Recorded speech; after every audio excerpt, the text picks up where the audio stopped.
Some secrets remain invisible unless you know precisely where to direct your gaze. In those quiet moments before dawn, when the world hasn't yet stirred, you might catch a flicker of light dancing between the crimson-edged leaves of late summer. Or perhaps you'll spot delicate strands of gold weaving through the air just above the hyacinths breaking through the thawing ground. If you're particularly sharp-eyed, you might even notice the intricate etchings on each snowflake, as if carved by an unseen hand. But most people never do, and because of that, most will never understand the magic woven into everyday moments, the way the moon fades, the tide shifts, or a long-lost earring suddenly turns up under the couch. All of it, of course, is the doing of the never fairies. They're the ones who spin the seasons into place overnight before vanishing again. Legend says if you follow the second star to the right and fly straight on until morning, you'll find their home, Pixie Hollow. Seen from above, the hollow resembles a pie sliced into 4 distinct sections. At its center stands the pixie dust tree, glowing like a beacon in the night. To the east lies Spring Valley, where blossoms never wilt. The south holds Summer Glade, where afternoons stretch lazily under an endless sun. Westward, the autumn forest crackles with crisp air and fiery hues. Then there's the north, the winter woods. The fairies of warmth prefer not to think about it. But when the mountain's shadow stretches long, they can't help picturing its bare, twisted trees, the icicles hanging like jagged teeth, or the creatures who endure such a bleak, frozen expanse. The winter fairies, they tell themselves, are better off left alone. They've handled their own for ages, and anyway, the cold there is so sharp it could snap a warm fairy's wings in seconds. Crossing into that territory, pure madness. Of course, most of those fears are just old tales. But what the warm fairies don't realize is that something sinister does lurk in the winter woods. There's a spot where the trees lean away, recoiling from the frozen lake below. The air feels thick, wrong, like the clammy grip of a nightmare. No one goes there. No one sane, at least, except the warden of the winter woods. But if you dared to step onto that ice, you wouldn't find water beneath it. Instead, you'd see something dark and restless, shifting just out of focus. Even if you could stand the dread long enough to look, you wouldn't understand.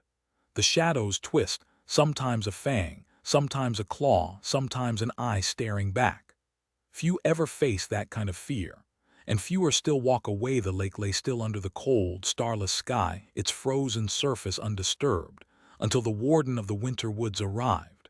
Then, without warning, a jagged split tore through the ice, sending tremors through the silent forest. Snow cascaded from the branches as the crack echoed like thunder. From the dark water below, a wisp of shadow curled upward, twisting and writhing until it took shape, something dredged from the depths of forgotten nightmares.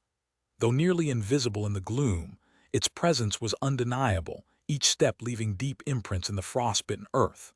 Drawn by an age-old hunger, it turned toward the warmth of distant seasons. Meanwhile, in Pixie Hollow, the afternoon sun bathed Sunflower Meadow in a lazy golden haze.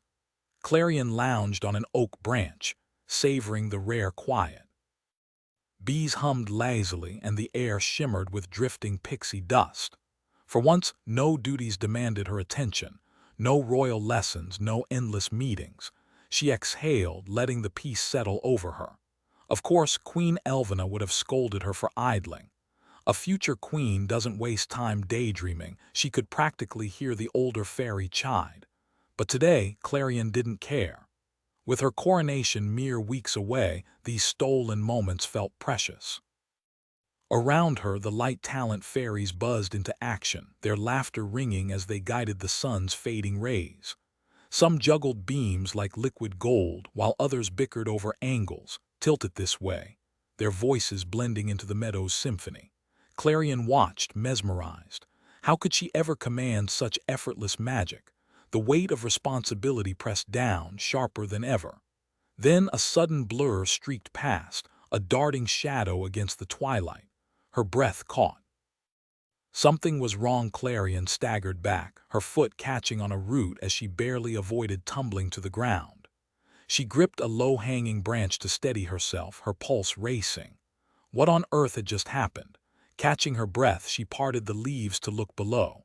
A lone bee lay motionless in the grass, its wings drooping. Then with a feeble twitch it stirred. Clarion exhaled, just worn out, not hurt. Bees never knew when to quit, especially in the sweltering summer heat. A bit of sugar water would perk it right up, and Pixie Hollow had no shortage of sweets. The palace kitchens were always stocked, and the hive itself sat just beyond the field. An easy fix, so why couldn't she walk away? Once she might have seen this urge to help as a sign of her governing magic finally making sense. Now she knew better. Compassion wasn't a strength, it was a liability. Elvina had made that clear from the moment Clarion arrived, bursting from a shooting star like every queen before her. "You are not like them," Elvina had said, tracing the stardust shimmering under Clarion's skin. "You were never meant to be." Down in the meadow, fairies buzzed around the hives, too busy to notice one missing worker. Letting it die would be heartless, but saving it, that was practically an act of rebellion. Still, the thought of abandoning the bee twisted her stomach. What kind of ruler ignored even the smallest cry for help? Now came the hard part, getting down without being seen. Her wings were pinned under her cloak, their usual golden glow smothered. Not that it mattered. Light talents might share her shine, but no one would mistake her for one of them. If she unfurled her wings here, it'd be like announcing her presence with a trumpet. Elvina would have her head if she found out. So climbing it was. Bark bit into her palms as she inched downward, muscles screaming. Miraculously, she landed in one piece, ankle intact, though her hands stung. The sunflowers swayed around her, their faces turned toward the fading light.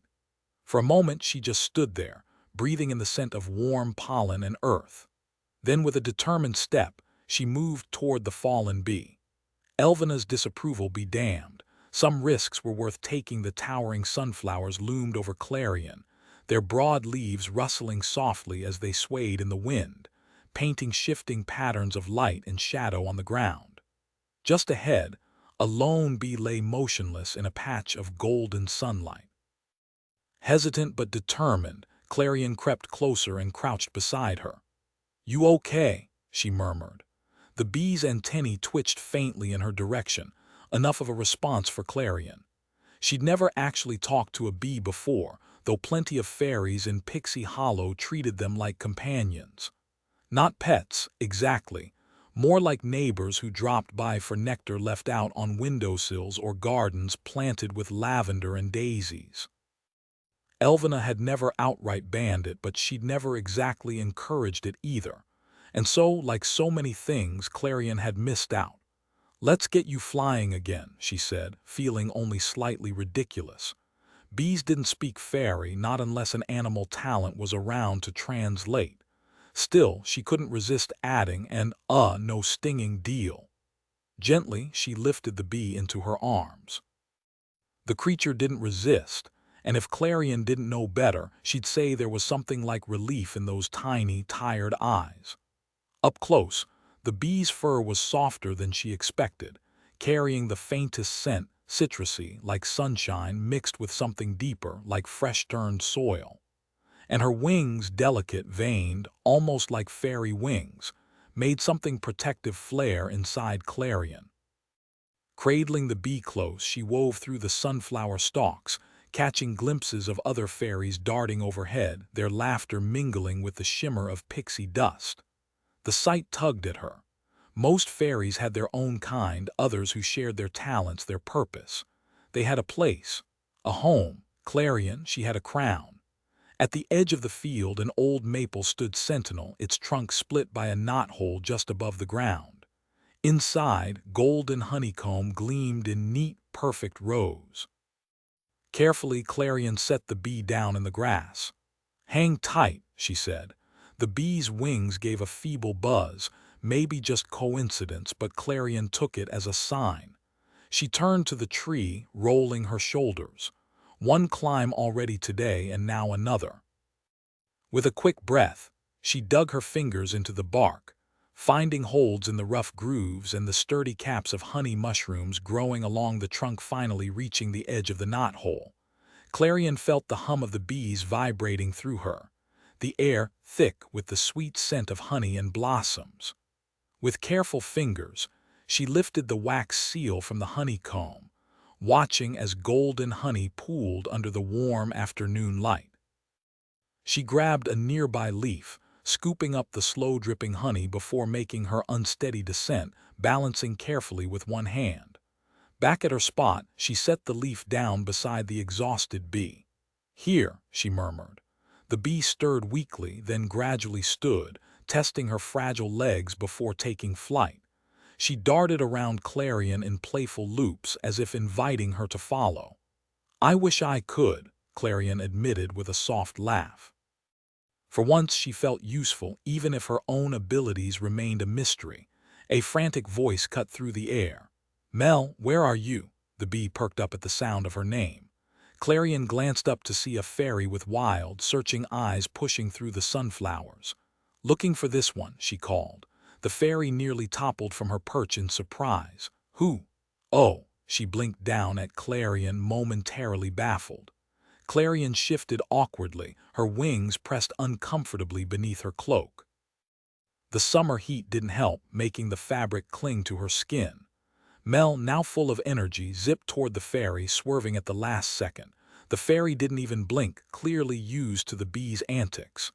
"You were supposed to be working, not wandering off," she scolded, though her tone was more amused than angry.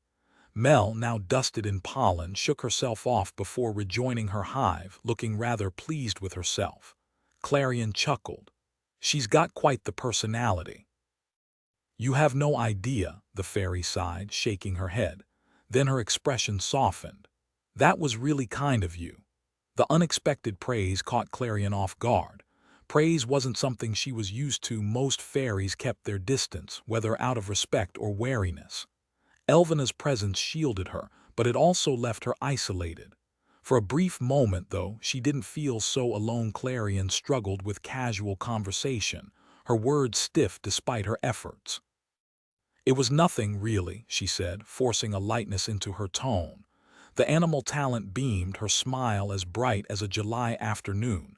"Still, I appreciate it. You must have better things to do than track down rogue bees." Clarion managed a hesitant smile in return. "Happy to help." "Wait, do I know you?" The fairy squinted, studying her face. "You look familiar, like—" "Clarion," the voice sent a jolt through her. She turned to see the Minister of Summer standing there, her golden eyes sharp with curiosity.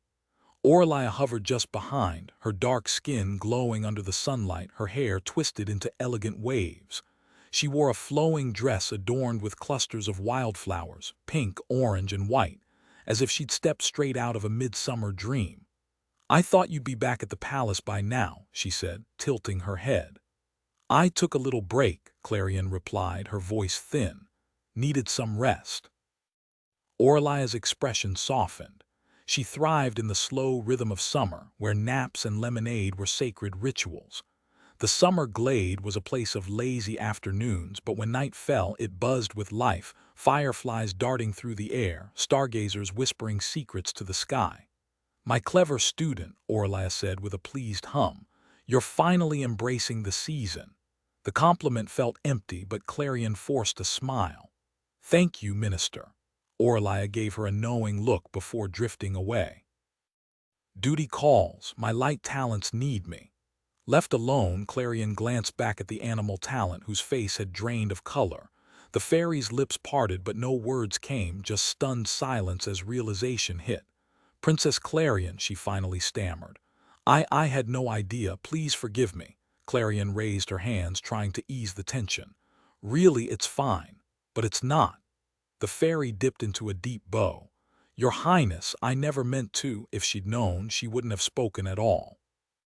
That was the truth of it. "You're forgiven," Clarion said quietly.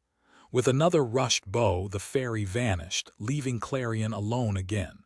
The brief illusion of normalcy shattered, replaced by the weight of her title. For a moment, she'd been just another fairy, unnoticed and free. But now the loneliness settled back in, heavy as the summer heat. No guards, no bows, just her, and the quiet ache of being seen only as a princess. The silence around her felt heavy as she walked. No hushed conversation stopping at her approach, no murmurs following her departure. None of it should have mattered, yet it did. Even in this place she couldn't outrun who she was. She should have been content with the respect, the careful distance they kept. But she wasn't. What she craved was something far more unattainable, to be truly seen. Elvina would never understand. Elvina. Stars above, she was running late. Fumbling with the brooch at her collar, she shrugged off her cloak, bundling it haphazardly in her arms before launching into the air.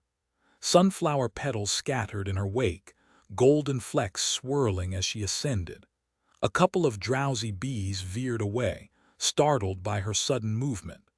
Pollen trailed behind her like a shimmering ribbon, and against her better judgment she glanced back. The light talents had wrapped up their duties for the day and were now engrossed in a lively game, tossing a glowing orb over a makeshift net. Their laughter carried on the breeze, bright and carefree, punctuated by cheers and groans as points were won and lost. The sight should have warmed her, but instead it only sharpened the ache of her isolation. No matter how much she wished otherwise, she would always be separate from them. Ahead, the pixie dust tree rose in all its grandeur, its branches heavy with cascading golden dust that shimmered like captured sunlight. The tree cradled the well at its center, its limbs twisting in elegant arcs, one resembling an inverted heart, another curling like a cat's tail. Nestled within the ancient trunk, the palace glowed, its windows alight. Even from here she could spot the soft glow of her bedroom lamp, left on in her haste. She had expected the hardest part of this escapade to be slipping back unnoticed. Now, with time slipping away, she cursed her own delay. She'd been doing so well with punctuality lately. Elvina would definitely notice the lapse. If only she could teleport like her advisor, vanishing in a shimmer of gold and reappearing exactly where she needed to be. The one time Clarion had tried, only her hand had disappeared before snapping back with an unsettling jolt. Given her luck with magic, she'd half expected it to stay gone, or worse, reappear somewhere entirely different without her. She tumbled into the cluster of branches near her balcony, dimming her golden glow before anyone could spot the shimmer among the leaves. The thought of her subjects catching a glimpse of their poised princess sneaking back into her own chambers almost made her laugh, though the idea of Elvina's disapproving glare quickly wiped the amusement from her mind. Thankfully, she'd remembered to leave the doors unlatched. She nudged them open just enough to slip inside, then secured them quietly behind her. Voices drifted in from the corridor, Petra and Artemis, deep in conversation. Petra's tone was strained, her words unconvincing. Clarion couldn't help but smile. Her oldest and only friend had never been good at deception, especially not under Artemis's watchful gaze. The fact that Petra had shown up unannounced to cover for her was a stroke of luck. She moved to her vanity, scanning the array of perfumes and powders. A quick check in the mirror confirmed she hadn't left any traces of her adventure. No stray petals, no telltale pollen. Just a faint flush from the flight, easily blamed on Petra's excuse of illness. For a fleeting moment, she considered skipping her lesson, but what was the point? Elvina's training had yielded little progress, and today wouldn't be any different. A glint of sunlight caught her eye as the clouds parted, flooding the room with golden warmth. Through the balcony doors, the mountains loomed over the winter woods, their snow-capped peaks glowing in the late afternoon light. The sight never failed to take her breath away. She imagined standing at the summit, the wind whipping through her hair, the whole of Pixie Hollow spread beneath her like a glittering tapestry.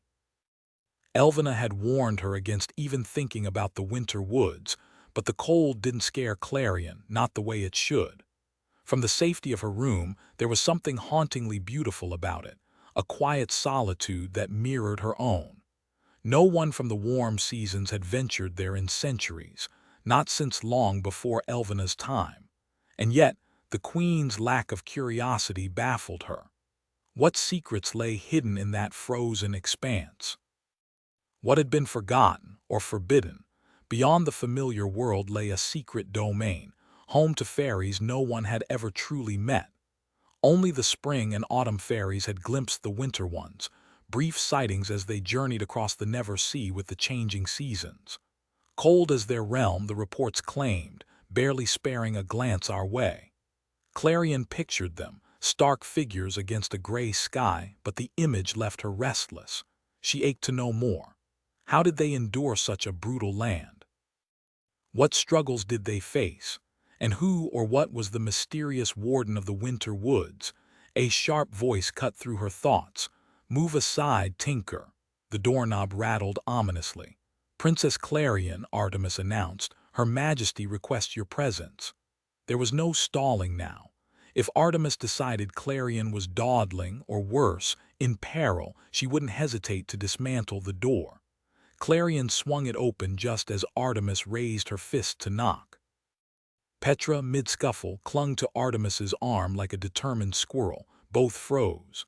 Petra's cheeks flushed pink beneath her freckles. The pair couldn't have been more different. Artemis, all sharp angles and military precision. Petra small and vibrant, her fiery curls barely contained by a hastily driven nail. A disaster waiting to happen, Clarion thought. "Your Highness," Artemis said stiffly, "are you unwell, Your Highness?" No matter how often Clarion insisted, Artemis clung to formality. She'd been Clarion's shadow for years, silent, efficient, and utterly unknowable. The only things Clarion could count on were her relentless punctuality and the way she'd once disarmed 3 guards in under 10 seconds. "Perfectly fine," Clarion lied, catching Petra's wide-eyed panic over Artemis's shoulder. Late or not, she couldn't abandon her friend to spiral. Drawing herself up, she added, "A moment, please. Petra and I need to talk. Alone." Artemis looked pained, as if the mere thought of being tardy was unbearable. Still, she nodded. "Of course, Your Highness." She stepped back into the hall, arms folded behind her, posture rigid. Clarion knew she'd eavesdrop. Scouts were notoriously curious, and that was exactly what made them effective. Closing the bedroom door behind them, Clarion barely had a second before Petra grabbed her arm. "Where were you?" Petra hissed, her voice tight with panic. "I came by earlier, but you weren't here." "Then Artemis ambushed me, demanding answers, and I had to lie." "I'm sorry," Clarion said. "Thank you for that. I was just—" Petra collapsed onto the floor in a heap of green leaf fabric, groaning as she buried her face in her hands. Clarion almost pointed out the hairpin dangerously close to stabbing her scalp, but held back. Petra had bigger problems. "How do you stand her?" she moaned. "She's like a hurricane in fairy form. Have you ever tried stopping her when she's decided something?" "Well, actually, I stalled as long as I could," Petra barreled on, "but if she tells Elvina what I did, I'm finished here." "I appreciate you covering for me," Clarion cut in. "But I doubt it's that. Maybe we should just leave," Petra blurted, eyes wild. "I've heard some fairies sneak onto merchant ships," or Clarion blinked. "Pirate ships," she mused, playing along. "I bet they'd need someone to fix their rigging or patch up their cookware." Petra gaped. "You want me gone?" Clarion grinned. "Think of the adventure. Rusty nails, broken compasses." "Fine," Petra huffed, though she was fighting a smile. "Point taken," Clarion chuckled, then paused at the odd, wistful expression on Petra's face. She understood, weeks apart, yet it felt like no time had passed. They weren't born from the same laughter, but sometimes it seemed they were sisters. Petra's nervous chatter made most fairies dismiss her, but Clarion had always seen the brilliance beneath. The way her mind spun wild scenarios like clockwork. And honestly, once you learned how to steer her out of a spiral, her dramatics were kind of endearing. Petra was the kind of fairy who shone brightest when she forgot to be afraid. Her quick wit and fierce loyalty always cutting through the shadows. Even now, standing right beside her, Clarion felt that familiar ache of missing her. Back before Elvina's rules and responsibilities had boxed them in, they'd been unstoppable. Clarion would yank Petra away from her latest invention, ignoring her dramatic protests, and the three of them, always with Artemis trailing behind, would lose themselves in the wild corners of Pixie Hollow. Those days were long gone. Now, Petra was the crown's prized tinker, her hands crafting everything from delicate filigree to functional marvels. Just last week, she'd redesigned an entire set of kitchen tools to work with magic-infused metals. Elvina adored her for it, and Clarion adored the way Petra's whole face lit up when she talked about her work. That pride was contagious. It warmed Clarion like sunlight. Petra groaned as Clarion tugged her into the air. "Fine," she muttered, though her wings fluttered with reluctant energy. Clarion's room opened into the grand hollow of the pixie dust tree, its walls alive with carvings that shifted with the seasons. Staircases curled like vines along the trunk, leading up to Elvina's chambers. As they climbed, Clarion traced her fingers over the smoothed wood, catching glimpses of hidden artistry, a dragonfly mid-flight, a cluster of wild strawberries, the curve of Havendish stream. Moss draped over some sections, but the pixie dust paint beneath still shimmered. No one bothered to clear it. The tree had its own way of decorating. Artemis lingered a step behind, her usual stoic mask in place, but Clarion knew better. 10 years of silent longing was ridiculous. Someone needed to lock them in a room together. "Ready?" Clarion asked, nudging Artemis with her elbow. The faintest twitch of her friend's shoulders was answer enough. They paused before the towering doors to Elvina's chambers, each panel intricately carved with half of the legendary pixie dust tree, the two sides forming a perfect reflection. Artemis swung them open, and a sliver of golden afternoon light spilled across the marble floor. Clarion stepped inside, her breath catching as she faced the gallery of past queens, row upon row of portraits, each woman regal and unyielding.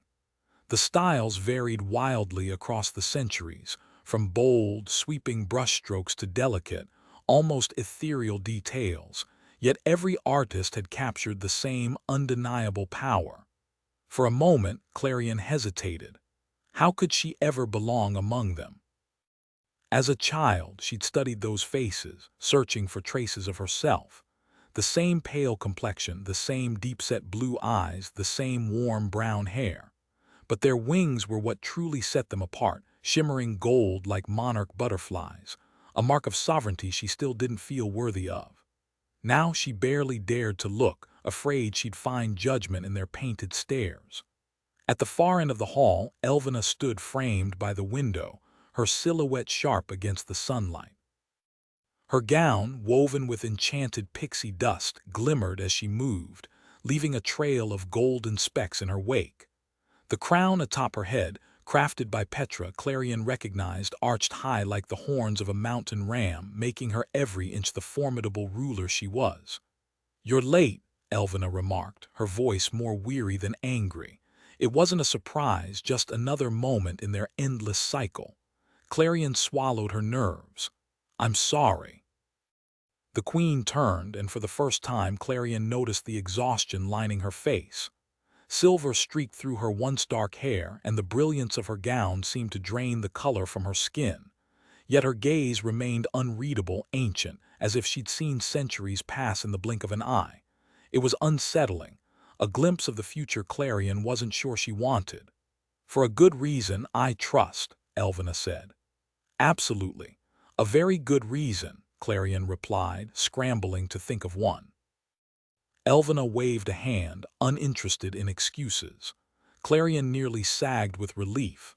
"Have you been practicing?" Clarion nodded. She had, just not well enough. Every fairy was born knowing their gift, their purpose as natural as breathing. But for her, it had never been that simple. In Pixie Hollow, talents were what gave every fairy meaning and happiness. At least, that's what most believed. But for Clarion, mastering her own felt anything but natural. Elvina had explained that governing talent magic thrived on detachment, a mind clear of distractions. Only then could she harness the starlight glowing inside her. Yet no matter how hard Clarion worked, whether through meditation, training, or sheer determination, she couldn't silence the ache for something deeper, something real. "Good," Elvina murmured. "Show me." Clarion's fingers tingled with nerves, but she refused to let doubt take hold.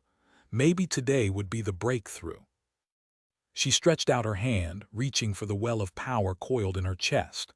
If she could just hold on tight enough, bend it to her will, focus, command it. A faint glow flickered in her palm, weak but alive. Her breath caught. For a heartbeat it seemed possible. Then the light sputtered out. Clarion clenched her fist as if she could trap the last traces of warmth. Before she could mask her frustration, a sudden brilliance filled the room. Elvina stood bathed in radiant light, her magic steady as a captured star. Unlike light talent fairies, governing talent fairies didn't borrow light. They carried it within, a force that could pierce the darkest night or forge unbreakable shields. It was power, yes, but also a promise, something for Pixie Hollow to rally behind. With a flick of her wrist, Elvina snuffed it out. "Clarion." Clarion stiffened, bracing for the inevitable. "Your coronation is in a month," Elvina said flatly. "I know," Clarion replied, voice barely steady. "And you still can't control the most basic aspect of our magic." She swallowed hard. Being queen meant more than diplomacy and leadership. It meant wielding a magic that had eluded her since training began. No teleportation, no sustained light, not even the ability to help a bee without causing panic. After a tense silence, Elvina's question cut through.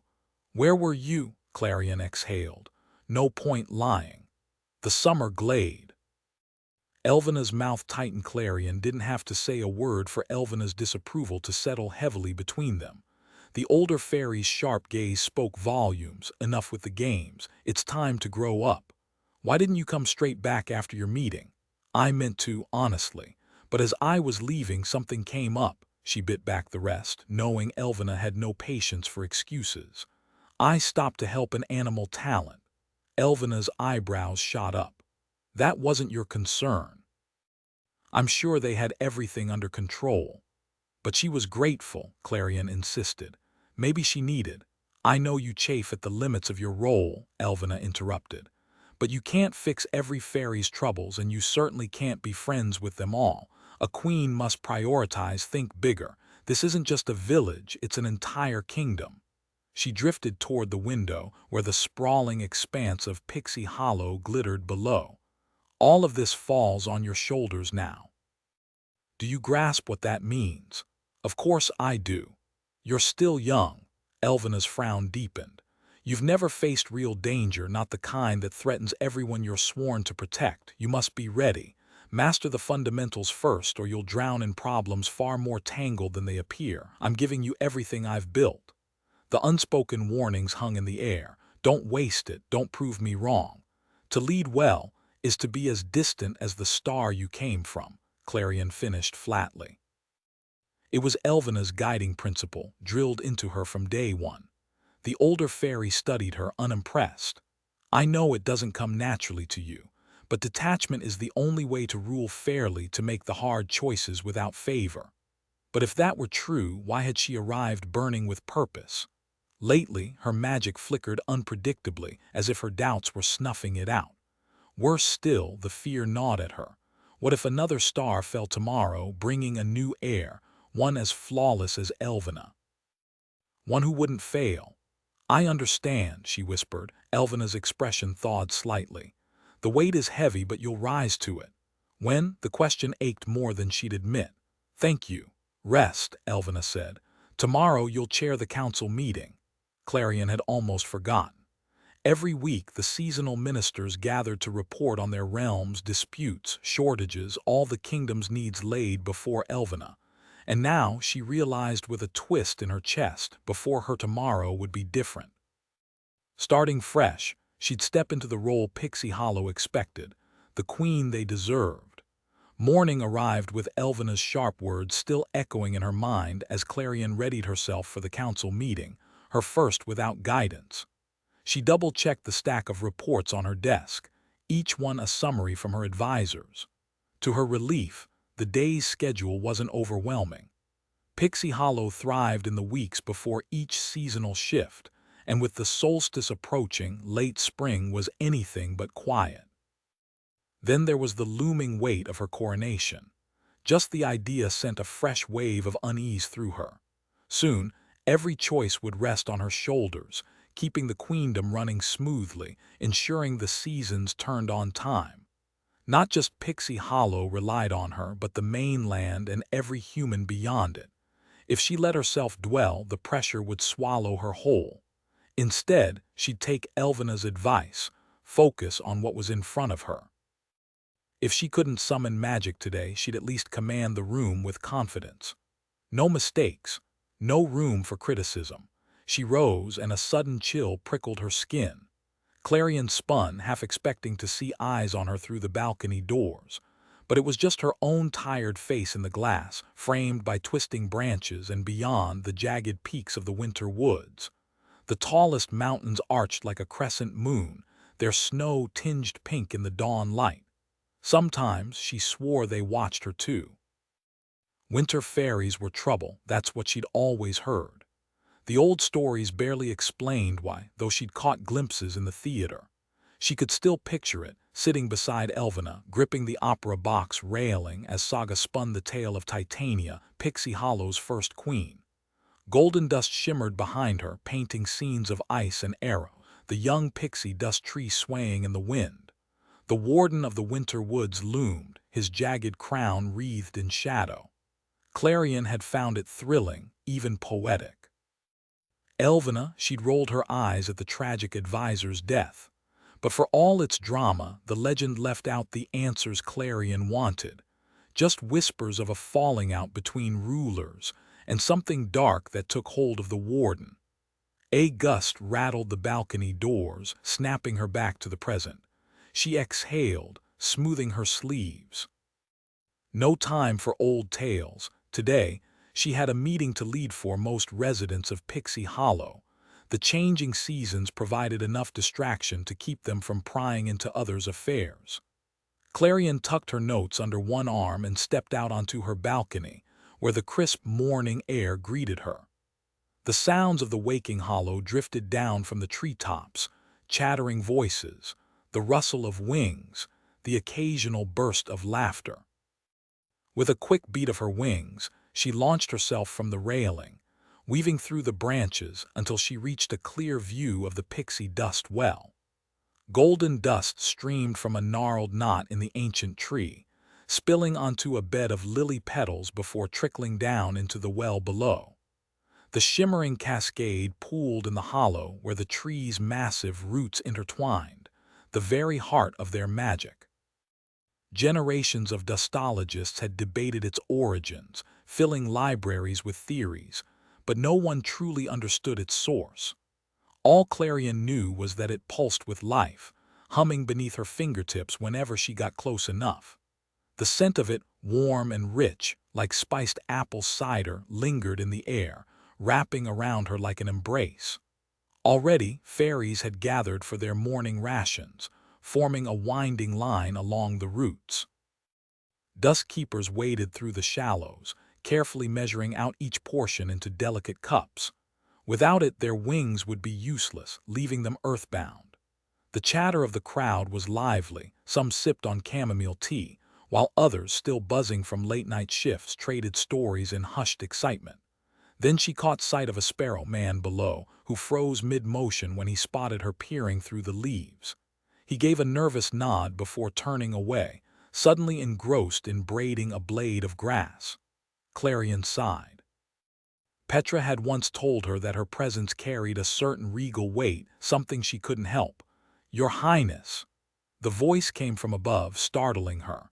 Artemis perched on a branch just overhead, her usual stealth making her nearly invisible until she chose to be seen. "Good morning," Clarion replied, smoothing her expression. Artemis's face was unreadable, though there was a flicker of something, sympathy, longing. The scout had a way of masking her emotions, but sometimes, when she thought no one was looking, her gaze lingered on the patrols with quiet envy. Clarion had asked about it once, only to be met with silence. Some things, she'd learned, were better left untouched. Artemis cleared his throat. "They're not used to a queen who lets them get so close," he muttered. "That's just their way of showing respect." Respect. Clarion wasn't sure she deserved it. Still, there was something oddly comforting about Artemis's awkward attempts to reassure her. He'd never say it outright, but she had a feeling there was more to him than that stern, no-nonsense demeanor. Maybe one day he'd let that side show. "Right," she said, forcing a cheerful tone. "Shall we head in?" Artemis gave a sharp nod.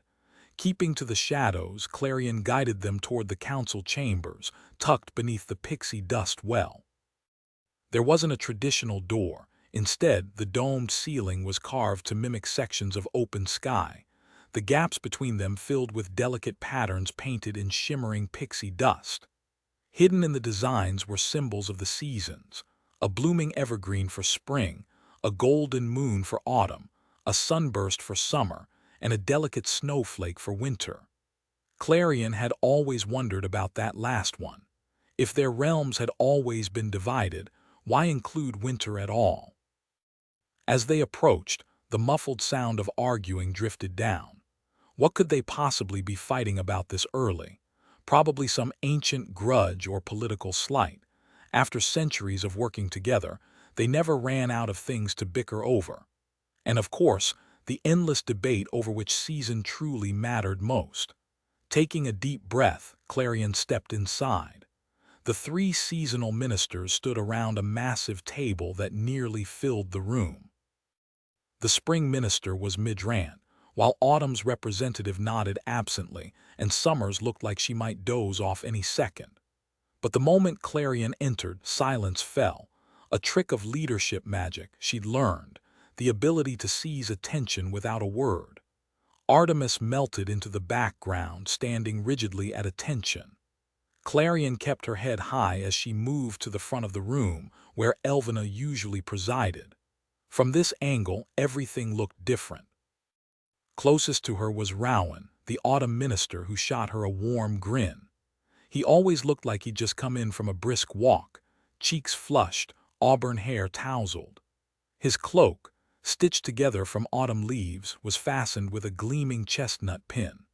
Of all of them, Rowan was her favorite, if only because he was the only one who ever dared to speak out of turn around her. He was cheerful, pleasant company, though every now and then a shadow of sadness crossed his features.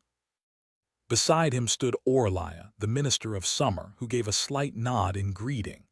She had dressed for the occasion in the vibrant colors of her domain, a flowing dress woven from hydrangea petals, a necklace of golden zinnias, and delicate rose vines coiled around her wrists. Her hair was piled high in an intricate twist, adorned with tiny blossoms. Nearby, Iris, the minister of spring, flashed Clarion a playful wave. She wore a billowing gown embroidered with snowdrops, and a crown of fresh buds nestled in her dark, cascading hair.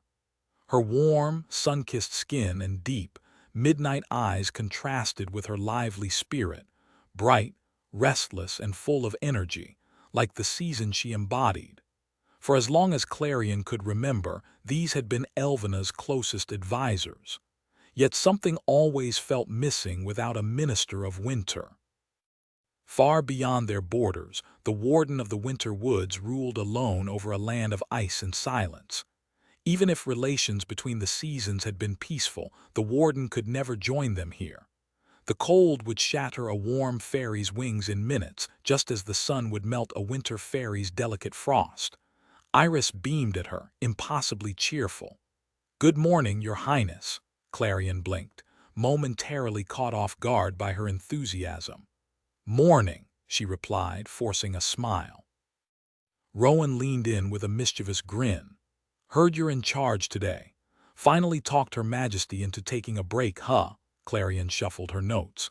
"It's not like that." Before she could explain, the doors swung open, and Elvina swept inside in a shimmer of gossamer fabric and glittering dust.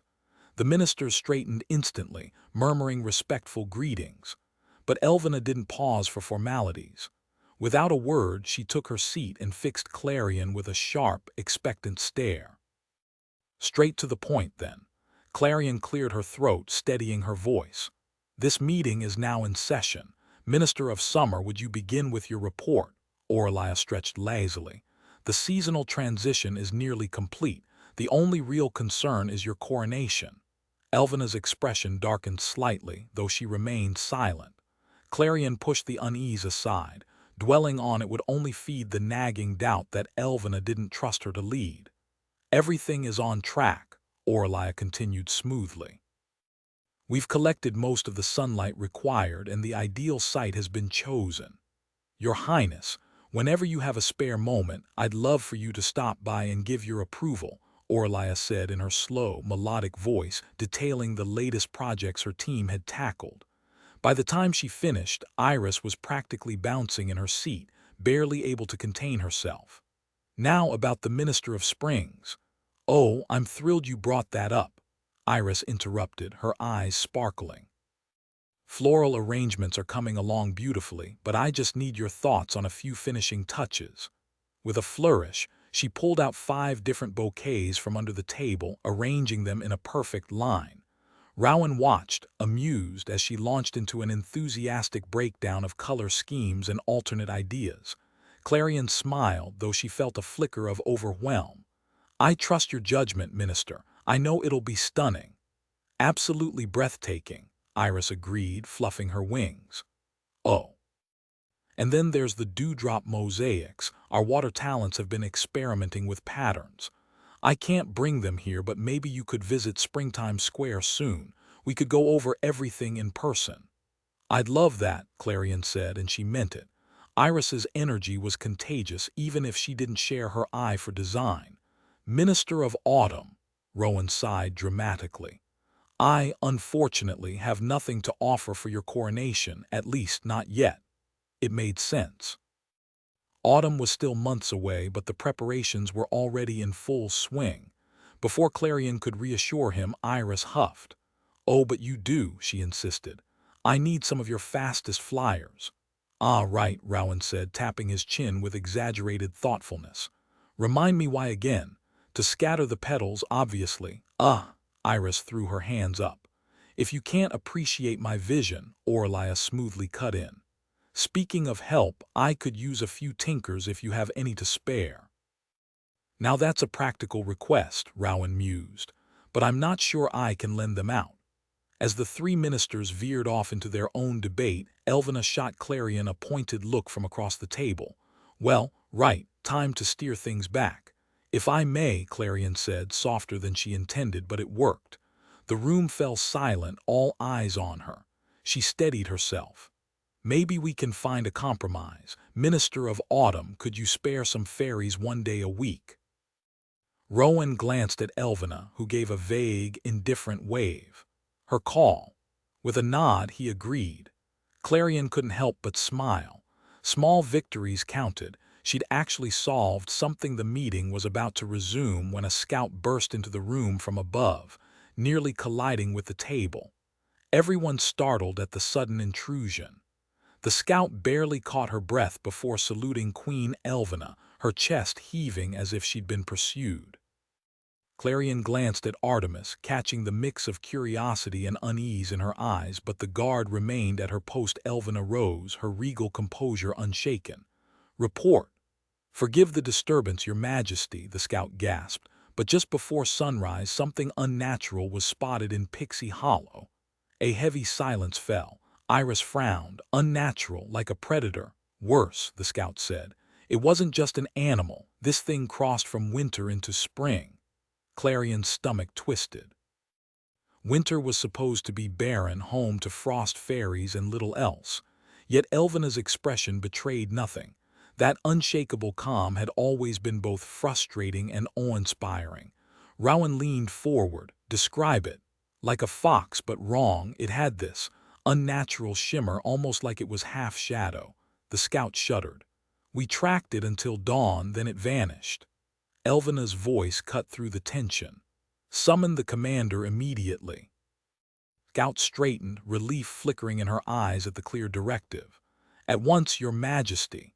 Then secure the hollow. No one leaves their homes until we know what we're dealing with. Artemis tensed, her hand drifting toward her sword. If I can assist, you will stay with the princess, Elvina said sharply. Artemis stiffened but nodded, her disappointment palpable. Iris hesitated. But if it entered through spring, the scouts will handle it, Elvina interrupted, her tone leaving no room for debate. Iris exhaled but didn't argue further, though the tension in her shoulders remained. Orla gave her a reassuring squeeze. As the room emptied, Clarion's unease deepened. A monster here. The thought settled like ice in her veins. How could this be happening? You too, Clarion, Elvina sighed, exhaustion lining her voice. Go to your room. The dismissal stung like a slap, just like that. Packed off like some misbehaving fairy who didn't understand the stakes. This was supposed to be her moment, her chance to prove she was ready. Instead, Elvina was shutting her out completely. I can help, Clarion insisted, her voice tight. You can't, this doesn't involve you. The words should have crushed her. They should have confirmed every fear that Elvina didn't truly need her. But instead, frustration ignited into something hotter, fiercer. She darted forward, her glow flaring bright enough to paint the walls in flickering gold. How can it not involve me? In a month, I'll be responsible for all of Pixie Hollow. For the first time, Elvina really looked at her, actually saw her. The shock on her face was almost satisfying. I only mean you shouldn't burden yourself with this, she said carefully. Clarion refused to back down. Shouldn't I learn how to handle emergencies? There's time for lessons, just not in the middle of one. Trust me, I have it under control. Elvina's hands settled on Clarion's shoulders, heavy and unexpected. The contact startled her into silence. Elvina rarely touched her, rarely showed any softness at all. And yet, Clarion couldn't shake the memory of that first moment, her arrival day, when Elvina had lifted her from the star's crater, cradling her face with an expression caught between awe and something darker. It had left Clarion with a hollow ache she still didn't understand. Before she could respond, the door burst open. Nightshade, captain of the scouts, strode in, her bark armor gleaming, spear in hand. Sun-bronzed and severe, she gave a sharp salute. Your Majesty, Your Highness, we need to strategize. Elvina nodded. Clarion, let me stay, Clarion cut in. I won't say a word. Absolutely not, Elvina snapped. Go, the command hit like ice. Elvina had been frustrated with her before, but never this cold. Without another glance, she turned to Nightshade, their hushed voices already weaving plans. Clarion stood there, humiliation burning through her. So much for learning firsthand. So much for being trusted. The temptation to eavesdrop like some scolded child clawed at her. But she wouldn't give Elvina the satisfaction she had promised herself. She would rise to the occasion, to act with the grace expected of a queen. Yet here she was, being led away like a scolded child. Let's go, Your Highness, Artemis murmured, guiding Clarion firmly from the council chamber back to her quarters. This time Clarion didn't resist. Through her window, Pixie Hollow buzzed with frantic energy. Horns blared from the treetop watchtowers, streaks of pixie dust lit the evening sky, and armed scouts darted through the branches, scanning for threats. The sight twisted something inside her. Her people were afraid. Petra especially must be beside herself with fear. You have to help at scale, Elvina had insisted. But how? Locked away, forbidden from duty. What good was a queen who couldn't act? Perfection had never been her strength, but Elvina's conflicting demands made it impossible. She had to pick a path. And with her coronation so near, sitting idle was unbearable. Maybe, just maybe, if she found the monster herself, she could prove her worth. No one would shut her out again. And perhaps, deep down, she'd quiet the nagging doubt that the stars had chosen wrong. Nightfall was her chance. Once Artemis' shift ended, she slipped onto the balcony. The wind howled, rattling the branches, and for a heartbeat she swore she heard a fox's distant cry. Beyond the trees, the mountains loomed, their jagged edges sharp against the twilight. They almost seemed to watch her. Clarion took a steadying breath and launched into the dark. Spring Valley was unnaturally still. No birds, no rustling leaves, no fairy laughter, just silence. The meadow stretched below, bathed in deepening shadows, her faint glow shimmering on the pond's surface. Pixie Hollow had never felt so hollow. The last golden rays of sunset danced across the water's surface, but without any fairy magic to stir it, the river lay unnervingly smooth. Nearby, an incomplete mosaic of colored stones sat forgotten on the bank, abandoned when the alarm had been raised. As Clarion moved closer to the boundary between realms, the murmur of flowing water grew louder. The forest gradually retreated from the river's edge, leaving exposed mudbanks where wild blackberry bushes tangled with fragrant honeysuckle. With a quick beat of her wings, Clarion touched down, her slippers sinking slightly into the damp grass. The air carried the faint sweetness of night-blooming flowers, but the absence of trees left her feeling strangely vulnerable. No shelter, no concealing cloak, just the shimmer of her wings in the open. She had never ventured this close to the border before. Never been this utterly alone. A gnarled root from the pixie dust tree arched over the river, forming a natural bridge. These ancient pathways connected all four seasons in an endless circle, winter to spring, spring to summer, and so on. At first, Clarion had wondered why fairies needed bridges when most could fly. But now, standing before it, she sensed the deep magic woven into its bark, the force that bound the seasons together in one enchanted realm. A dangerous thought flickered through her mind. If winter was truly meant to stay separate, why did this crossing exist? A sudden rustle from the winter woods made her stiffen. She spun toward the sound, catching, or imagining, a flicker of movement between the pale, skeletal trees. Their hollow knots watched her like silent sentinels. Maybe she wasn't as alone as she thought.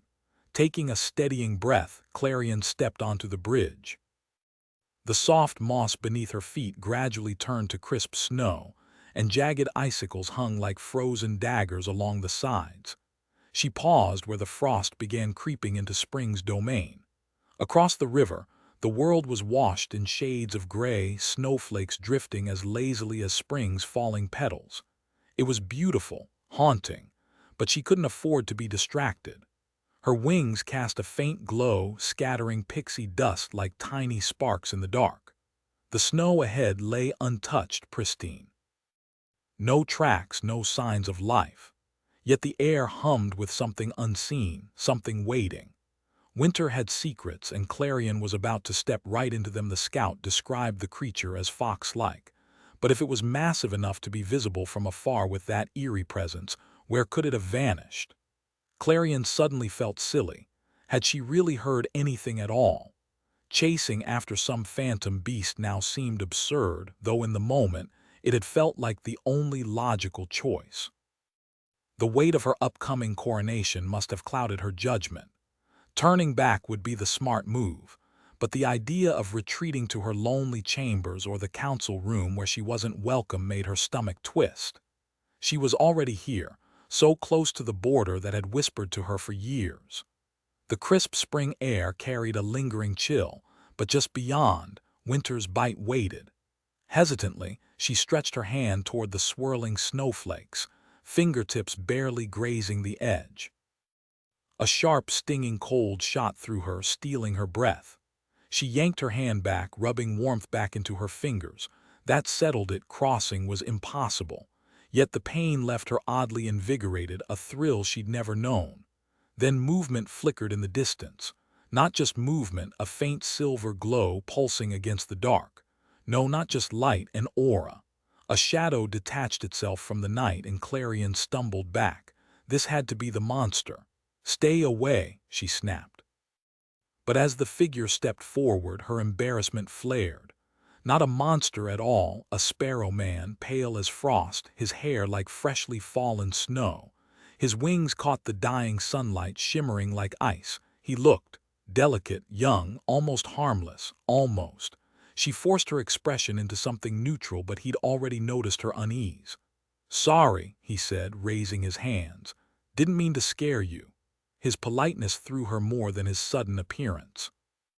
"You didn't," she lied. The winter fairy hesitated for a moment before responding, his expression shifting from surprise to cautious relief. "Well," he said, "that's good to hear." He moved toward the border with deliberate steps, the snow compacting under his boots in crisp, rhythmic crunches. Clarion held her ground, her pulse quickening as he closed the distance between them. When he finally stopped just shy of the invisible line dividing their realms, she could make out every sharp angle of his face, the strong jaw, the high cheekbones. His eyes, though, held no kindness, only a guarded intensity, as if he expected her to lash out at any moment. The distrust between them was mutual. "Who are you?" she demanded, forcing her voice to remain steady, regal, the tone of someone accustomed to authority, even if it didn't quite feel like her own. "I mean no trouble," he replied, and she nearly scoffed, as if words alone could erase suspicion. "My name is my Lori," she arched a brow. "And what brings you here, my Lori?" If her skepticism bothered him, he didn't show it. His posture remained relaxed, his expression unreadable. "I came to speak with the Queen of Pixie Hollow," he said. Then with a faint tilt of his head, he added, "Seems I've found her." Clarion's composure faltered. "You know who I am?" The question slipped out before she could stop it, sounding far more eager than she intended. "Of course," he said, as if it were obvious. There was something in his gaze now, something she couldn't quite place. Not warmth exactly, but curiosity. And yet it didn't matter because he knew her. He hadn't recoiled or stammered or looked away. Most fairies wouldn't dare meet her eyes, let alone speak to her without permission. Maybe winter fairies had no respect for warm season royalty, but she'd take boldness over fear any day. Trying to mask her interest, she asked, "What gave me away?" That glint in his eyes deepened, almost playful. "Your presence," he said.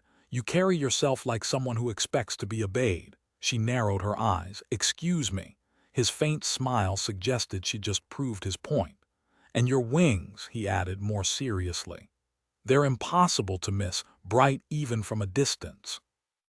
Instinctively, she pulled them closer to her back, suddenly self-conscious. She regretted not bringing her cloak. "I hate to disappoint you," she admitted, "but I'm not the queen. You're looking for Queen Elvina. I'm just in training. And not doing a very good job of it," she almost added. His amusement faded, replaced by something heavier. Strangely, she missed the lightness in his expression. "Then what should I call you?" he asked. A small voice in her head warned her to insist on formality. But for once, she ignored it. Only Elvina and Petra ever called her by her real name. The word "Your Highness" nearly slipped out, but instead she managed, "Clarion." "Clarion," he echoed, his voice carrying that odd musical lilt, cool and polished like ice under sunlight. Hearing her name in his accent sent an unexpected shiver down her spine, one that had nothing to do with the chill in the air. She smoothed her skirts, forcing an air of indifference. "Should I relay your message to Queen Elvina?" "If you would. Inform her the Warden of the Winter Woods requests an audience. It's urgent, a matter that affects both our lands." Was he referring to the creature she'd heard whispers about? Her thoughts raced. She'd been desperate to bring something useful back to Elvina, and what could be more valuable than direct word from the Warden himself? "She won't agree," Clarion admitted. It wasn't entirely untrue. Elvina had never approved of her fascination with the winter woods. "But maybe I could meet with you instead." A flicker of something unreadable passed over his face before vanishing. "That can be arranged if you insist." She barely contained the thrill bubbling inside her. Sneaking away again wouldn't be easy, not with tensions running high. But for Pixie Hollow, for the chance to prove herself, she'd find a way. "I do. Just tell me when and where."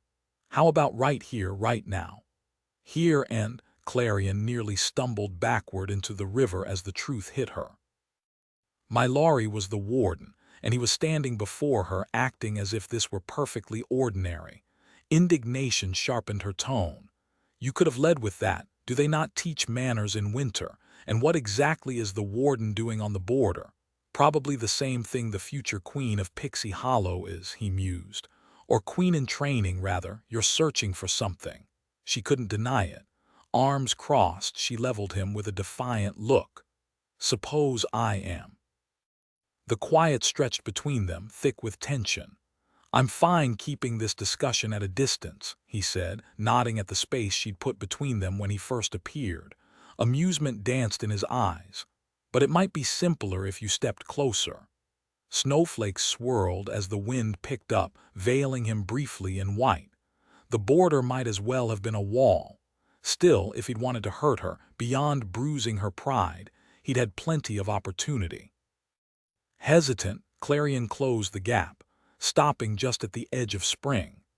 Frost crackled underfoot as she lifted her chin.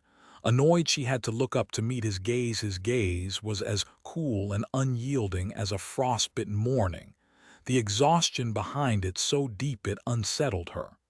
What kind of burden could carve that kind of weariness into someone? Up close she noticed things she hadn't before, the way strands of his hair curled stubbornly near his ears, the lean strength of his arms, bare despite the biting cold. She shivered just thinking about it. One brush against the border had left her fingers numb. Would she burn him if he touched her? The thought was absurd enough to snap her back to reality. Get to the point, she said, sharper than she intended. The dying light carved shadows across his face as he spoke. A creature is coming. Soon. Too late for warnings then. Still, if he knew anything useful, this trip hadn't been a waste. It's already here, she admitted. Our patrols spotted it at dawn. His jaw tightened. I'm sorry, I wanted to reach you before it crossed into spring. Warn me, she scoffed. You saw it, and I couldn't stop it. The words tumbled out, raw with frustration. That's why I need your help. My help, she nearly laughed. Start by telling me what it is.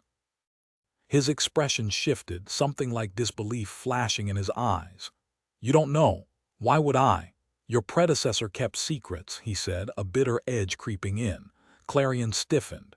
Excuse you, the accusation stung. If this thing had come from his lands, he had no right to judge. Maybe you should control your monsters before they start trampling through my season. He flinched but didn't argue. The lack of defense took the heat out of her anger. He started to reach out, then clenched his hand at his side. Just listen, I am. But we can't stay, it hunts at night. Of course it does, she muttered. How typical, he exhaled. I can meet you at sunrise if you'll hear me out. She almost said yes, almost. I can't. The confusion on his face was almost comical. Why can't you? She hesitated, suddenly self-conscious under his steady gaze. I don't know what responsibilities you carry as warden of the winter woods, but I have my own. I can't just leave them behind, especially not to wander off to the edge of winter. He exhaled sharply, running a hand through his hair. The Queen has no idea you're here, does she? Clarion's shoulders slumped. No, I slipped out. Admitting it didn't sting as much as she expected. Maybe he'd think less of her now, realizing how trapped she felt in her own duties.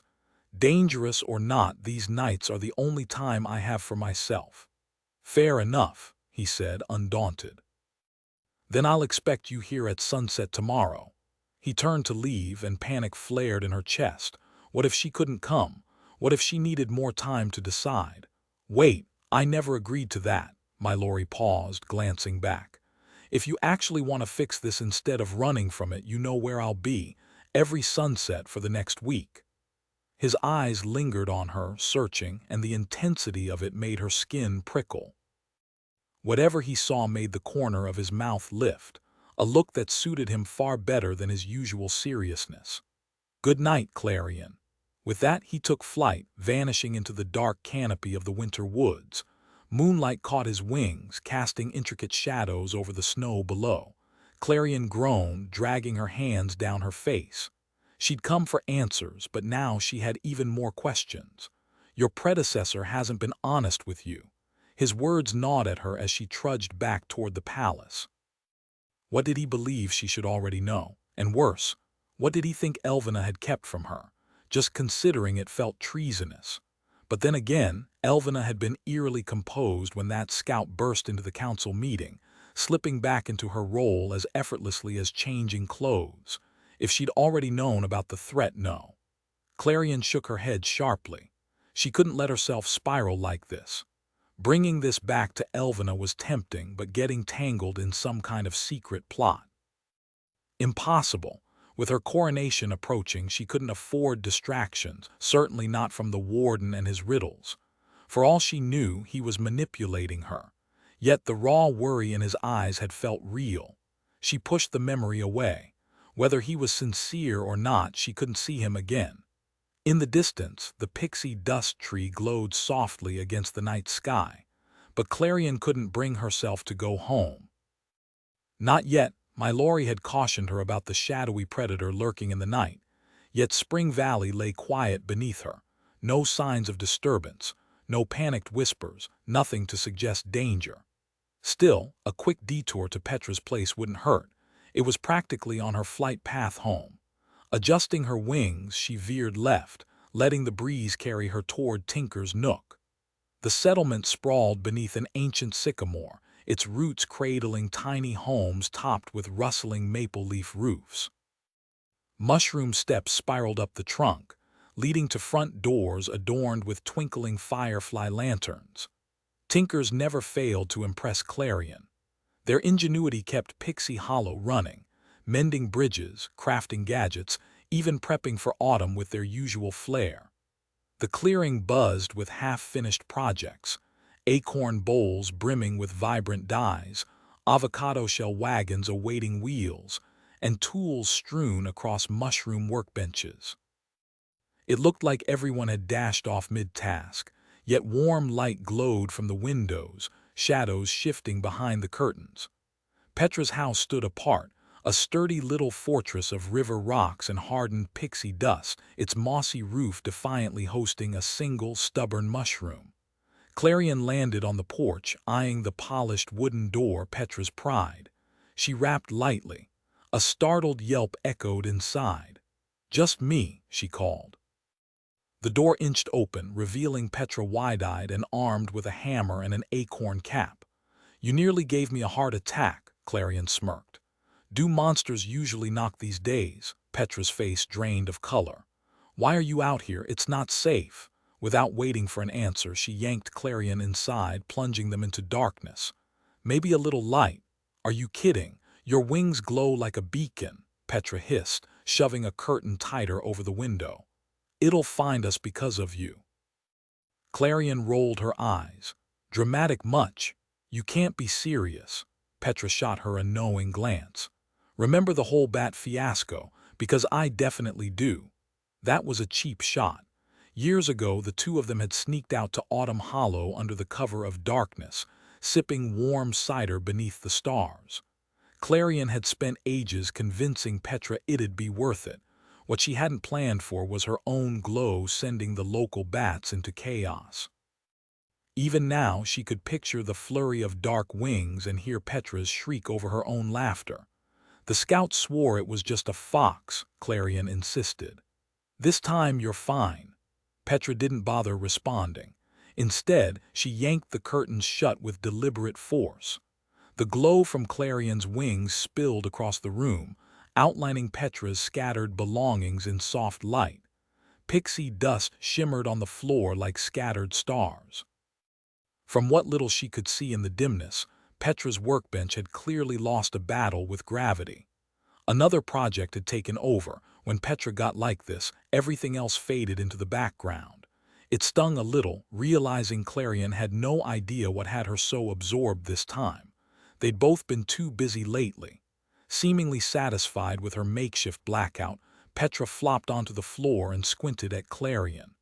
"Why are you here at this hour?" "Just wanted to see how you were doing."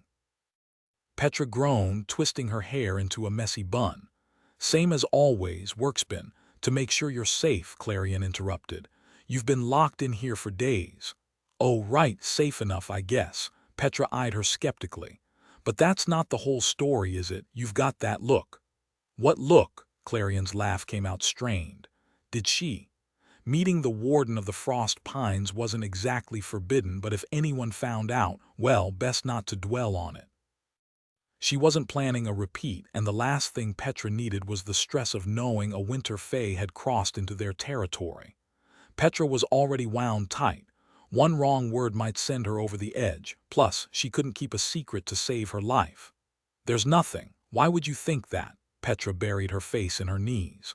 "Oh no," she mumbled. "It's really bad, isn't it?" Clarion's stomach twisted. Was she that easy to read? Petra sagged further, lifting her head with a look of utter dread. "Elvena's actually going to exile me, isn't she?" For a second Clarion just stared, torn between relief and bewilderment. "Wait, no, something worse. Did you come to tell me we're doomed by sunrise?" "No, it can't be, Petra," Clarion interrupted, gripping her shoulders. "You're spiraling again." Petra exhaled, shoulders slumping before she straightened herself. Okay, so what's the deal?" "The future queen of Pixie Hollow shows up at my place." "Technically, still in training," Clarion corrected. "Without warning and no real reason." Clarion wished she could just tell her everything. Instead, she sighed and perched on the edge of Petra's cluttered work table, nudging aside some loose gears. Petra didn't scold her, so she figured it wasn't anything vital. As she took in her friend's exhausted, smudged face, a dull ache settled in her chest. Moments like these made Elvena's lesson sting, how a queen had to bear her choices alone. Distance kept the temptation to unload on others at bay. So instead, she said, "No hidden agendas, no bombshells, just me." Petra wasn't buying it. She fiddled with a wrench, turning it over in her hands like it held answers. "You don't need to be cryptic, Clarion, not with me." "Don't I?" She motioned to the chaos of the workshop and forced a grin. "I know. I just wanted to see you. So what's all this?" "You haven't heard." Petra's whole demeanor shifted, excitement replacing the tension. She dug through the mess and pulled out 2 metal plates. "This could change everything. I've been refining a new method, using sand as a flux for welding," and Clarion let the words wash over her, smiling even though half of it went over her head. Seeing Petra like this, so alive in her work, was like standing in the sun. But beneath that warmth, something heavier tugged at her. What would it be like to have that kind of certainty, to share it so freely? Back at the palace, the balcony doors clicked shut a little too loudly. Clarion froze, waiting, but no alarm sounded, no guard stormed in. A quiet victory. She changed into her nightgown, humming as she unraveled her braid, petals and pins tumbling free. The scent of snow and pine still clung to her, a stubborn reminder of the world outside. Just as she reached for her comb, 3 sharp raps echoed at the door. No need to guess who. "Elvena." "Come in," she said, smoothing her expression before turning. There she stood, framed in the doorway, unreadable as ever. Even though it was well past midnight, she still wore her royal attire. At first glance, her expression was impossible to read, but Clarion caught a flicker of relief in her eyes. "You're here." "Where else would I be?" Clarion flashed her brightest smile, hoping it would mask the tremor in her voice, then turned back to the mirror. She picked up her comb and started working through the tangles in her hair. In the reflection, she saw Elvena's face tighten. "You were missing when I came by earlier." Clarion had no good response. If only she'd thought of a convincing excuse, but making one up now felt like a mistake. "I'm sorry." Her voice sounded weak, even to herself. Elvena exhaled sharply. "I thought you'd outgrown this recklessness. At the very least, I assumed you'd have enough sense to avoid obvious risks. Maybe I should reassign your guard for failing to stop you." "It wasn't her fault," Clarion insisted, panic slicing through her. How could she have been so thoughtless? She hadn't considered what it would mean for Artemis, whose sole duty was keeping her safe. "It was mine." All warmth drained from Elvena's face. "You ignored my direct command. And I regret that." Clarion stood, feeling small in her loose nightgown and undone hair. But now that she had Elvena's full attention, maybe she could make her understand. "But I can't just stand by while our people are in danger. The future ruler of Pixie Hollow has to—" "I thought you were dead." The raw edge in Elvena's voice cut through the room, leaving Clarion speechless. The silence stretched as Elvena's breath came unevenly. Only then did Clarion realize Elvina wasn't just angry, she was terrified. "The scouts found nothing," Elvina continued. "No tracks, no signs, just gone. When I came back to find Artemis frantic and you nowhere to be seen, what was I supposed to think? If that thing had taken you, then there'd be no coronation and Elvina could rule unchallenged for centuries, or until a better heir arrived." Clarion wasn't sure what was worse, her own bitterness or the sight of Elvina's shaking hands. "Where were you?" Elvina demanded, voice low. The memory of my Laurie's warning flashed in Clarion's mind, but she pushed it away. "I went to see Petra. You know how she worries." It wasn't entirely untrue. "I do." Elvina's shoulders relaxed slightly. The answer seemed to satisfy her and she regained her composure. "You've always had a soft spot for that tinker, but don't defy me again. Pixie Hollow can't afford to lose its heir to reckless choices. You're too important, of course." Orders weren't meant to be questioned, only obeyed. Clarion hugged herself tighter. "Elvina." Elvina gave a slight nod, her expression unreadable. If Clarion wanted answers, she'd have to choose her words wisely. "That scout mentioned the creature came from the winter woods. Do you think the winter fairies are safe?" Elvina's brow furrowed, caught off guard by the question. "The winter woods isn't a place for the faint of heart. It's wild, treacherous, and teeming with beasts. The fairies there have learned to survive." Teeming with beasts. Clarion couldn't shake the memory of my Laurie's bewildered expression when he'd said, "You don't know." Keeping her voice steady, she pressed, "Did you already know about the dangers there?" "Only in passing," Elvina answered carefully. "There's a reason we've never sought an alliance with winter."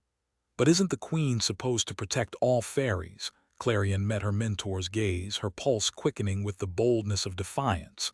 The rush of rebellion left her uneasy. "Or am I wrong?" "Her own fairies, yes," Elvina countered, her stare unwavering.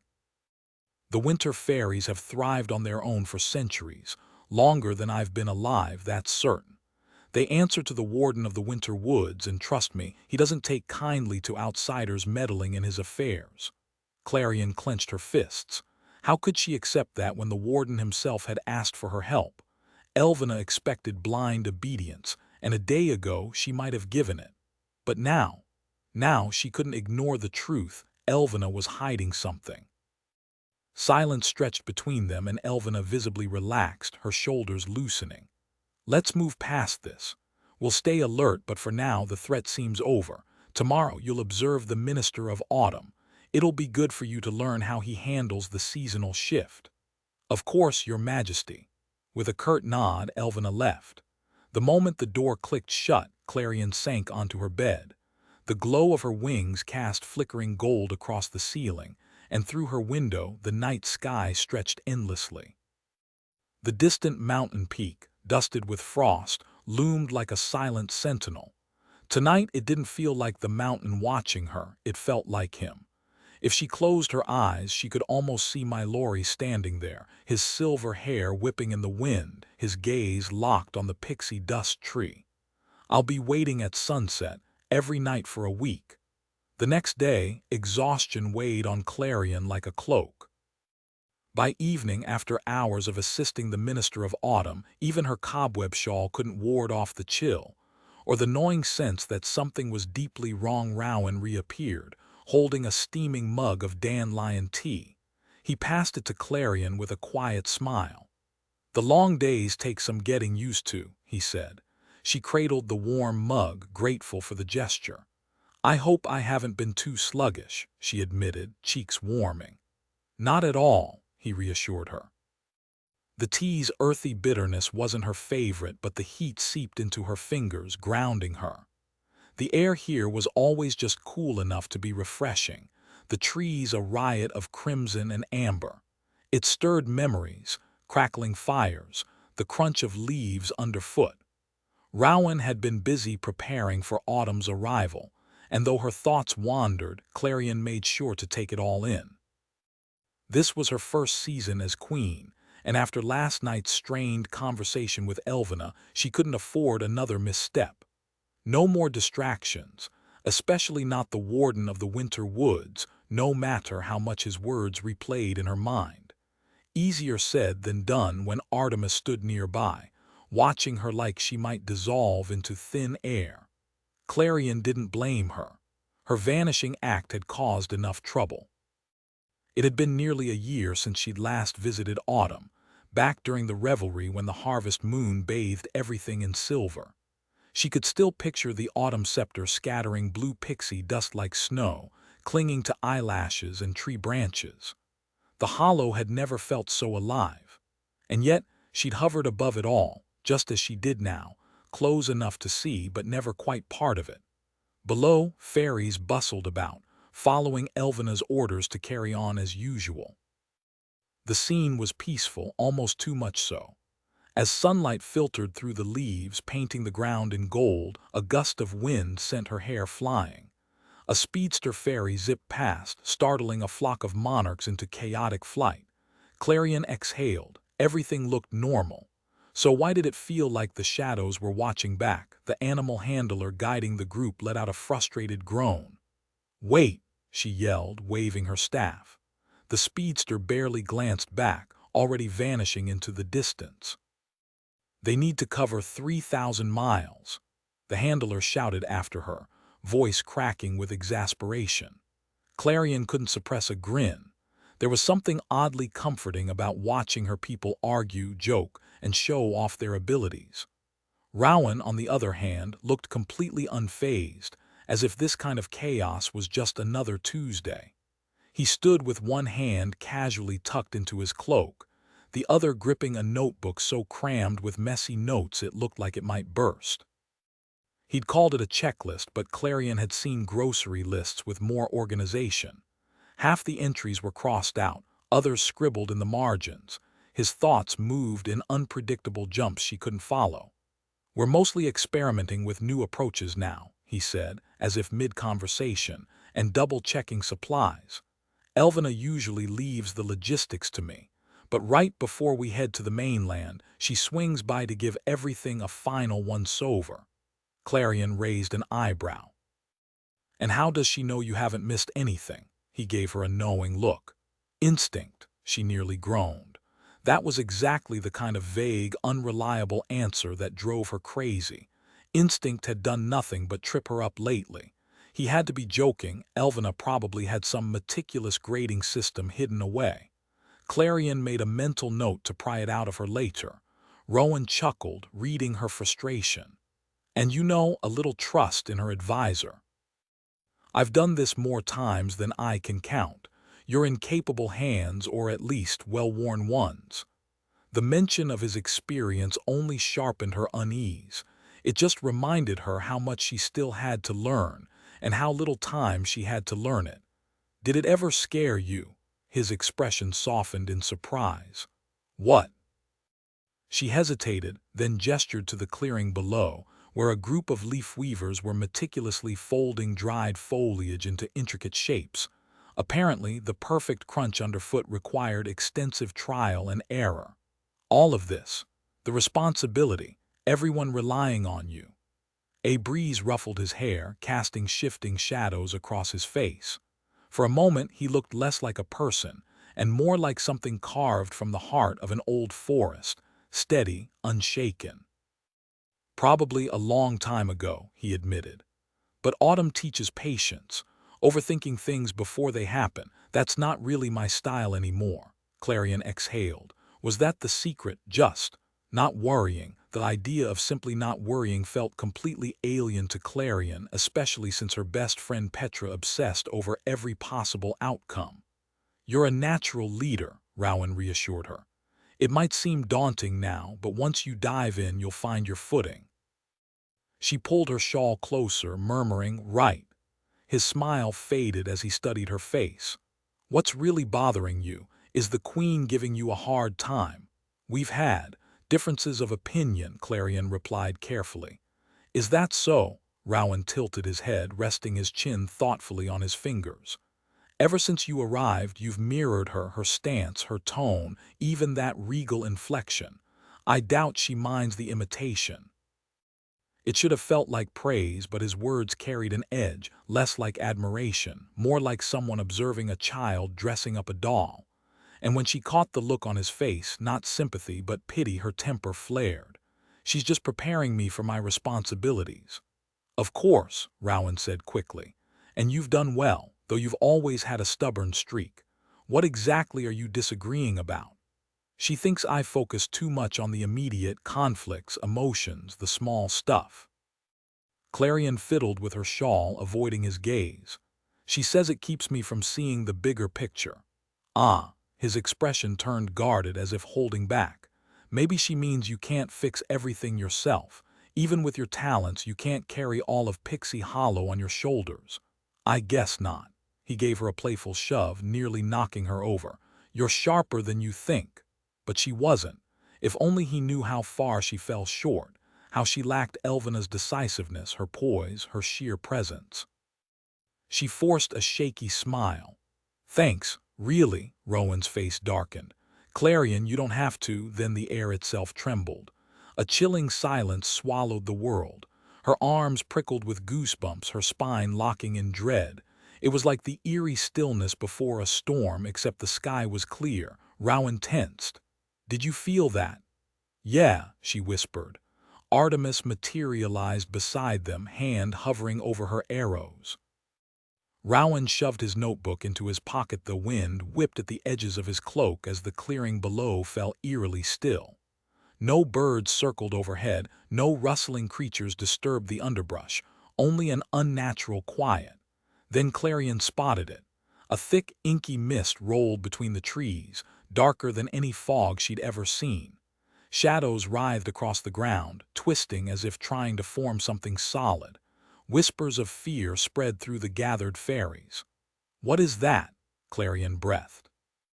Artemis shook her head, already drawing an arrow. "No idea," she muttered, though the tension in her grip said she doubted her weapon would help.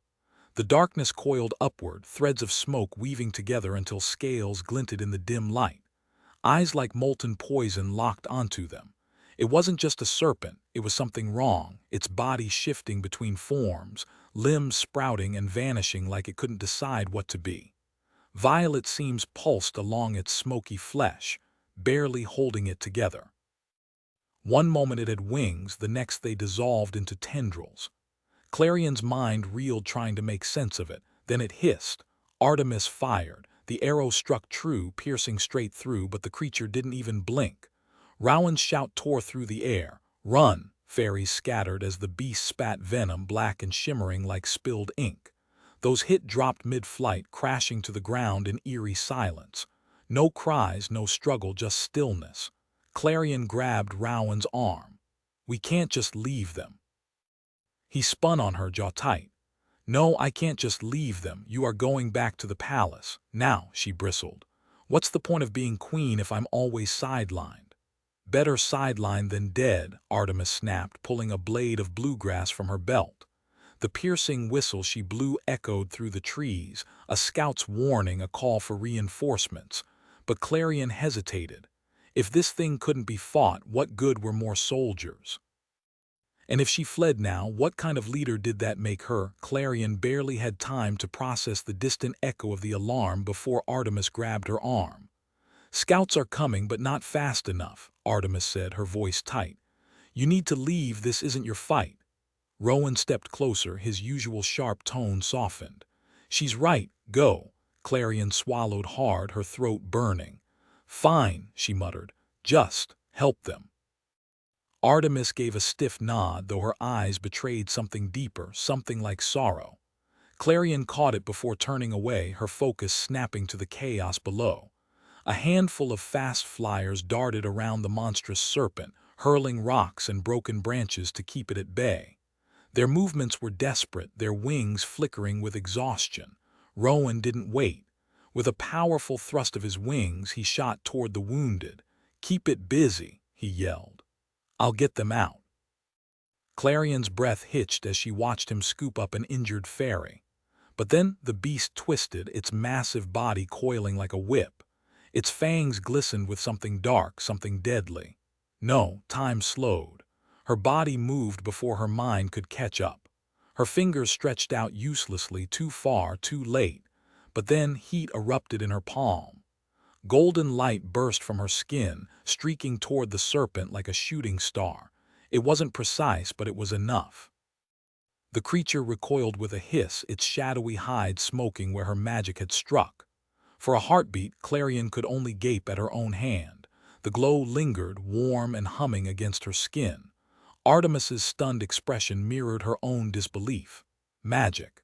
The realization crashed over her. There was no time to question it. Scouts wouldn't arrive in time, and arrows had barely scratched the thing. But this could work. She'd sworn to stay out of danger, to be careful. But if this was the cost of saving lives? "Forgive me," she whispered. Then she was airborne, diving straight into the fray. Behind her, Artemis's shout was lost to the wind.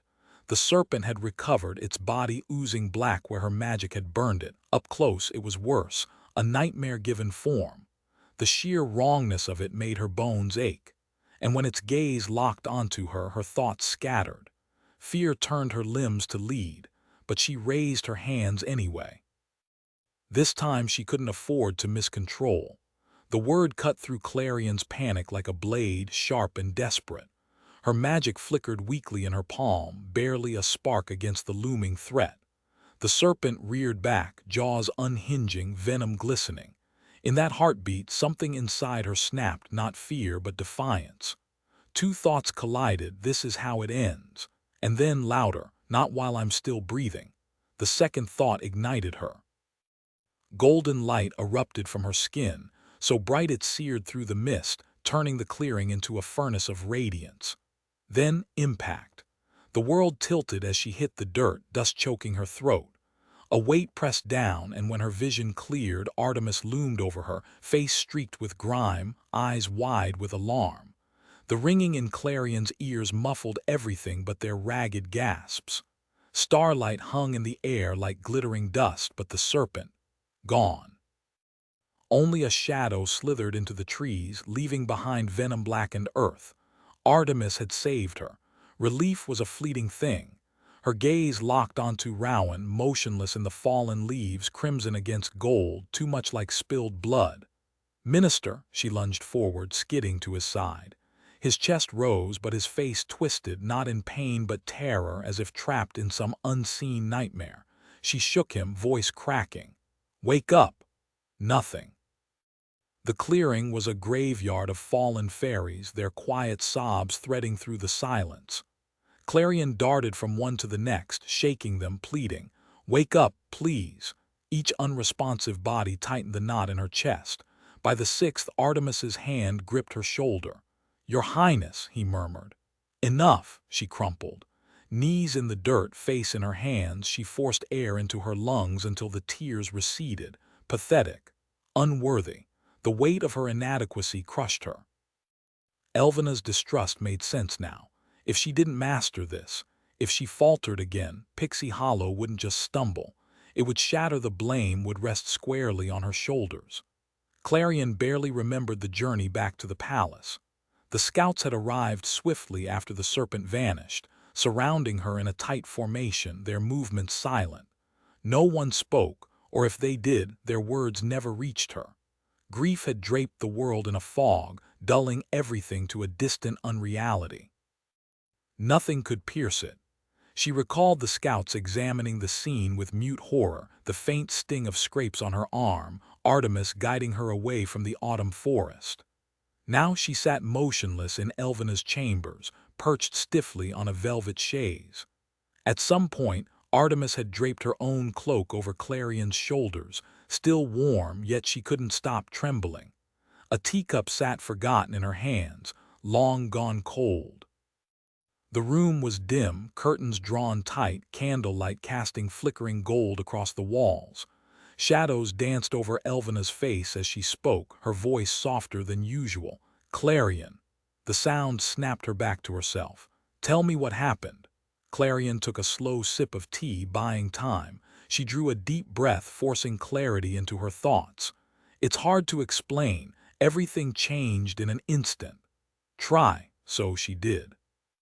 She described the sudden chill in the air, the way shadows had twisted into something alive, half-formed, monstrous. How fairies had plummeted from the sky, motionless. The crushing dread that pinned her in place when she faced the creature, just recounting it sent a shudder through her. Yet Elvena's expression remained unchanged, no shock, no fear, only grim acceptance. By the time Clarion finished, a cold realization settled in her chest. My Laurie's doubts no longer seemed so absurd. "You already knew," she said. Firelight flickered in Elvena's eyes, deepening the lines of her face.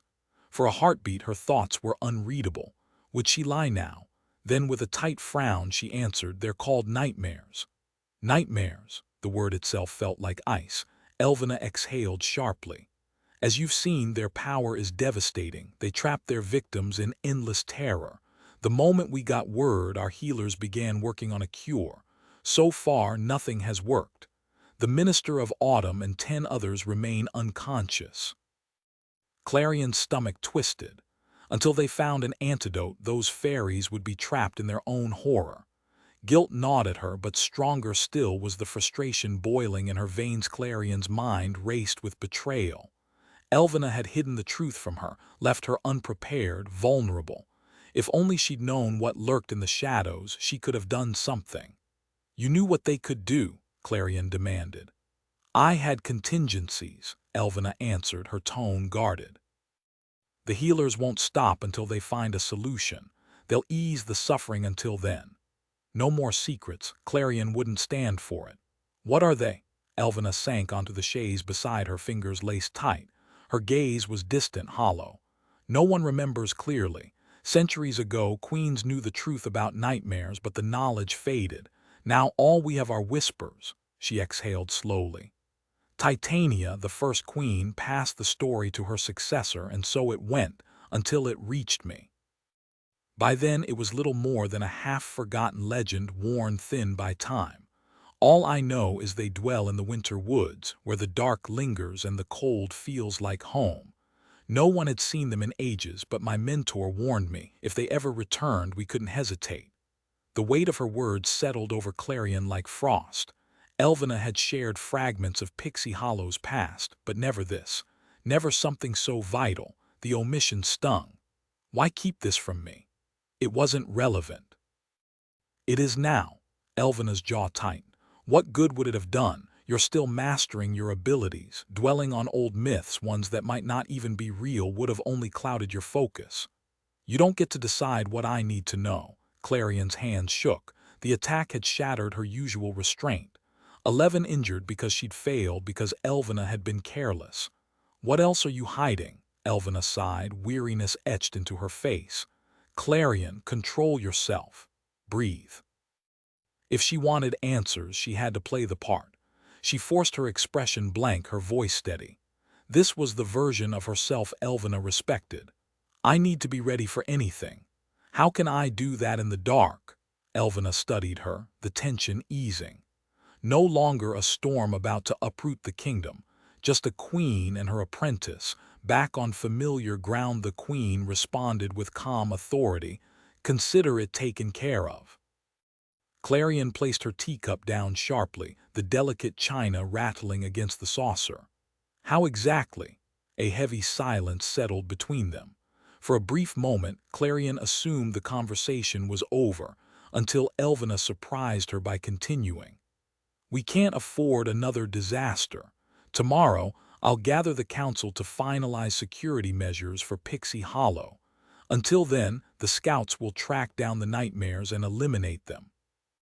Clarion's mind flashed back to the attack, fairies tumbling from the sky, their wings limp, dust scattering like embers in the crimson sunset. Something that monstrous couldn't be dealt with so cleanly. But then she recalled how it had recoiled when her magic flared, scrambling away like a shadow exposed to daylight. She still didn't understand how she'd summoned that power, or if she could repeat it. Elvena, though, had no such doubts. "They fear our magic," Clarion said. Elvena arched a brow. "Do they?" "I managed to call mine just for a moment. You should have seen it." She forced herself to sound measured, though excitement thrummed beneath her words. Passion wouldn't sway Elvena, only reason would. Artemis's weapons were useless, but if you or I joined the scouts, absolutely not. Elvina stood abruptly, her voice turning icy. A queen's strength lies in her presence, not her recklessness. What's the point of a queen who refuses to act?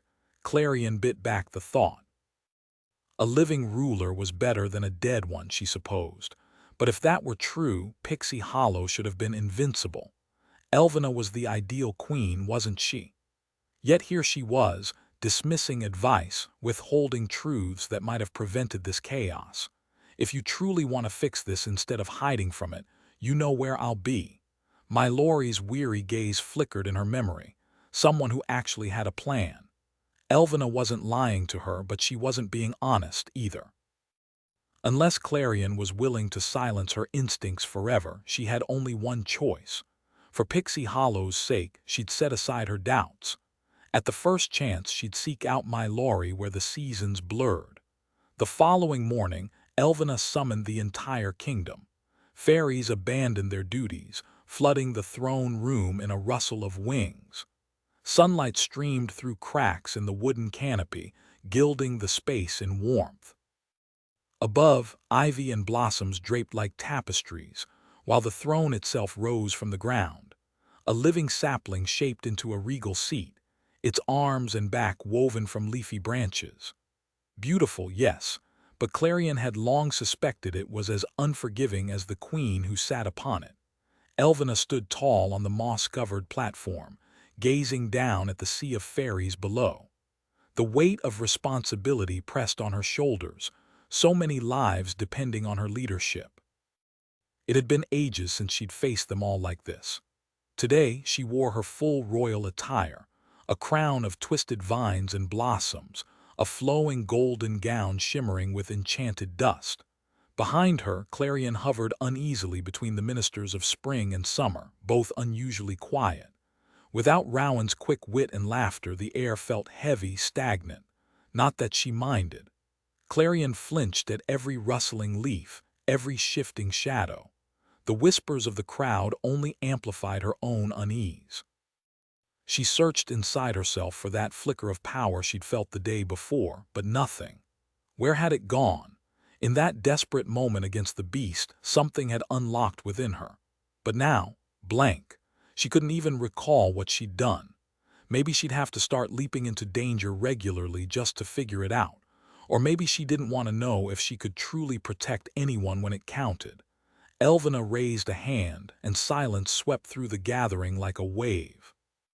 That effortless command, Clarion envied it. "Thank you for coming," Elvina began, her voice steady. "I know this is unexpected and I won't keep you long, but there's urgent news. Yesterday, a group of fairies was attacked in the autumn forest by a creature from the winter woods." A ripple of gasps and frantic murmurs spread through the crowd. Elvina continued, firm. "I understand your fear, but we are doing everything possible to ensure safety. The victims are alive, though trapped in an unnatural sleep. Our healers are working tirelessly to break the enchantment." Now, before she could finish, a storm talent in a dress woven from storm lilies shot up. "Your Majesty, how did this even happen? Just yesterday, everyone had been ordered to stay indoors, only to be told later that the danger had passed." Clarion kept her expression neutral, though inside she was stunned. In her 17 years, she'd never seen anyone challenge Elvina so boldly, yet murmurs of agreement rippled through the crowd. "Our scouts found no signs of lingering danger," Elvina answered, her voice edged with frost. "Given the circumstances and Princess Clarion's upcoming coronation, we believed it was safe to lift restrictions. I take full responsibility for that decision and it won't happen again. Now may I continue?" When no one else spoke, she folded her hands and pressed on. 11 of your kin are recovering under our healer's watch. Among them, as you've likely heard, is the Minister of Autumn." A fairy near the back, her arms streaked with vibrant dyes, called out, "What about the autumn preparations?" A wave of uneasy whispers spread through the crowd. Clarion hadn't fully grasped the consequences until now. A delayed season could unravel everything: scorching summers drying rivers, crops failing under relentless heat, forests turning to tinder. Nature was a fragile balance, and even fairy magic couldn't fix everything. That nagging voice in her mind hissed, "This is on you." "If you were better at this," Elvina, ever unshaken, responded smoothly, "we have time. The autumn fairies are skilled, and Princess Clarion and I will oversee things until the minister recovers, which I expect will be soon." The crowd's unease eased slightly. For a fleeting moment, Clarion thought she saw Elvina's posture relax, something she'd never witnessed before. The woman who dismissed all doubts last night now seemed almost human. "Before we adjourn," Elvina said, "let us honor those healing from the attack." Light pooled in her palms, and with each name spoken, a glowing orb floated upward. Pixie dust shimmered down like gentle rain. Fairies leaned into each other, hands clasped in quiet solidarity. When the last light hovered above them, Elvina's voice hardened. "We will make those creatures pay for what they've done." "Let's not act without thinking," Elvina declared, her voice firm. "Starting tonight, the curfew is back in place. Since we've discovered these creatures hunt after dark, no one leaves their homes once the sun goes down. No excuses. Break this rule and you'll deal with me directly. Is that clear?" The room fell utterly silent until a wind-weathered fairy with tangled hair spoke up. "What about winter?" His question carried a quiet challenge. Clarion's gaze flickered toward the distant, snow-capped peaks, their icy glare impossible to ignore. A murmur rose as others joined in. "Winter's the ones who let those things loose. Or maybe they couldn't stop them. Are they even still standing?" Elvina raised a hand and the voices stilled. "The Winter Warden hasn't reached out in months," she admitted. "But I refuse to believe they'd unleash this on us. More likely they're fighting the same battle and losing." Her voice softened. "My heart goes out to them." Clarion tensed. Was that sympathy or certainty? The doubt twisted inside her, sharp and unwelcome. She hated questioning Elvina, the woman who'd practically raised her. Yet the unease lingered. "Still," Elvina continued, "we can't afford to wait. For our safety, I've decided to sever the bridges connecting us to winter." The words hit Clarion like a physical blow. Her pulse roared in her ears. "It won't be quick," Elvina added. "The magic binding those bridges is ancient, but the work has already begun." Abandon winter, cut them off completely. Clarion's stomach turned. She might not be a leader, but she knew this wasn't just ruthless, it was a betrayal. As the crowd dispersed, a flash of crimson caught her eye. "Clarion!" Petra shoved through the lingering fairies, her fiery hair bright against the dim hall. The sight of her steadied Clarion more than she'd admit. Before she could speak, Petra grabbed her wrist, not quite a hug, but the grip said everything. "You're okay," Petra exhaled. "When I heard, I'm fine. Mostly." Clarion forced a shaky smile. Petra's hand dropped, curling protectively over her own chest like she was holding back the rest of her fierce. Clarion tensed as Petra's question hung in the air. Across the throne room, Elvina leaned in close to Aurelia and Iris, their whispered conversation barely audible. Artemis, ever vigilant at the base of the dais, caught Clarion's furtive glance and raised an eyebrow, her silent warning clear. "I've got my eye on you." After vanishing 2 nights prior and the chaos in autumn, slipping past her guard again would be impossible. "Not here," Clarion muttered, motioning toward the exit. Petra sighed but followed, with Artemis trailing just far enough to give them the illusion of privacy while still keeping watch. The palace grounds stretched before them, a sea of emerald grass dotted with buttercups, the morning dew glistening like scattered diamonds. Clarion sank onto the damp earth, the chill seeping through her clothes.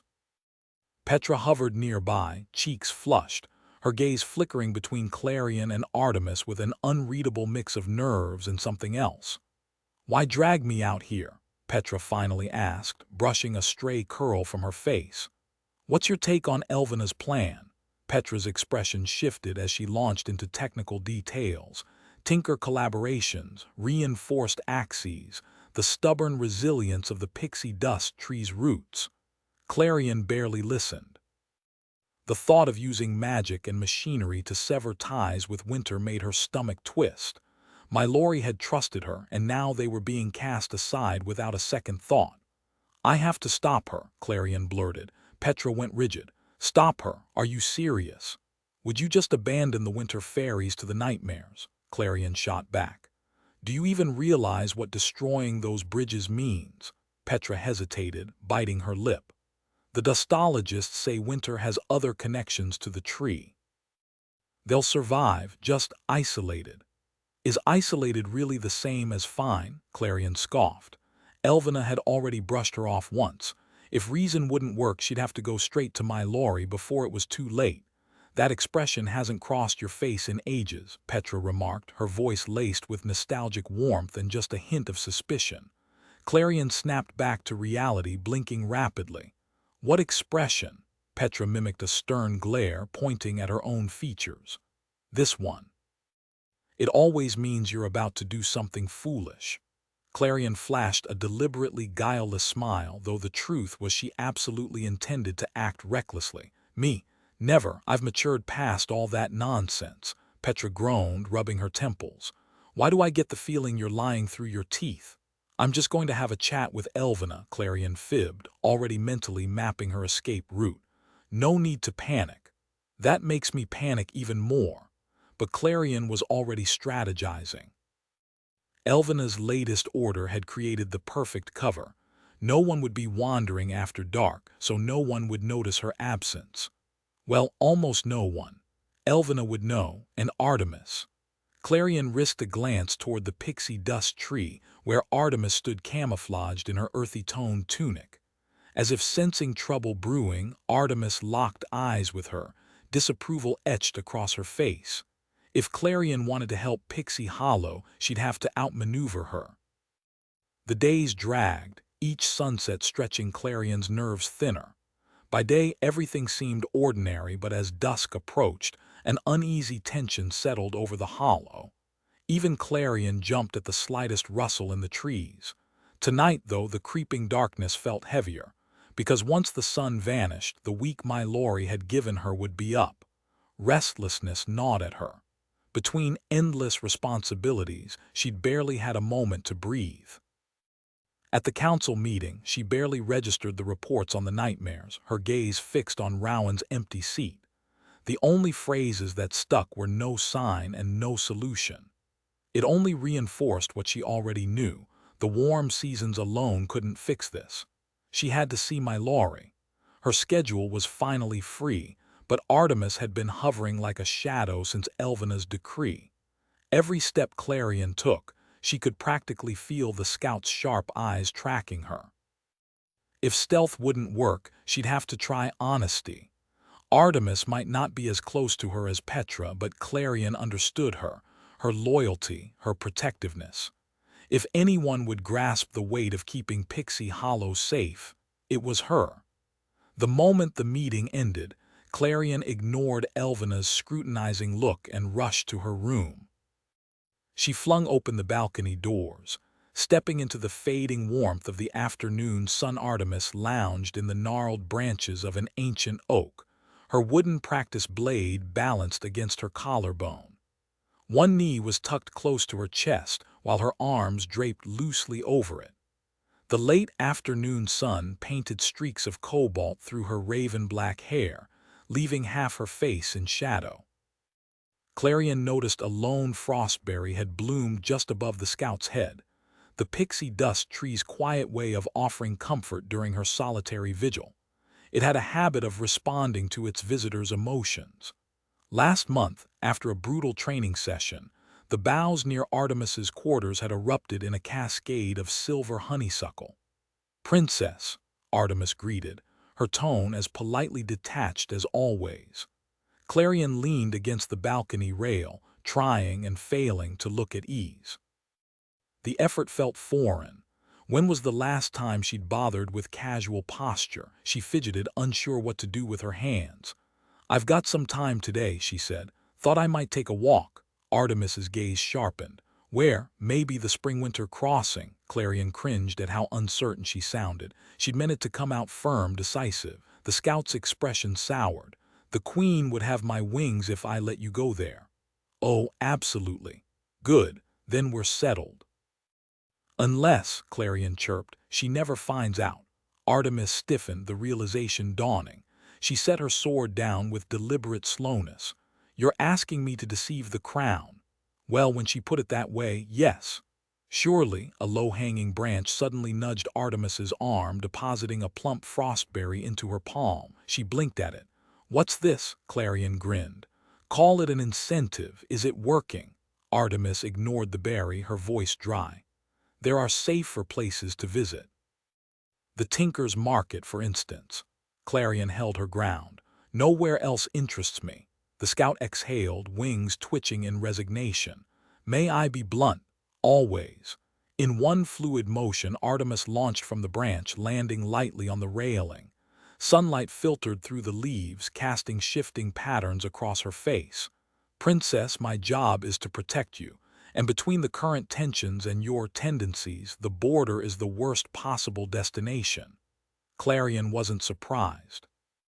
Artemis took her duties seriously, more than most, and certainly more than Clarion had ever earned. The frustration mixed with warmth inside her. Artemis wouldn't be so rigid if she didn't care. I wouldn't push this if it wasn't crucial. Just trust me on this. Artemis paused, studying Clarion's face before finally relenting. She lowered herself to sit, bringing them nearly eye to eye, and took a slow bite of the fruit. What's out there that's worth risking the border? The warden of the winter woods. A flicker of surprise crossed Artemis's face, subtle as moonlight shifting through clouds. Why him? Because he might know how to stop the nightmares for good. Clarion's jaw tightened. Sealing off winter isn't the answer. If there's a way to protect more fairies, I have to take it. Artemis exhaled, her usual composure slipping. You never could back down from a fight, could you? Clarion's pulse quickened. So you'll let me go? I shouldn't, for your sake. I've seen what happens when heart overrules sense. A shadow of memory passed over Artemis's face.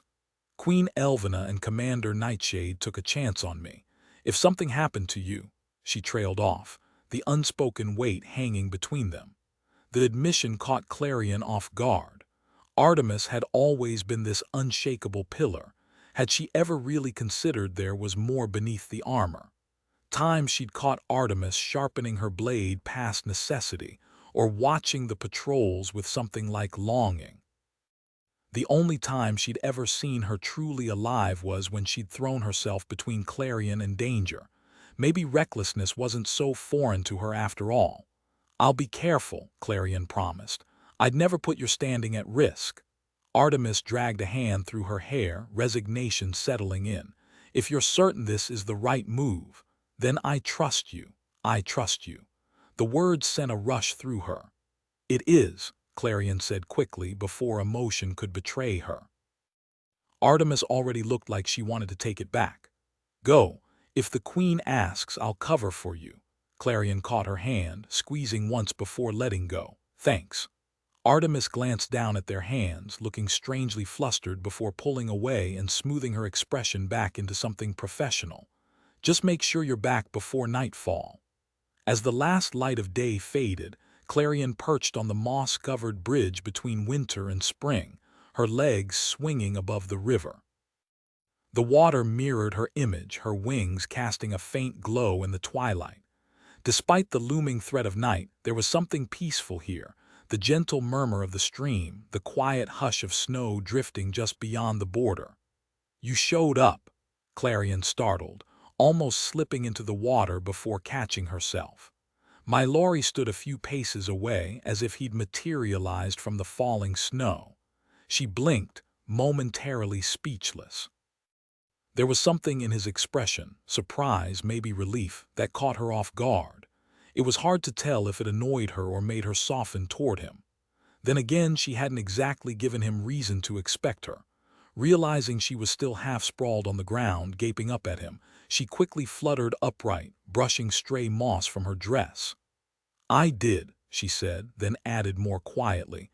It took longer than I expected. I had to figure out how to get back here. Naturally, he replied, that dry amusement creeping into his voice. You did mention your responsibilities last time, Clarion bristled. Whatever he thought of Pixie Hollow's royalty, she was busy. It hasn't been simple. I've been practically confined, and the new curfew makes things difficult. His expression shifted to concern. A curfew? Yes, we were attacked. The words felt hollow compared to the reality. The memory twisted inside her, dread, guilt. If only she'd been faster, stronger. 11 fairies are in some kind of enchanted sleep. Our healers are trying to wake them, but I'm sorry. His voice was heavy, almost like he blamed himself. The same things happened to some of ours. We haven't found a cure either. A grim silence settled between them. Clarion fought the urge to reach out. What good would it do? But she understood that helplessness, the weight of failing those who relied on you. With a bitter smile, she sighed. Guess we're both stuck then. Do you still believe I can be of help? She asked, watching his reaction carefully. I do, he admitted, though his voice wavered. I just didn't expect you to return. Why did you? Because I need to hear what you're planning. She hugged herself, shivering from the cold wind at the border and from the weight of what she had to tell him. Elvena's solution is to trap the creatures in winter. She wants to cut off all connections to the other seasons. You'll still have pixie dust, but my Laurie's face drained of color, matching the snow around them. Seeing his horror mirrored her own unease. A storm of emotions flickered across his expression before he finally managed. You don't agree with her? Of course not. I've seen one of those things up close. Even now, the image of the nightmare burned behind her eyelids, haunting her sleep. I won't abandon you to face them alone. I couldn't protect anyone before, but when my magic hit it, something changed. It flinched. Elvena ordered me to stay out of it, but I won't let her do this if there's another way. His eyes widened. No one in winter has ever driven them back. You might actually be the answer, she scoffed. I wouldn't go that far. If only he knew how little control she had over her own magic. The only other thing I know is their name, nightmares, though I'm guessing you already knew that, he exhaled sharply. Yes, I know what they are. Your predecessor kept you in the dark, he'd said before, and he wasn't wrong. Misreading her silence, he added, I don't have all the answers, but the Pixie Hollow Queens might. When I realized you knew even less than I did, he hesitated, searching for the right words. Our realms haven't exactly been allies. I thought you'd only believe me if Elvena confirmed it. I get it, she said softly. His shoulders relaxed slightly. How did you find out about them? There's a lake in the heart of the winter woods, a prison for nightmares. His exhaustion was impossible to miss, dark circles shadowing his eyes. How many sleepless nights had he spent worrying about his people? They've broken free, her breath caught, like a jailbreak. Then it hit her. So you, yeah, he said, rubbing his temple. That's why they call me the Warden. The title settled heavily between them. No wonder he carried so much guilt. Did he really think this was his failure? A part of her ached to ease the worry etched across his face, to offer comfort with just a touch. This burden wasn't his to carry alone anymore, but she held back, surprising herself with the quiet steadiness in her voice as she spoke. Let me help. Just tell me what you need. The weight in his expression lessened slightly. There's a place called the Hall of Winter. It holds every book in Pixie Hollow, guarded by the keeper of fairy knowledge. There's one book in his collection neither of us can read. He thinks only a governing talent's magic can open it. Every book. The thought sent a rush through her. No question would ever go unanswered again, but the mention of her magic being the key dimmed her excitement. What good was a title if she could barely summon her power? When it counted, she'd fail him. Still, no point admitting that now. Simple enough, she said, forcing a lightness she didn't feel. Will you bring it to me? It's too fragile to move. And the keeper, my Laurie's grimace spoke volumes. If even the warden of the winter woods hesitated, this fairy must be formidable. I don't know how it would fare outside. The book is ancient. That complicated things. So what's your plan? Come to winter with me. Her immediate reaction was a sharp, silent no, followed by the absurd urge to laugh. Years of practiced composure kept her face neutral, but disbelief crept into her voice. And how exactly would that work? My Laurie hesitated, as if doubting his own words. The keeper says warm fairies once crossed into winter. If true, it was long before her time. The hall really did hold all of fairy history. The idea sent a shiver through her, not just from the cold. All those carvings in the palace, the whispers of a connection between their worlds, maybe they weren't just stories. If you can shield your wings, he added, you might last long enough to reach the book. In theory, yes, but the risk, the promise she'd made, weighed heavy. Yet if this could protect her people, both here and in winter, what choice did she have? She exhaled slowly. All right. The word felt like stepping off a ledge. My Laurie's words hung in the air, unfinished, but Clarion already knew the answer. Petra, if anyone could come up with a brilliant solution, it was her. A spark of excitement lit up my Laurie's stormy eyes. You've thought of something, he said. She hesitated before nodding. The plan would mean dragging the most cautious fairy in all of Pixie Hollow into what might be the most reckless idea Clarion had ever proposed. No promises, she said, but I'll do my best. His voice softened with gratitude. That's enough, thank you. The sincerity in his words caught her off guard. It wasn't just appreciation, it was trust, the kind that settled warm and unfamiliar in her chest. She swallowed, suddenly aware of how quiet it had become between them. Of course, she murmured. My Laurie shifted, breaking the silence first. I suppose we won't be able to reach each other until this is done. If you'd like, I could meet you here at dusk. Every evening. Clarion gave him a skeptical look. Don't you have people wondering where you are? He blinked. What do you mean? She flushed, realizing how it sounded. I just meant, doesn't anyone notice you disappearing to lurk around the edge of spring like some kind of shadow? A slow smile curved his lips. If he took offense, he didn't show it.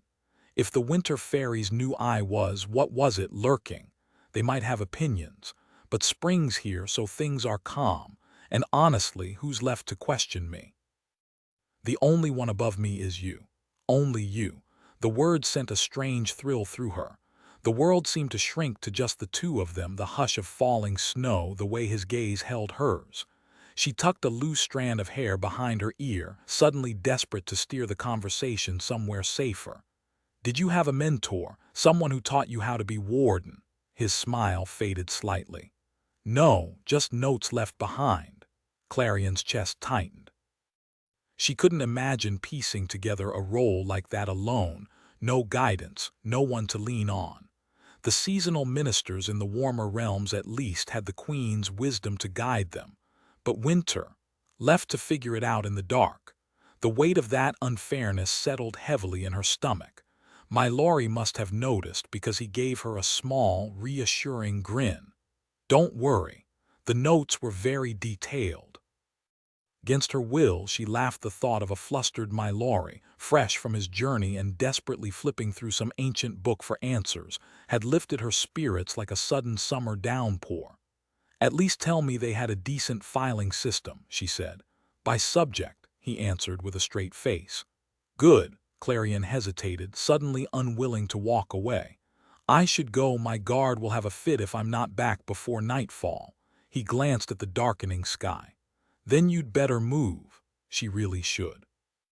The moon had appeared, a pale sliver like a half-lidded eye watching from above. I'll come back as soon as possible. Be safe, Clarion. Hearing her name sent a rush of warmth through her, but it vanished just as quickly.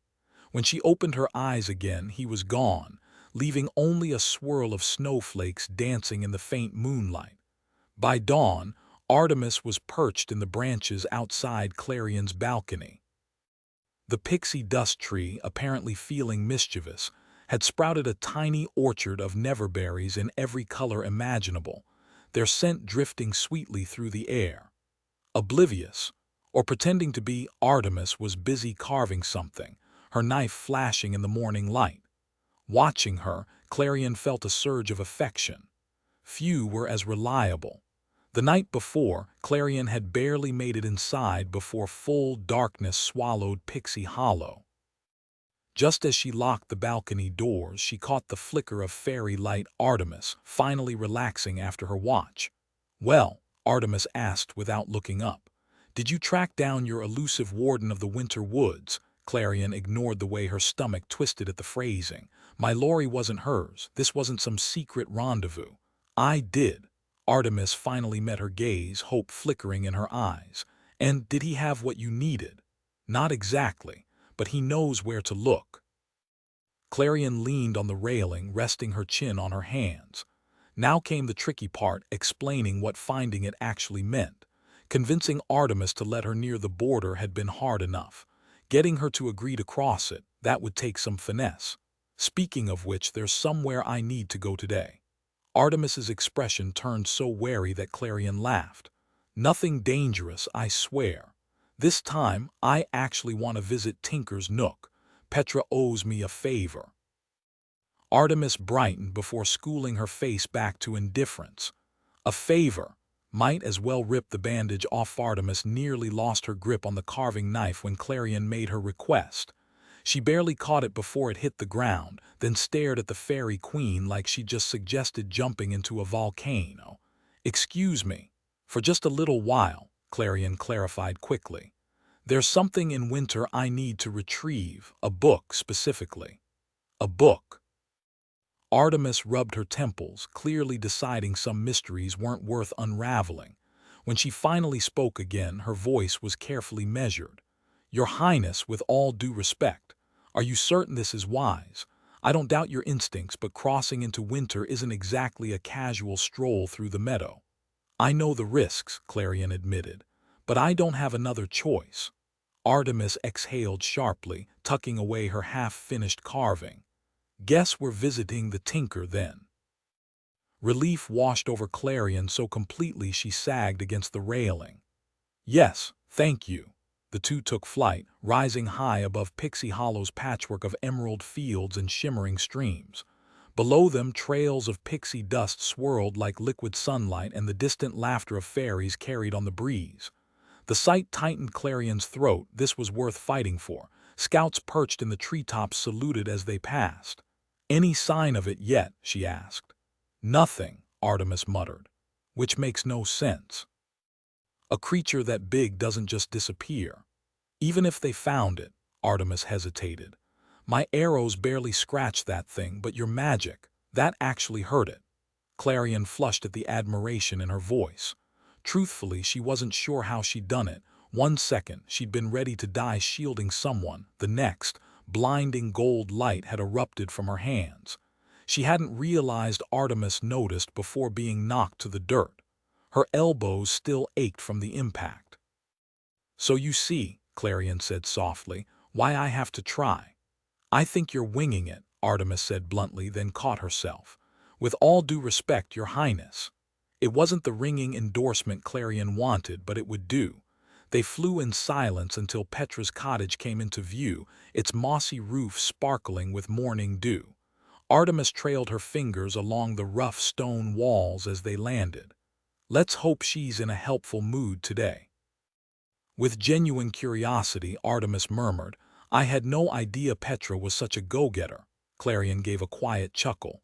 You've never caught her in the zone. It's downright terrifying. Petra's usual spot by the window was empty, the curtains tightly shut. No doubt she was deep in one of her obsessive trances again. The other crafters knew better than to disturb her when she was like this. She practically turned into a different person. Clarion rapped on the door. No response, just the rhythmic clanging of metal from inside. Maybe we should come back later, Artemis suggested. Nah, she won't even notice we're here, Clarion said, pushing the unlocked door open. Artemis shot the door a disapproving look, clearly biting back a lecture on safety. Heat and the sharp tang of molten metal hit them the moment they stepped inside. The air was thick with floating pixie dust, and tools hovered midair as if caught in an invisible current. At the center of it all, Petra hunched over her workbench, her fiery curls tangled, her face smudged with soot and streaks of gold. The glow from her forge cast flickering shadows as she hammered away, lost in her craft. Clarion. Petra's voice was eerily steady. Without looking up, she gestured to a hovering gadget just out of reach. Pass me that. Artemis lingered near the doorway while Clarion obliged, handing over the tool. "I've got a favor to ask," she said. Petra grunted vaguely, still absorbed in her work. The safety goggles she wore, crafted with dyed dewdrops for lenses, made it impossible to tell if she was even listening. "I need your help getting into the winter woods." Petra jerked back so violently she nearly toppled her workstation. The goggles slipped, the blackened dewdrops shattering and streaking down her face like ink. She barely seemed to register the mess, gaping at Clarion instead. "What?" I said. "Oh, I heard you," Petra snapped, wiping her face with her sleeve. "What I don't get is why you'd ever want to go there." Clarion flashed a hopeful grin. "Because it's for an incredibly good reason. You can't just break the rules like this," Petra protested, her voice rising. "Technically, crossing the border isn't forbidden," Clarion countered. That much was true, but without the right preparations, it was practically a death sentence, which explained why most fairies avoided it. "Maybe not for me," Petra shot back, crossing her arms. "But for you, absolutely." A dry voice chimed in from the shadows. "I have to agree." Artemis stepped forward, her usual composed demeanor slightly ruffled. Petra jumped, then flushed bright red when she recognized the speaker. What are you doing here?" Artemis blinked, glancing behind her as if expecting someone else to take the blame. When she turned back, her cheeks were faintly pink. "Her Highness insisted I come along," she said, smoothing her sleeves. "So are you going to help or not?" Petra gaped. "You're seriously involved in this," Artemis sighed. "Against my better judgment, and now so are you." Before Petra could explode, Clarion cut in. "No one has to know you helped," she said quickly, trying to keep the situation under control. Petra brandished her hammer. "I haven't said yes yet. You always drag me into these insane plans, and this time," Clarion caught her wrist, gently lowering the hammer before Petra could accidentally knock something over. "The nightmares came from winter. If I can get across and find answers, maybe I can stop this from happening again. And maybe I can talk Elvina out of whatever she's planning." "That doesn't make me feel better," Petra groaned. "If anything, it makes it worse. You nearly died last time, and now you want to charge straight back into danger." "I won't be the one who lets you." Clarion's chest tightened with frustration. "So you'd rather spend your whole life looking over your shoulder, being escorted everywhere like you can't take care of yourself?" Petra's shoulders slumped. "No," she muttered. "I can fix this," Clarion said, squeezing her arm. "But I need you, please." Petra rubbed her temples. "Why me? I'm not a sewing talent. If you want to stay warm, just wear more layers." Then, as if struck by sudden inspiration, she brightened. "Why not ask Patch? Then we can both forget this ever happened." Patch was the best seamstress in Pixie Hollow, responsible for most of Clarion's gowns.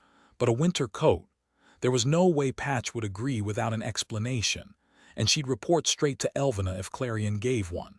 Plus, the way Patch stared without blinking made Clarion feel like every word was being weighed and judged. "I could," Clarion mused, twirling one of Petra's floating tools between her fingers. "But Patch isn't the best tinker here." Petra straightened, pride flickering across her face. "Well, I mean," Clarion smirked, watching the gears turn in Petra's head, "the game was already won, unless you're doubting your own abilities."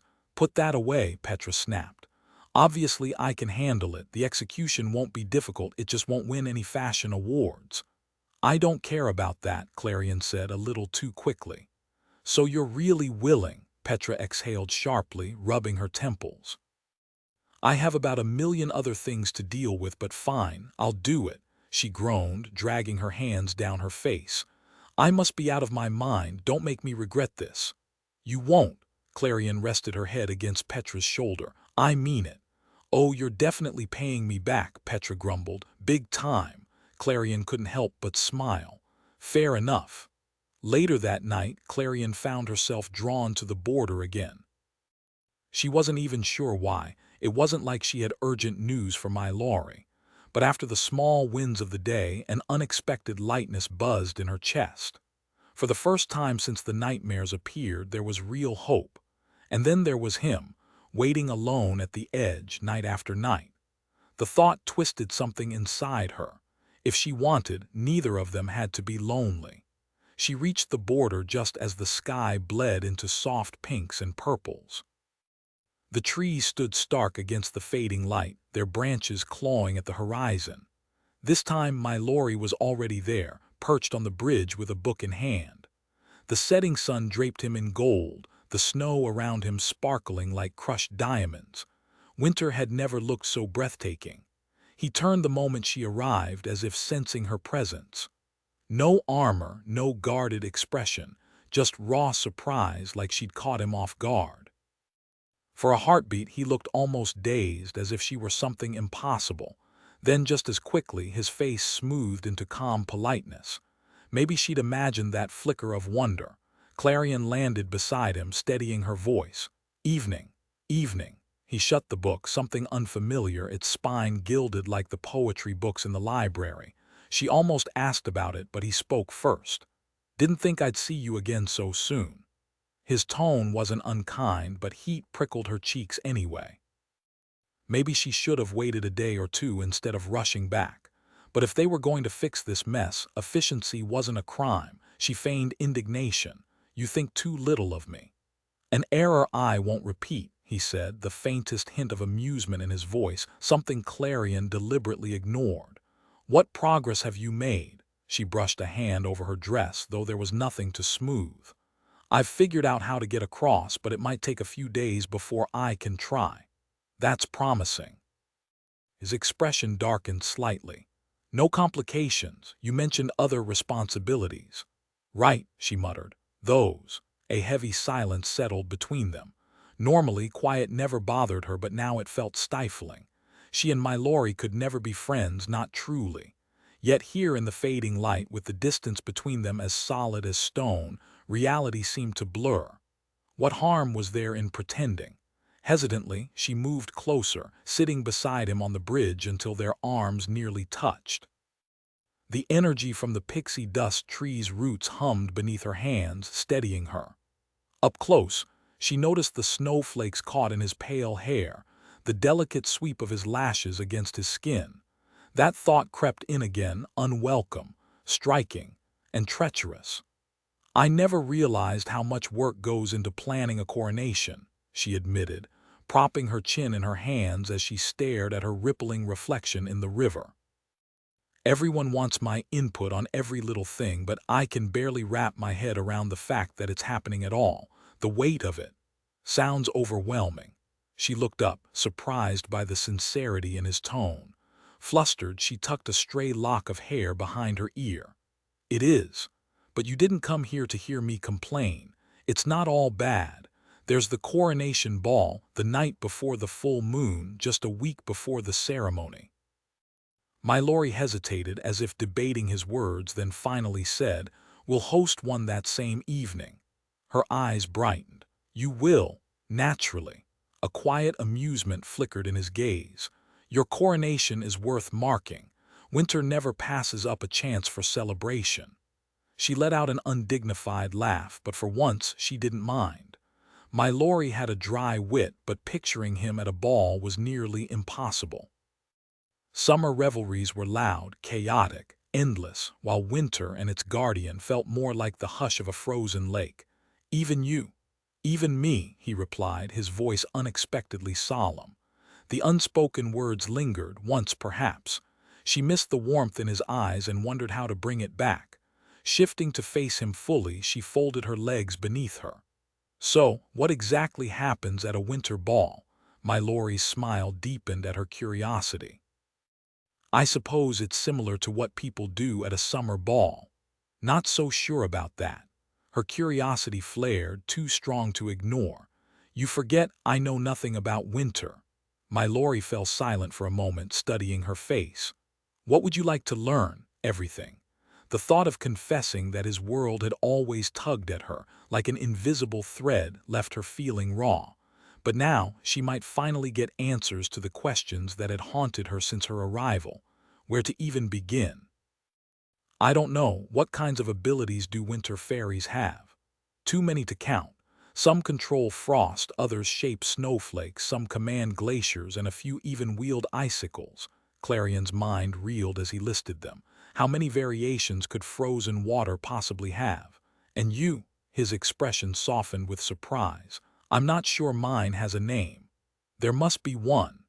Every fairy's gift had a title, and if it evolved into something rare, they usually sensed what to call it. Yet here he was, uncertain.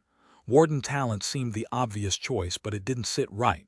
It felt off, like a puzzle piece forced into the wrong spot, and it didn't explain everything.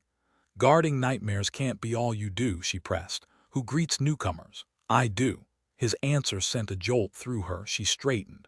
And who organizes winter's arrival on the mainland? That would also be me, he admitted cautiously.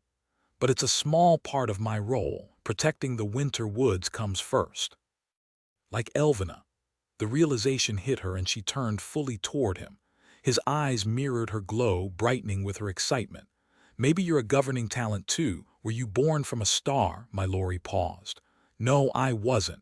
Oh, disappointment welled up sharp and sudden. She forced it down. How foolish to hope for another like her. As her light dimmed, she gave him a hesitant smile.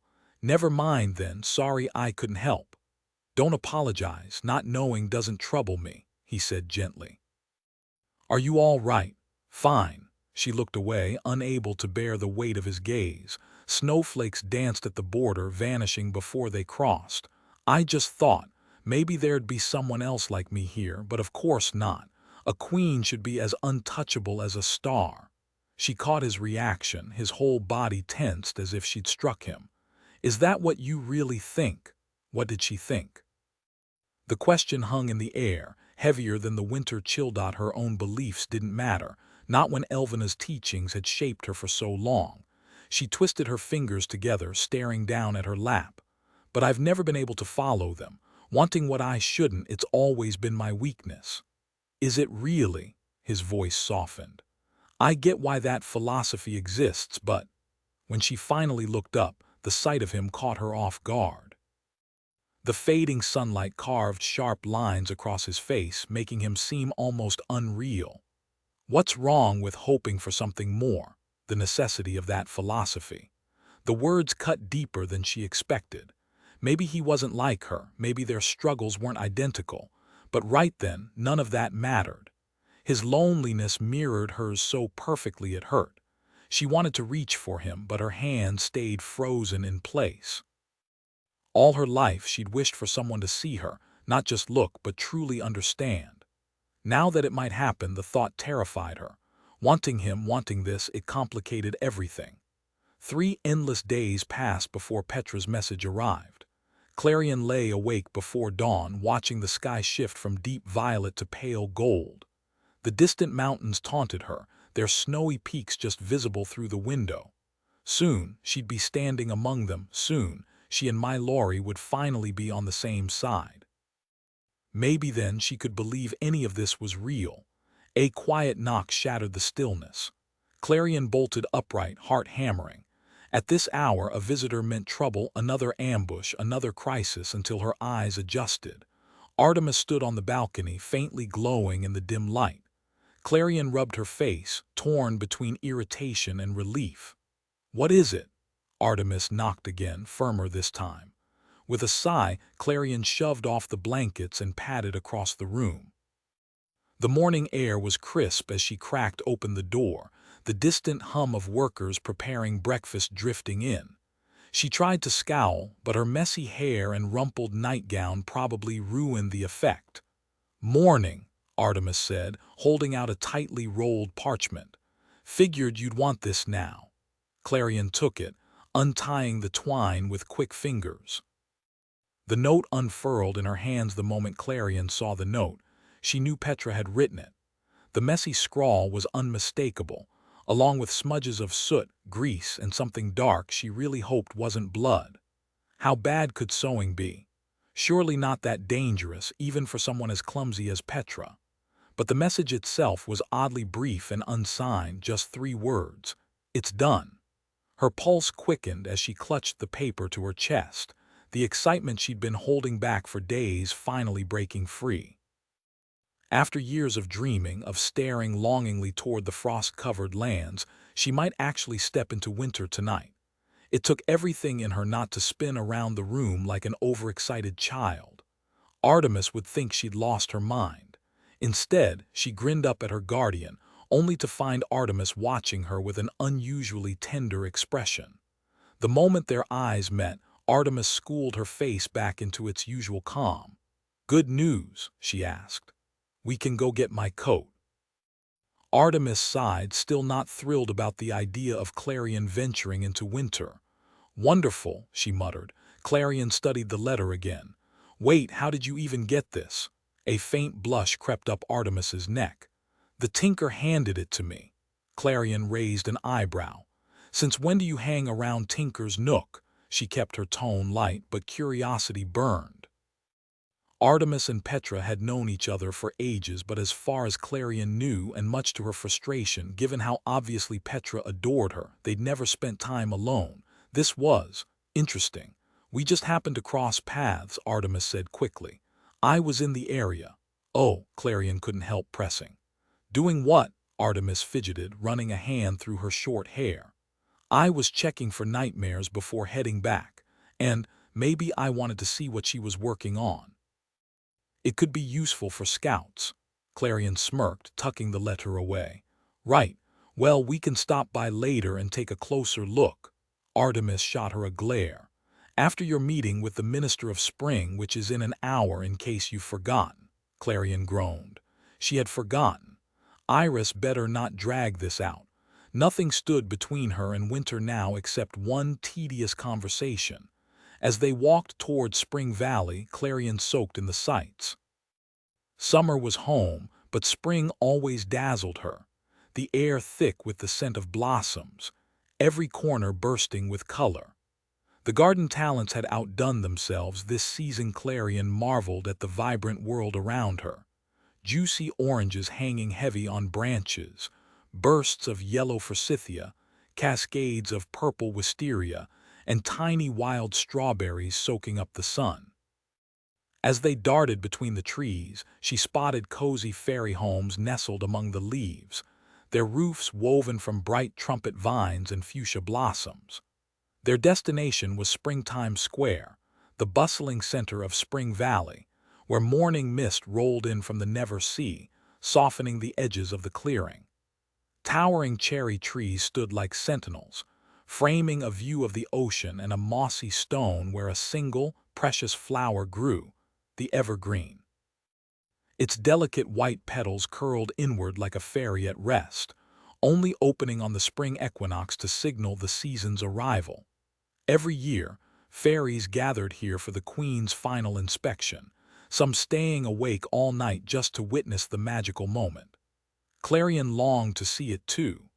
Iris stood waiting by the flower, her crocus petal gown shimmering in the early light, sleeves flaring like bellflowers. Her dark hair cascaded down her back, and though her expression was unusually somber, it brightened when she spotted them. After exchanging greetings, Iris sighed. "I wish I had better news for you today, but I'm glad you came." Clarion's brow furrowed. "What's wrong?" Iris blinked. "Wait, the Queen didn't tell you." A cold dread settled in Clarion's chest. "Tell me what?" Iris bit her lip. "It's better if you see for yourself." With a flick of her wings and a glittering trail of dust, Iris soared ahead, guiding them to a meadow deep in the valley. What Clarion saw sent a jolt of fear through her. A jagged scar of decay cut across the field, stretching toward winter or worse from it. The once lush grass was trampled, flowers shriveled to husks, their petals scattered like broken glass. The faint stench of decay hung in the air. "By the stars," Clarion whispered. "The scouts found it at dawn," Iris said, twisting her hands. "No one was harmed, just the plants." Clarion knew how much that wounded her. Spring fairies could hear the whispers of flowers, feel their fading breaths. She shot Artemis a sharp glance. "Did you know?" Artemis shook her head. Yet another secret Elvina had kept. Another reason to hurry their fight against the nightmares. "At least no fairies were hurt," Clarion murmured, though the words felt hollow. "The damage ran deeper than trampled petals." "I appreciate your concern about the field," Clarion said. "You're too kind, Your Highness," Iris replied, forcing a lightness into her voice that didn't quite reach her eyes. "It's a shame some of the coronation preparations were damaged, but Her Majesty will handle the nightmares. We'll have it all restored before you know it. For now, let me show you what my water talents have been working on. You're in for a real treat." Before Clarion could respond, Iris darted ahead, leaving her to hurry after. If only she had half that energy right now. Iris led her through the trees before plunging back down toward a riverbank, where dragonflies zipped past in flashes of shimmering color. As Clarion steadied herself, the sounds of the water talents whirled washed over her, the rush of the river, the chorus of frogs and insects, and the bright laughter of her subjects, bubbling like a stream over smooth pebbles. She had always admired the water talents' effortless grace. Some floated on makeshift boats of birch bark and lily pads, coaxing golden fish to the surface. Others reclined on half-sunken logs, half hidden by swaying ferns and cattails. A few even skimmed across the water, barely disturbing its surface. It was breathtaking, though a flicker of unease stirred in Clarion's chest. Fairies couldn't swim, waterlogged wings were a death sentence.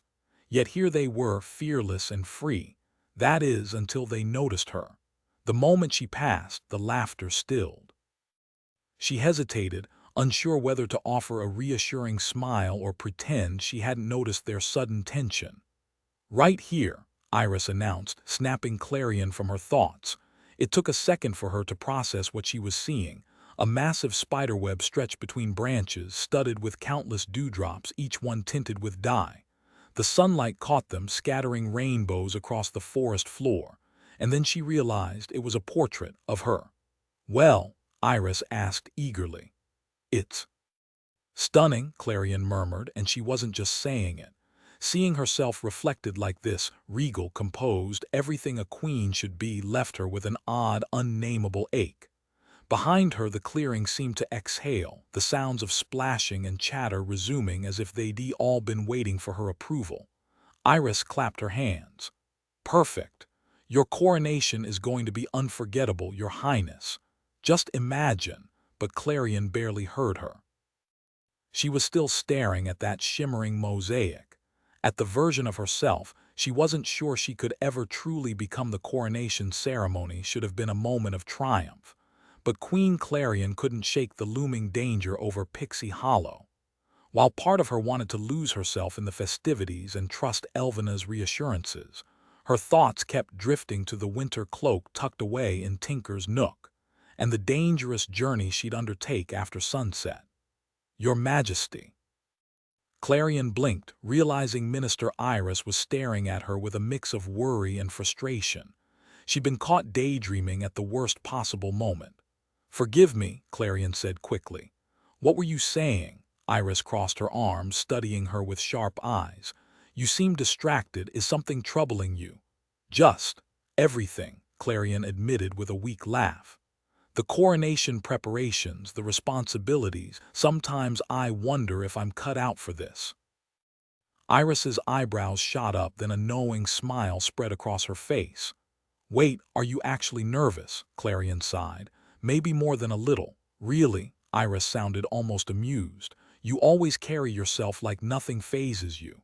"That's the trick, isn't it?" Clarion said dryly. "Fake it till you make it." Iris tilted her head. "You look like you haven't slept in days." Clarion hesitated, but Iris didn't wait for an answer. "I've got just the thing for you, skullcap tea. Works wonders for restless nights." The unexpected kindness made Clarion smile.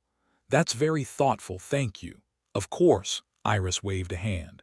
"Tea solves most problems, but here's something else to consider. You're like a bulb flower." Clarion frowned. "That doesn't sound flattering." With a flick of her wrist, Iris conjured a tiny flower bulb shimmering with pixie dust. "Here in Pixie Hollow, flowers bloom on command, but on the mainland these are planted right before winter. They endure the cold, waiting underground until spring finally comes." Suddenly, hyacinths burst from the earth around them, their petals soft pinks and purples, their scent fresh and alive. "Spring is about new beginnings," Iris said gently. "Even in the darkest times, these flowers remind us that growth takes patience. So stop being so hard on yourself, you'll get there.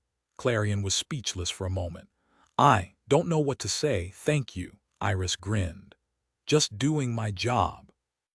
Now about those centerpieces. By late afternoon, Clarion and Artemis arrived at Petra's isolated stone cottage. No answer came when they knocked, but through the fogged windows, the dim glow of the forge flickered like a stubborn ember in the dark. Clarion pushed the door open and announced her arrival with a quiet, "Hey, it's me." Petra's workspace was its usual chaotic self, tools scattered, half-finished projects piled high. But today, something was different. The usual hum of metalwork was absent, replaced by floating spools of thread and drifting scissors that glinted in the firelight. The room looked more like a seamstress's fever dream, fabric swirling in midair, buttons bouncing like tiny marbles. Petra stood at the center of it all, adjusting a coat draped over a dress form.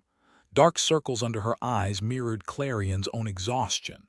"You okay?" Clarion asked, stepping carefully around a hovering needle.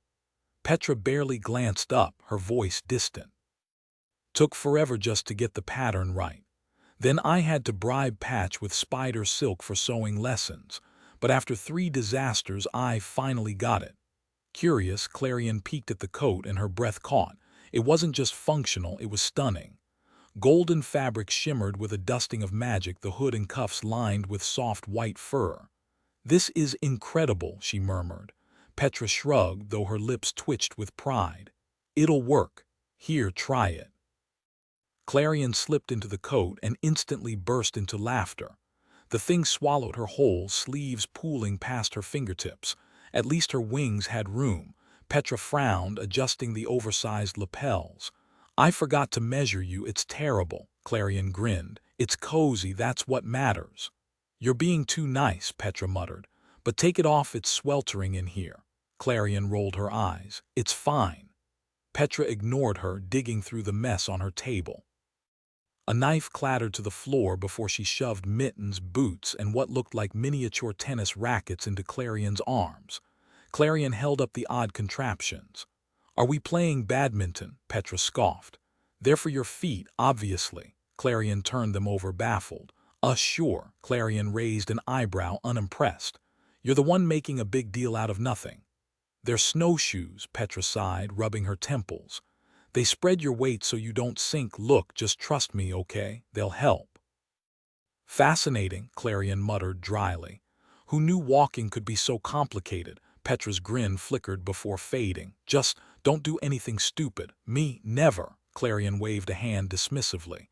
"You know I mean it," Petra said, voice tight. "You're all I've got." Clarion stiffened. Yeah, I get it. You were the only one who didn't treat me like I was invisible." Petra's words hung between them, heavy with unspoken loneliness. Clarion smirked. "Probably because you were too scared to run away." "You're terrifying," Petra shot back, "and reckless. Half the messes we got into were because you wouldn't take no for an answer." Memories flashed, racing stolen mice through the meadows, getting trapped in a maze of rabbit tunnels, that ill-fated attempt at a hummingbird chariot. But Petra wasn't laughing now. Her jaw was set, fingers twisting in her sleeves. "What's this really about?" Clarion asked. "Stay out of it," Petra blurted.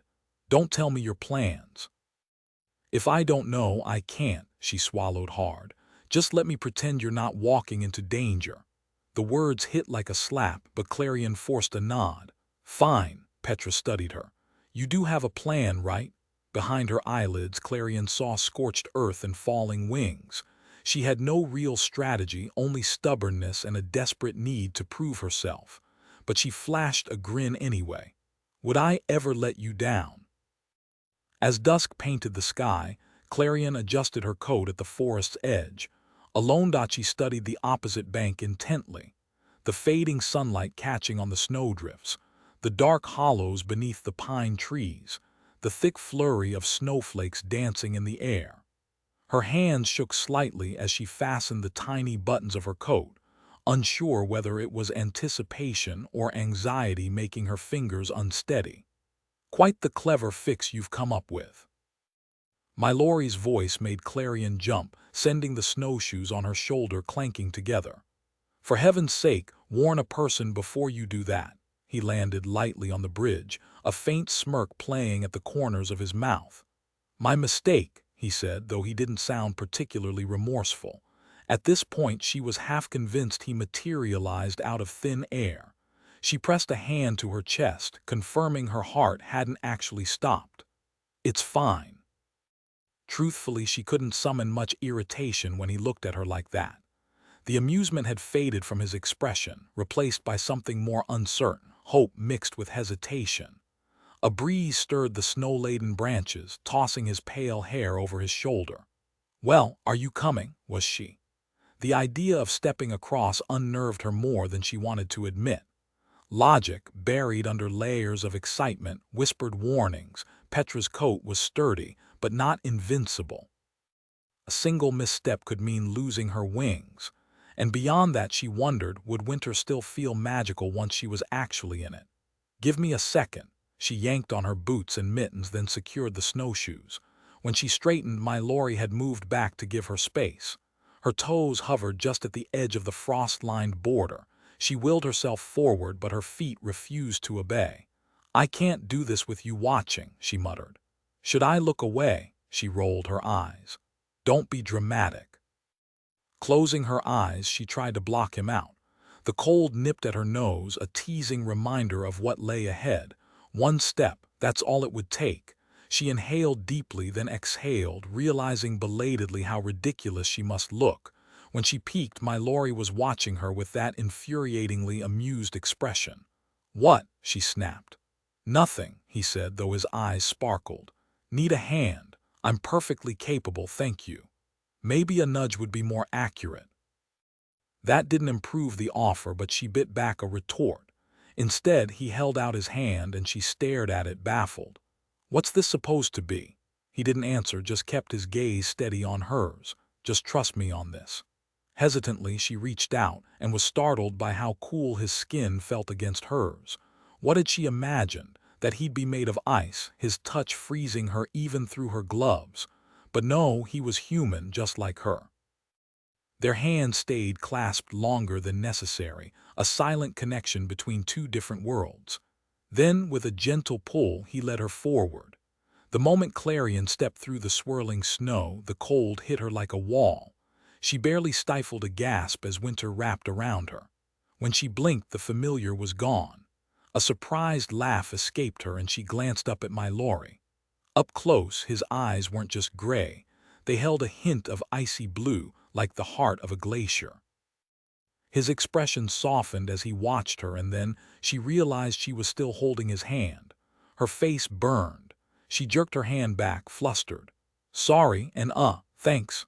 Don't worry about it." He flexed his fingers, then took a step back, boots crunching in the snow. Snow. She was really here in the heart of the winter woods. The awkwardness faded as she tilted her head up, spinning slowly. The sky was a heavy gray, edged with the last fiery streaks of sunset. She stuck out her tongue, catching snowflakes that dissolved instantly. A giddy thrill rushed through her. She couldn't remember the last time she'd felt so light. "Was this what you imagined?" There was something like curiosity in his voice. She exhaled, watching her breath curl in the air. "It's incredible." For a second he didn't answer. If she didn't know better, she'd think he was caught off guard. "There's more," he finally said. "Come on." "Okay," she replied, trying not to sound too excited. He turned, leading her deeper into the trees. The only sounds were their footsteps and the whisper of wind through the branches. It wasn't eerie, just peaceful, like the whole world was holding its breath. She'd expected barren wastelands, but instead everything shimmered. Frost curled delicately on leaves, icicles glowed in the fading light, and the ground glittered like scattered diamonds. The path grew steeper, her breath coming faster in white puffs. Wind tugged at her coat, her hood's fur brushing her chilled cheeks. She was sure her face was flushed, but my Lori, unaffected, his skin as pale as the snow. He didn't fly ahead, just walked beside her, stubbornly patient. Finally, they reached the mountaintop.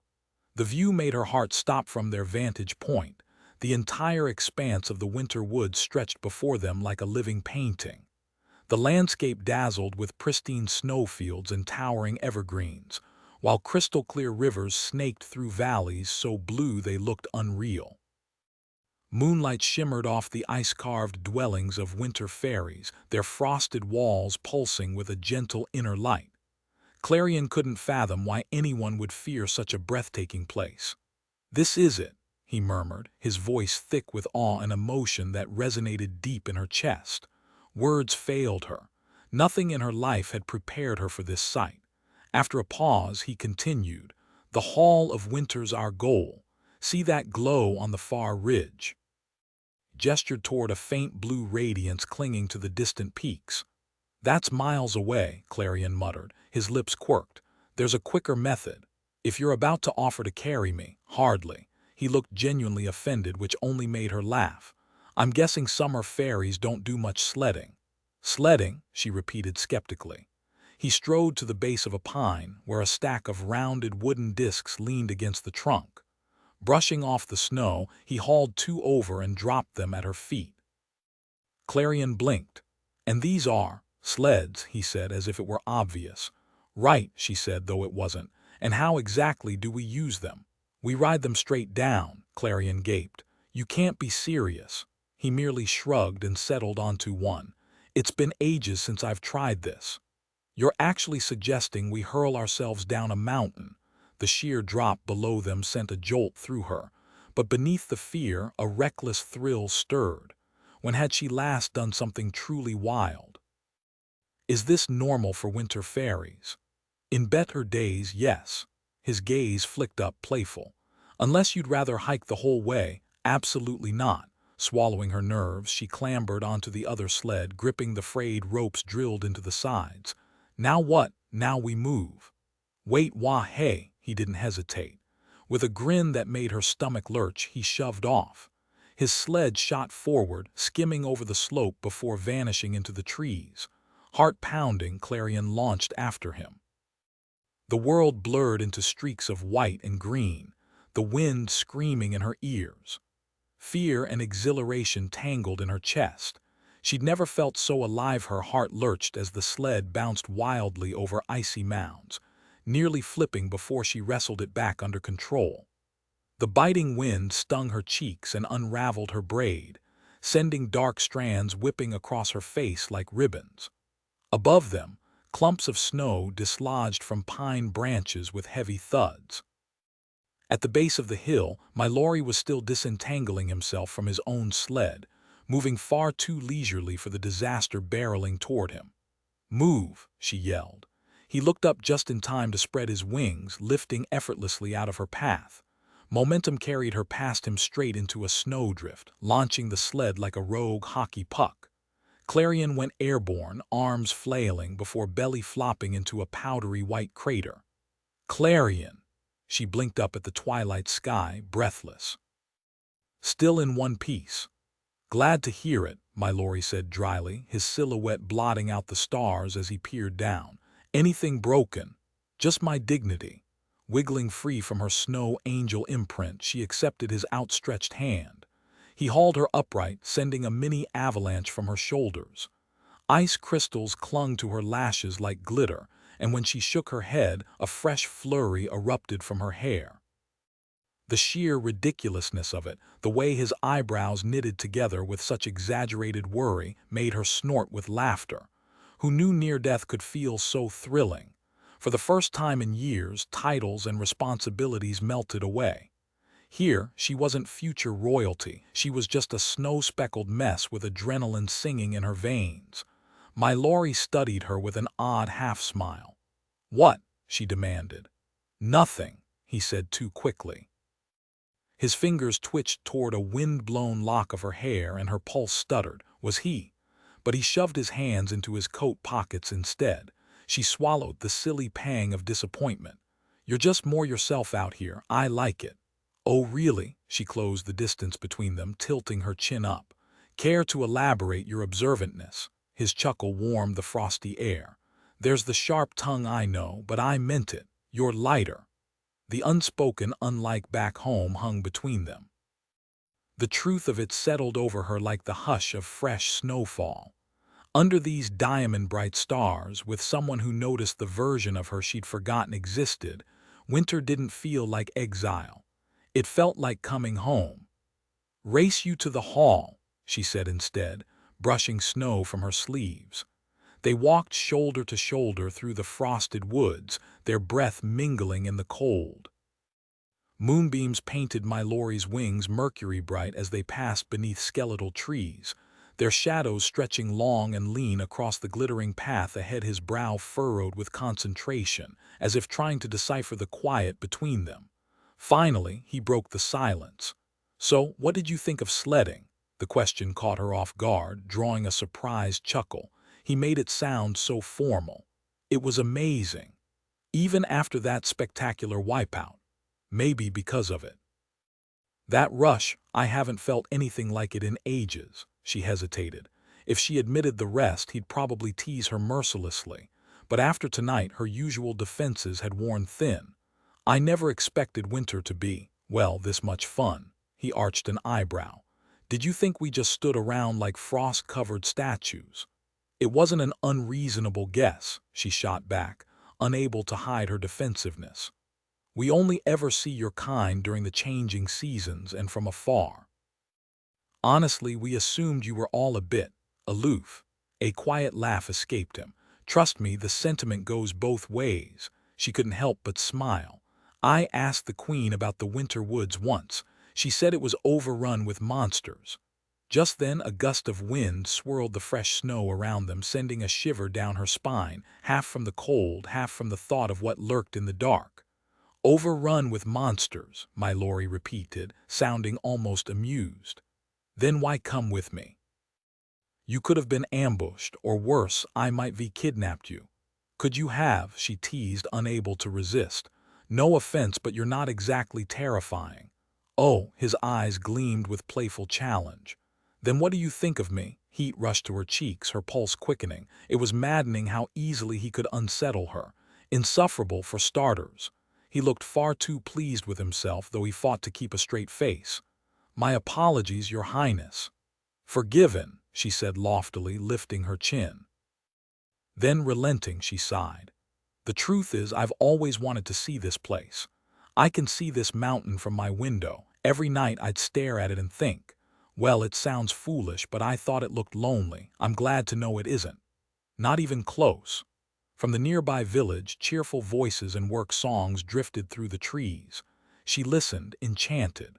Through the branches, she caught glimpses of a frozen river where fairies glided across the ice, or those blades strapped to their feet. It was bizarre and utterly mesmerizing. "What in the world are they doing?" My Laurie gently turned her away. "That's a story for another day. You've had enough falling for one day."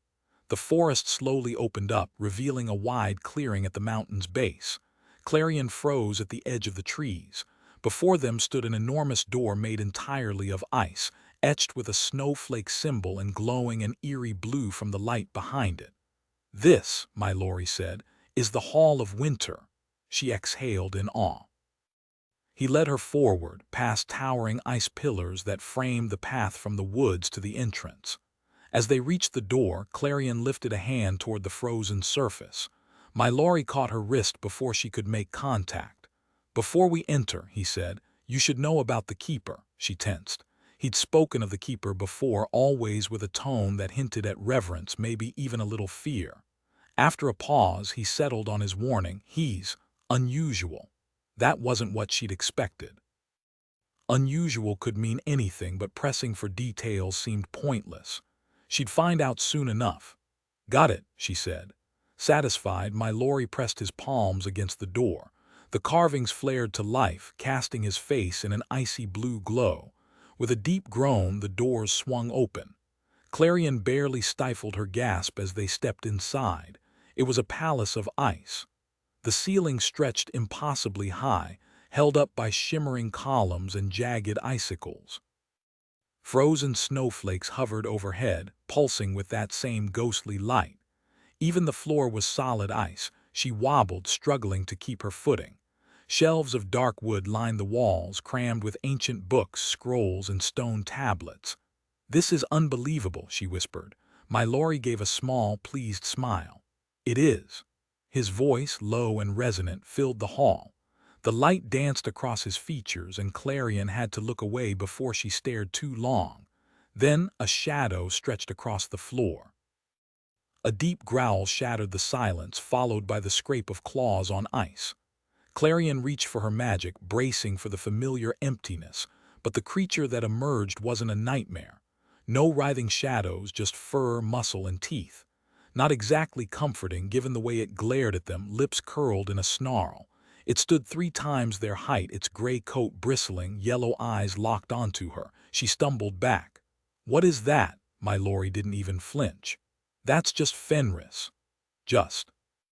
How was he so calm? Clarion let out a nervous chuckle as Fenris, the massive wolf, slinked toward Mallory with his belly pressed to the ice. The creature's ears flattened, his tail swishing in quiet submission before resting his head at Mallory's feet. It was clear they shared a bond, one that made Clarion's stomach twist. She dragged Petra into plenty of reckless plans, but even she had lines she wouldn't cross. Or maybe, just this once, she actually cared about making it back in one piece. "So do you have a pet like this?" she asked, eyeing the wolf warily. Mallory gave Fenris an affectionate pat. "Nah, I've always preferred owls." "Owls," Clarion barely kept the disgust from her voice. "Those things were lethal, at least when the weather wasn't trying to kill you first." The keeper's voice floated from the shelves before Mallory could respond. "Fenris, what's all this racket?" "Oh." A small winter fairy darted into view, his white hair flickering like a candle flame. Despite his formal attire, his grin was anything but restrained. "Mallory."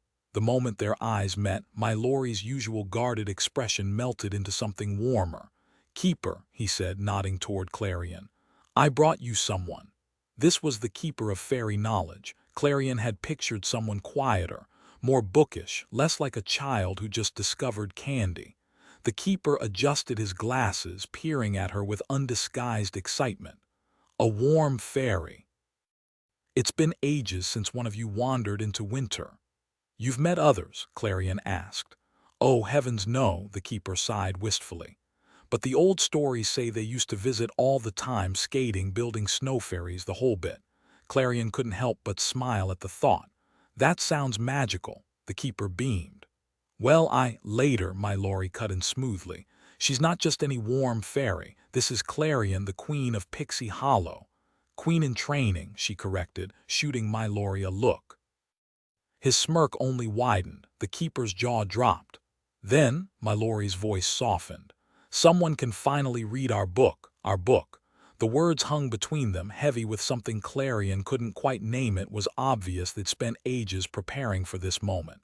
The keeper's expression radiated triumph as he practically bounced with excitement. "You can really do this?" Clarion hesitated, hating to disappoint him. "Maybe. I need to see it first." "Perfect." The keeper seized her wrist and hauled her deeper into the maze of towering bookshelves. Mallory sighed, rubbing his temples. "Here we go again," he muttered before trudging after them, Fenris close behind. The library seemed to shift around them, the aisles twisting like a living thing. Clarion barely noticed. Her attention was fixed on the glowing ice lanterns casting eerie blue reflections on the gold-lettered spines. They stopped in a cramped clearing between the shelves, where a massive wooden table sat buried under stacks of parchment and inkwells. "Hold on," the keeper said, finally letting go of her. He fished out a pair of white gloves, tugged them on, and shot upward, hovering near the ceiling until he spotted his prize. With a grunt, he wrestled a monstrous leather-bound book free, nearly losing his grip. Clarion's stomach lurched as he wobbled midair before landing safely. Gently, he set the ancient tome on the table. The cover was cracked, the edges frayed, and whatever illustration had once graced it was now just ghostly traces in the leather. Strange symbols pulsed faintly along the spine, whispering of forgotten magic. "What is this?" Clarion breathed. "No idea," the keeper chirped, absurdly cheerful. "Been sitting here for centuries. The text is unreadable, but the drawings, oh, they're nightmares, all right." A cold ripple ran down her spine. And you want me to. It's sealed with runes that react to governing talent magic, he explained. Think of it like a puzzle, crack it and the language should reveal itself. Her pulse spiked. I've never unlocked anything with governing magic before. Just trust your instincts, he urged. Easy for you to say. She reached for the book. Gloves first, the keeper scolded. This thing's older than dust. My Lori rolled his eyes. Archivists, he muttered under his breath. Clarion swapped her damp mittens for the keeper's pristine gloves. The book groaned as she pried it open, releasing a musty puff of ancient air. The pages were tissue-thin, covered in bizarre marginalia, tiny inked beasts lurking beside elaborate initials. And there, woven between the lines, was a script that made no sense at all. Shadowy figures with piercing violet eyes gazed back at her from the pages, their forms shifting in the dim light.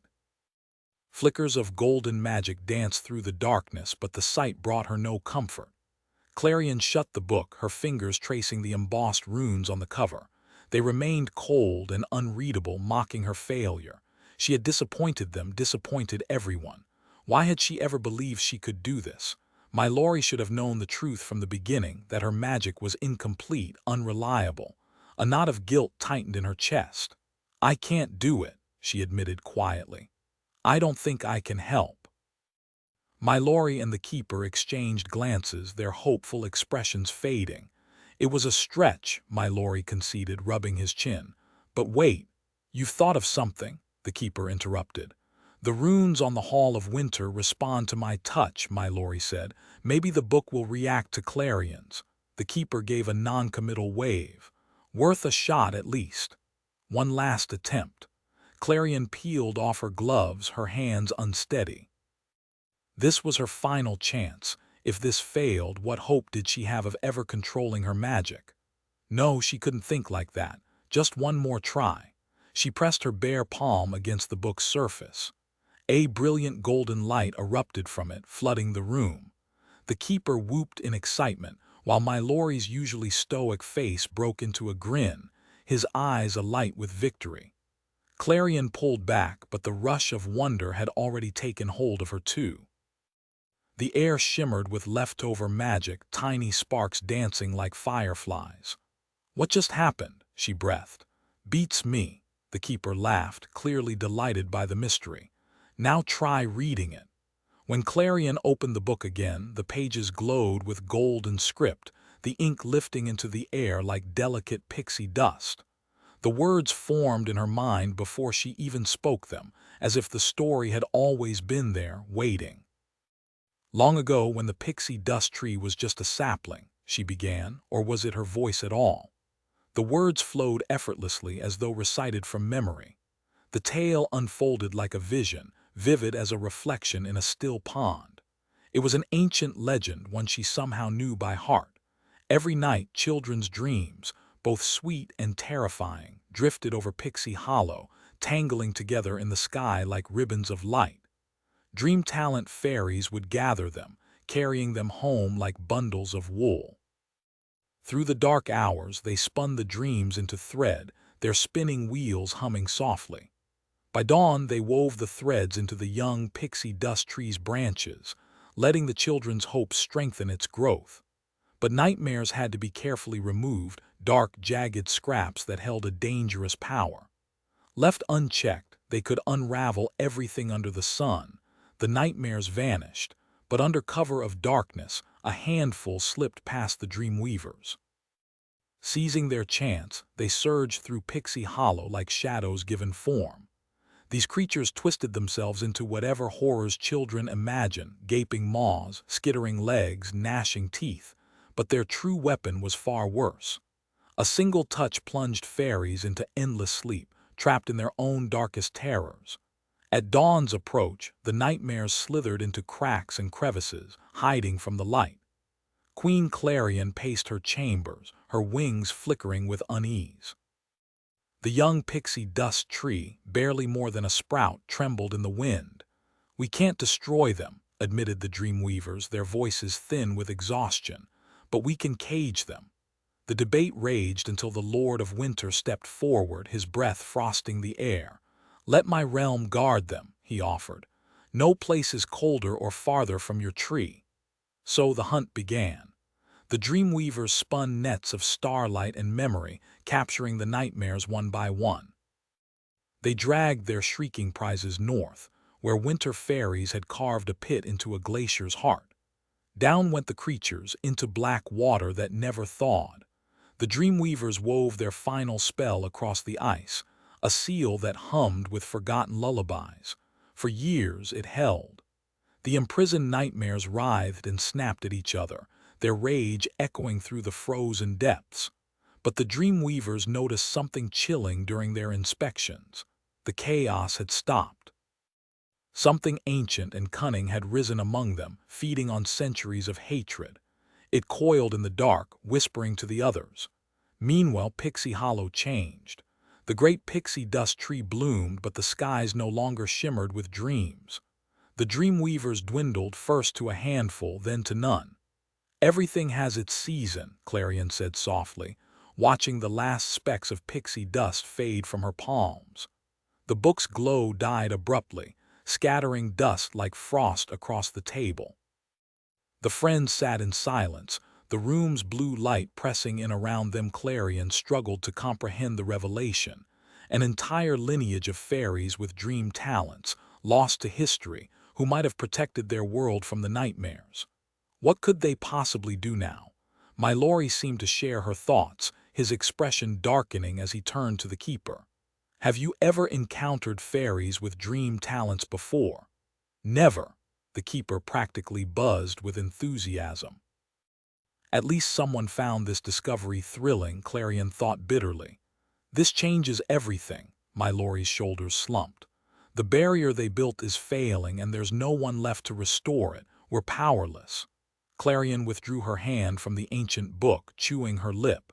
Maybe dream talents were extinct, but if Petra had taught her anything, it was that no problem was truly hopeless. They just hadn't found the answer yet. "There has to be a way," she insisted. "When the nightmare attacked the autumn forest, my magic drove it back. It was almost like it couldn't stand my presence. I don't know why, but Pixie Hollow's queens are born from starlight, right?" the keeper interrupted. When Clarion nodded, he continued, "Sunlight harms the nightmares, so it makes sense your magic repels them. The sun is a star, after all." A flicker of hope lit Mallory's eyes. "Then you can destroy them." Clarion shook her head. "No, I can't." "But you just—" "I don't have control over my magic," she admitted, the words spilling out before she could stop them. "No matter how hard I've tried, it's never obeyed me. I doubt it ever will. I'm sorry to let you down." She blinked rapidly, fighting back the sting of humiliation. Mallory looked ready to argue, but the keeper silenced him with a gentle hand on his shoulder. "Maybe there's another way," he said, then brightened as an idea struck. "Queens aren't just born from any star, they're born from a child's wish. What if dream talent magic still lingers in you, in all governing talents? Maybe you can restore the barrier. After all, hope is stronger than fear." "Maybe," she whispered, clinging to the possibility. But as the last of her magic faded, the cold seeped into her bones. Her teeth chattered, her wings stiff under her coat, each breath a fragile puff of mist in the darkness. Mallory's fingers brushed her elbow, his touch unexpectedly gentle. "You're freezing." Clarion forced a weak smile. "It's fine." "It's not fine," he said, his voice sharp as frost. "We need to get you back to warmth." For the first time, she understood why his ancestors had been called the Lords of Winter. She wanted to argue, but exhaustion weighed her down. There was no fight left in her. The keeper's expression grew solemn as he gestured toward the massive wolf. "Take Fenris with you. Now." Mallory exhaled, his relief evident. "Thank you." He turned, motioning for the others. "Fenris, Clarion, let's move." Without hesitation, he darted toward the exit, Fenris padding after him, claws tapping against the frozen ground. Clarion handed the keeper's gloves back, her fingers ghostly pale, though she refused to dwell on it. "I appreciate it," she murmured. He slipped them into his coat pocket with a nod. "Of course, Your Highness." She hesitated only briefly before stepping out into the biting night, tugging her mittens on as she went. The wind howled, slicing through her layers, turning her skin to ice. Her teeth chattered violently, her ears stinging from the cold. She yanked her hood tighter, burrowing into the fur lining, already dreaming of warm blankets and steaming tea. My Laurie waited ahead, bathed in moonlight, the ice beneath him shimmering. Fenris crouched beside him, golden eyes locked on Clarion with unsettling intensity. For a heartbeat she couldn't move. My Laurie looked almost ethereal, the starlight catching in his hair, the space between them alive with frost-kissed glitter. Swallowing hard, she trudged forward, snow crunching underfoot. He extended a hand and she took it, gripping Fenris's thick fur with the other. "Up you go," my Laurie said, lifting her effortlessly. She scrambled onto the wolf's back, earning a disgruntled grumble from Fenris. She scratched behind his ears. "Sorry, big guy." The wolf exhaled sharply before rising, nearly sending her tumbling. She yelped, clutching his fur. "Whoa!" My Laurie was there instantly, hovering beside her, arms outstretched. When she steadied herself, he smirked. "Maybe I should have mentioned he's not the smoothest ride." She shot him a glare, but there was no real heat behind it. "Noted." With that, he soared ahead, Fenris bounding after him. Despite the cold, despite everything, exhilaration surged through her. My Laurie was nothing but a streak of silver darting between snow-laden branches, weaving through the frozen forest like a living comet. A laugh bubbled up in her throat. If her court could see her now, riding a giant wolf through a blizzard, chasing a winter spirit, they'd lose their minds. The thought was absurdly satisfying. When they reached the border, Fenris dropped low, letting her slide off.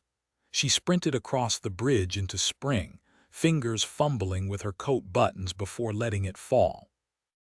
The icy grip of winter still clung to her, but as she stretched her wings, stiff but unbroken, golden light spilled from them, warm and defiant. My Laurie's tension melted away, and the sudden lightness in his expression sent an unexpected flutter through her chest. He drifted down from the air, settling onto the wooden bridge beside her. "How are you holding up?" "Physically, fine." She flexed her fingers, relieved as feeling gradually returned to them. Stepping back, she put enough distance between herself and winter's lingering chill before exhaling. "I just wish I could have done more. Now I don't know what our next move should be, but hearing that our realms were once connected, they had to stop Elvina." "I know," he murmured. After a pause, his voice softened. "What do you think about what the Keeper told us? If there's one thing stronger than fear, it's hope." Clarion brushed snow from her hair absently. "That he believes in me more than I believe in myself." My Laurie studied her, his brow furrowing. "You underestimate what you're capable of." Her breath caught. "You barely know me. How can you say that?" He shrugged, as if it were the simplest truth. "Because you were meant for this. I see it when I look at you, whether it's your magic or just you, I don't know, but you carry something rare. Respect follows you, sure, but it's more than that. You make people hope again. And I haven't felt that in years." Heat rushed to her cheeks, leaving her momentarily speechless. "Oh," my Laurie blinked, as if suddenly realizing how much he'd revealed. "Sorry, I didn't mean to." "Don't," she interrupted. "That's the nicest thing anyone's ever said to me." Was she really meant for this? She'd never considered it possible, but under his steady gaze, unwavering and sincere, she could almost let herself believe it. Just for a moment, if she pretended she was worthy of the crown waiting for her, maybe she could do this. A united Pixie Hollow, safe, whole, was worth the fight. For the winter fairies, for Rowan, for everyone. If there was even a sliver of a chance to break the nightmare's hold, she had to take it. "Tomorrow," she said, forcing confidence into her voice, "take me to that prison. I want to test the Keeper's theory." When morning came, Clarion found her pillow damp with melted snow. Without that proof, she might have convinced herself last night was just a dream. But there was the coat, shoved deep in her closet, undeniable evidence. The ice-carved library, racing through snowdrifts on the back of a wolf. The forgotten book of lost talents, and the boy with silver-white hair who guided her through the cold. You're capable of far more than you know. Maybe, just maybe, dream talent magic still lived inside her. The moment felt almost surreal. After all this time, tonight would finally reveal whether she could truly mend the barrier and rouse her people from their endless sleep. Their faces haunted her thoughts as she prepared for the day. Without wasting another minute, she summoned Artemis to accompany her to Feverfew Fields, the secluded sanctuary where healers worked their magic. This quiet meadow, blanketed in white blossoms and sparkling with crystal-clear springs, was one of summer's most serene retreats. The waters here had a soothing quality, and healers often carried vials of it for emergencies. A flicker of relief passed through Clarion. At least this place remained unharmed. The same couldn't be said for other parts of Pixie Hollow. Just yesterday, whispers had spread of nightmare aphids swarming autumn's pumpkin patches and cotton-puff fields, leaving nothing but withered husks behind. Artemis had shared the grim reports from the scouts, though Clarion hadn't witnessed the devastation herself. By dawn's first light, they reached the clinic, tucked inside the hollow of an ancient maple. They alighted on a toadstool porch cluttered with rocking chairs, their worn seats telling stories of countless worried visitors. Even at this hour, lamplight glowed through the windows. Healers never rested when others needed them. Clarion paused, inhaling the sharp, citrusy scent of Feverfew, her stomach twisted with guilt. She hadn't visited Rowan or the others since the attack. Could she even look them in the eye? "Ready," Artemis murmured, her steady voice an anchor. "Ready? Hardly." But she had no choice. Clarion squared her shoulders and knocked. The door swung open to reveal a healer in a flowing white calla lily gown, her dark hair neatly pinned under a nurse's cap, save for a few rebellious curls framing her warm amber skin. "Good morning," she trilled, then blinked in surprise. "Oh, Your Majesty, we weren't expecting you. How can I help?" "I'd like to see the Minister of Autumn," Clarion said, though she already dreaded the answer to her next question. "Any improvement?" The healer's smile faltered. "None yet, I'm afraid. We're still testing antidotes, but—" "You're doing everything you can," Clarion reassured her. "Please take me to him." With a nod, the healer guided them past a curtain of trailing succulents. Clarion froze in the doorway, her breath catching. The ward was packed. 11 cots, each lined with moss and thistle down, held 11 motionless figures. The silence was deafening, colder than the deepest winter night. The healer excused herself, leaving Clarion alone with Rowan.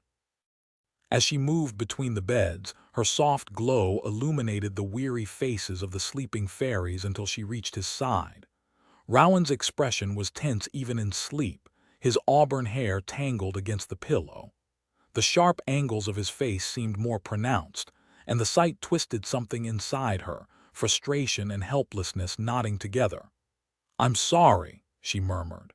Then something flickered at the edge of her senses, like a shadow passing too quickly to catch. It lingered just out of reach until suddenly it sharpened in her mind. A tendril of darkness crackling with eerie sparks coiled around Rowan's thoughts. Was this what trapped him in nightmares? The moment she focused on it, icy dread shot through her. Her breath vanished, her chest tightening as if crushed by unseen hands. She had never seen fear take form, but now she understood it. Staggering back, she barely registered Artemis catching her arm. "Your Highness," Artemis said, voice low with concern. "Are you okay?" Clarion swallowed hard. "I think so." Artemis loosened her grip slightly. "What was that?" "I'm not sure," Clarion admitted, rubbing her temple. The terror ebbed, leaving clarity in its wake. She had glimpsed the nightmare's grip like chains dragging Rowan deeper into his dreams. If this was real, then the Keeper's suspicions were right. Somewhere in her, a sliver of the dream talent's old magic still flickered. It had to be enough. Failure wasn't an option. "You came to see him." Clarion turned as Queen Elvina stepped forward, the healer trailing behind her. The morning light revealed the exhaustion lining the Queen's face. "Yes," Clarion said. "I needed to know he was all right." Elvina gave a slow nod. They were more alike than either cared to admit, both weighed down by duty and worry. After a pause, the queen added, "Don't forget your meeting with the Minister of Summer tomorrow." Clarion exhaled. "Right, politics never slept." "I do." Later that afternoon, Clarion would have an appointment to discuss her coronation ball gown, followed by the final fitting for her royal ceremony dress. With only 2 weeks left, the preparations were relentless. "I know," Clarion interrupted, sharper than she meant to. Elvina blinked, taken aback. Realizing she'd just cut off the queen of Pixie Hollow, Clarion quickly dropped her gaze. She hadn't meant to be disrespectful, but the endless talk of gowns, menus, and formalities made her chest tighten. How could she focus on celebrations when so many fairies still lay unconscious, victims of her failure? Yet what choice did she have but to play along? "I mean, yes, I'm aware, thank you." Elvina straightened, gesturing toward the rows of sleeping fairies. "Your concern for them is admirable, but your priority must be your coronation and mastering your magic before then. The nightmares are my responsibility." "I have been focused." Elvina arched a brow. "The Minister of Spring mentioned you seemed distracted during your last meeting." "It's just nerves," Clarion said, drifting closer. "But how can I not worry? Even if your plan works, it won't wake them." Elvina's face hardened, though she rested a hand on Clarion's shoulder. "We'll find another way. For now, we prevent more casualties. My strategy is advancing. The royal tinker has been assisting me." "Petra," Clarion corrected automatically. Elvina never remembered her name. Right. Logically, she shouldn't have felt that pang of betrayal.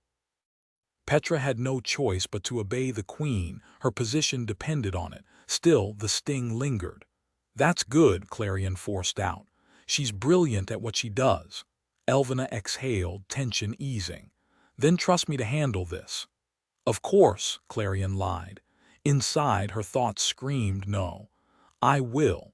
As dusk painted the sky gold, Clarion stuffed her coat, mittens, and boots into a bag and stepped onto her balcony. Sunlight dripped like honey through the pixie dust tree's branches, casting shifting patterns on the ground. The leaves rustled softly, as if whispering goodbye. "Off again, Your Highness." Artemis lounged in her usual spot, flipping through a book without looking up. She'd grown so used to these departures she barely acknowledged them anymore. Clarion squinted at the cover. Was that the secret meanings of flowers? She smirked. "What's that you're reading?" "Nothing important," Artemis said, slamming it shut with a scowl. Then, regaining her composure, she added primly, "Don't stay out too late." "I won't," Clarion grinned. "Just so you know, she adores daffodils." Artemis turned pink. With a wave, Clarion soared toward Winter, where my Laurie waited, not alone. Beside him stood a massive snowy owl, its piercing gaze locking onto her. The moment she landed, a chill of fear shot through her veins. From the moment she'd arrived, every fairy had warned her that predatory birds were among their most dangerous enemies. Yet here was my Laurie, stroking one as if it were a tame kitten. Winter fairies truly had no fear. "What," she managed to say, "is that thing?" "This is Noctua," my Laurie answered, as if the name explained everything. After a pause, he continued, "She's a snowy owl." He'd mentioned his fondness for owls before. "You were serious about that?" The owl's golden eyes glowed in the fading light. Her movements were unsettling, sharp, unpredictable turns of her head that made Clarion's skin crawl. A thin cord secured one of her taloned feet, which my Laurie held loosely like a lead. "I don't joke about owls," he said, completely serious. "Then you're insane," my Laurie only grinned. "Want to say hello?" Clarion forced a tight smile. "Absolutely. Can't think of anything I'd enjoy more." She set down her bag and pulled on her winter layers. As she buttoned her coat, she stepped across the border, letting winter's icy breath wash over her. The setting sun painted my Laurie in warm hues, his wings shimmering with gold and faint crimson, and Noctua, despite everything, was striking. Her feathers were pure white, matching the snow and my Laurie's hair. A delicate crystal hung from a cord around her neck, and reins draped over her back. "We're riding her, aren't we?" Clarion asked, forcing enthusiasm. "Well," my Laurie took the reins and freed Noctua's leg. "Faster than hiking." You're sure this is safe? You're willingly marching toward nightmares, he pointed out, and you're scared of a bird, she glared. I'm not scared. His smirk said otherwise, but he only offered a hand. Ready? Thrilled, she muttered. With a deep breath, she climbed onto the owl's back. Noctua twisted her head completely around to stare at her, unblinking. Clarion briefly considered leaping off before it was too late. If this creature took flight with her clinging on, she'd be helpless, her wings useless beneath her coat. No fairy had ever feared heights until this moment. Mylori settled behind her. Hold tight. She wrapped her arms around his waist, gripping hard. With a nudge, Noctua launched into the air. Wind whipped against Clarion's face, her stomach dropping as they shot upward. She buried her face against Mylori's back, refusing to watch the ground vanish beneath them. I hate this. His laughter rumbled against her, warm and bright, almost enough to make the terror worth it. Almost the moment Clarion dared to glance down, the sight stole her breath. They'd climbed so high that the moon hung within arm's reach, its silver glow painting Noctua's feathers as they sliced through wisps of cloud. Then came the plunge, wind screaming past her ears, snowflakes tangling in her hair like frozen confetti. When Mylori guided the owl to a landing, Clarion's boots sank into powder so deep it swallowed her ankles. She turned slowly, the wonder fading as the forest revealed itself. These weren't ordinary trees. Their bone-white trunks stood rigid as prison bars, knotted bark forming eerie patterns that watched her with silent judgment. Above, skeletal branches scraped at the heavens. A gap in the woods yawned ahead, and her pulse spiked with primal warning. That same inner voice from autumn, the one that shrieked when the violetide nightmare loomed over her, now whispered one word, go. Mylori's jaw tightened as he led her forward. This isn't on any map. The clearing hit her like a punch. A lake, vast and frozen, glared back at the sky with the sheen of polished obsidian. Instinct screamed at her to turn back, but Mylori was already stepping onto the ice. Reluctantly she followed, her stomach lurching as faint blue runes flickered beneath her feet. Something moved in the abyss below, not water but shadows coiling like smoke. Then she saw it, a violet flash, unblinking, hungry. Her hands turned clammy. They're down there, she breathed. Mylori's nod was grim. Trapped, for now. The weight in his voice twisted her heart. How did he bear it? Guarding a kingdom while these things gnawed at their chains beneath the ice. She opened her mouth to offer what she wasn't sure when a collective shift rippled through the darkness. Every hair on her arm stood up. The nightmares knew she was there. They recoiled as she advanced, yet their attention clung to her like tar. Each step toward the lake's center made the ice thrum with restless energy. Keep moving, Mylori murmured. But the words barely registered over the silent howl building in her skull. Clarion knew something was wrong the moment they arrived. The ice wasn't just cracked. It pulsed with an eerie luminescence in the dark, glowing fissures spiderwebbing across its surface like veins. Kneeling, she pressed her palm against the fractured sheet and immediately recoiled. The dream magic barrier beneath had worn dangerously thin, its golden strands frayed like old shoelaces. Dark shapes slithered just below, their jagged teeth clicking against the ice. They're breaking through, she breathed. Told you, Mylori muttered, kicking at a fresh crack. I've patched it 3 times already. Doesn't hold. Of course it didn't. The smaller nightmares were relentless, gnawing at the weak spots while the bigger ones waited for their chance. If the barrier failed completely, well, she wasn't about to let that happen. Closing her eyes, she reached for the remnants of the dream magic. It flickered in her mind like distant fireflies, warm and familiar. For a second, she almost laughed. This magic felt like home, but the warmth was fading fast, threadbare and exhausted. Gold light spilled from her fingertips as she wove fresh energy into the gaps. The ice groaned beneath her and a chorus of snarls erupted from below. Mylori's jaw dropped. You're actually not the time, she snapped, sweat beading on her forehead. Her magic surged, stitching itself into the barrier, but then the ground trembled. A deafening crack split the air as something massive slammed against the ice. The impact sent her skidding backward, her concentration shattering along with her footing. She hit the ice hard, the wind knocked out of her. Above her the barrier flickered, then dimmed. Mallory lunged for her arm. "You okay?" She wasn't sure. But the nightmares were still coming. The air rushed from Clarion's lungs as agony shot through her wings. The pain was sharp, undeniable, but it was nothing compared to the sting of failure. She had been this close. Now all that remained was a shimmering haze of pixie dust scattered across the frozen lake, its glow flickering weakly under the moonlight. The darkness beneath the ice seemed to pulse, thick with something far worse than cold. "Clarion," Mallory's voice cut through the night. "Are you hurt?" Before she could answer, a deep, ominous crack split the silence. Behind Mallory, something black and shapeless surged upward like smoke from the lake's depths. It twisted, spreading like spilled ink, until wings stretched wide, blotting out the moon. "Mallory," she breathed. His face went pale as he turned. The nightmare writhed, its form shifting until it took the shape of a monstrous raven, except this creature had 10 violet eyes scattered across its body, their pupils twitching unnaturally. Its talons flexed, testing the air before it beat its wings once, twice, sending a foul wind rushing toward them. Then it shrieked and lunged. Clarion barely had time to throw herself aside. White-hot pain flared through her side, but the nightmare's claws struck empty ice where she'd been seconds before. It recovered instantly, turning on her with a hunger that made her pulse roar in her ears.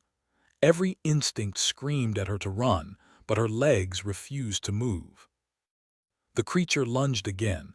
A blast of icy wind sent it sprawling. The raven dissolved into smoke, only to reform even more grotesque than before, its wings now jagged and oozing darkness. It let out a cry so shrill it vibrated in Clarion's teeth. This time it aimed for Mallory. "Noctua," he yelled. "Now," the owl answered with a furious screech, slamming into the nightmare like a blizzard made flesh. The two clashed midair, a whirl of feathers and shadow, until Noctua wrenched free, smoke dripping from her beak like ink. Clarion had never been so relieved to see an owl in her life. But the nightmare wasn't finished. With a final, ragged beat of its wings, it shot upward, blotting out the moon before vanishing into the trees. Clarion's knees hit the ice. She slammed a fist down, frustration boiling over. She'd had it. And then she'd let it slip away. The rush of adrenaline faded, leaving her trembling uncontrollably. Each ragged breath formed tiny clouds in the frosty air. "Clarion." Mallory's voice stayed calm, but she could hear the tension beneath it. "I messed up. I never should have." "Clarion," he said again, sharper now. "You're hurt." She looked down. A crimson stain spread across her sleeve. Now that she saw it, the pain hit, sharp and biting, along with the creeping chill. She pressed a hand to the wound, wincing at the slick warmth against her freezing skin. "Oh," her coat was torn. "Don't freak out." She forced a slow exhale. As long as her wings stayed protected, she'd be fine. Mallory closed the distance between them in seconds. "Are you okay?" "Just a scratch," she lied. "A deep one, sure, but not deadly." "I'm sorry, I couldn't pull it off." "No, I'm the one who's sorry." His face twisted with guilt. "I got you into this." Mallory already carried enough regret. She wouldn't let him add her to the list. She pointed at him. "You didn't do a thing. I made my own choices, and as the future queen of Pixie Hollow, I won't hear another word about it." He clearly wanted to argue, but her royal tone shut him down. "I'll fix the ice. Then we're getting you patched up." Clarion tightened her grip on her arm, shuddering as blood seeped between her fingers. "Yeah, probably smart." Mallory lingered, watching her like she might collapse if he blinked. Finally, he turned away. She saw his shoulders rise as he took a steadying breath. Ice shimmered from his hands, swirling like fog in the moonlight. Frost spread in intricate webs, sealing the cracks in the ice like liquid silver filling broken glass. When he finished, he called for Noctua. The owl swooped down instantly, hooting softly. My Lori rested his forehead against her beak, murmuring thanks. Noctua puffed up, pleased. Seeing their bond, how fiercely Noctua protected him, twisted something in Clarion's chest. "She's amazing," she whispered. My Lori's smile returned, brief but bright. Even Noctua seemed to stand taller. "She is." His expression sobered. "Can you ride? I'll have her take us to the healers." "I'll manage." She climbed onto Noctua's back, wincing as she adjusted her grip. "Might be tough to hold on, though." "I won't let you fall," he said instantly. No one else made promises so easily or kept them so fiercely. Before she could overthink it, he settled behind her, his arm firm around her waist. Heat prickled up her neck at the sudden closeness. Clarion knew she wouldn't fall, not with him holding her. The crisp scent of pine and winter air clung to him, mingling with the faint promise of snow. His nearness dulled the creeping dread of the nightmare's presence pressing against her. For the first time in what felt like forever, she almost believed she was safe. Without meaning to, she buried her face against My Lori's shoulder, ignoring the way his breath caught at the contact. Noctua guided them to a massive holly bush where the winter healers had set up their makeshift infirmary. Moonlight turned every leaf to silver, and clusters of red berries hung like drops of blood against the snow. The night was eerily still, the only sound the soft rustle of Noctua's wings as she settled. My Lori helped Clarion down, his grip steady, before leading her through an opening in the tangled branches. Inside, pale light filtered through the leaves, casting shifting patterns on the frozen ground. The air grew warmer as the path sloped downward. "It's underground?" Clarion asked, surprised. "Just enough to block the wind," My Lori explained. Smart, she thought. The chill still bit through the rip in her coat, but she gritted her teeth, refusing to let him see her shiver. They stopped before a curtain of moss and lichen, and she clenched her hands to hide the blood welling from her fingertips, though a few drops still splattered onto the frost. "Hello," My Lori called, his voice low.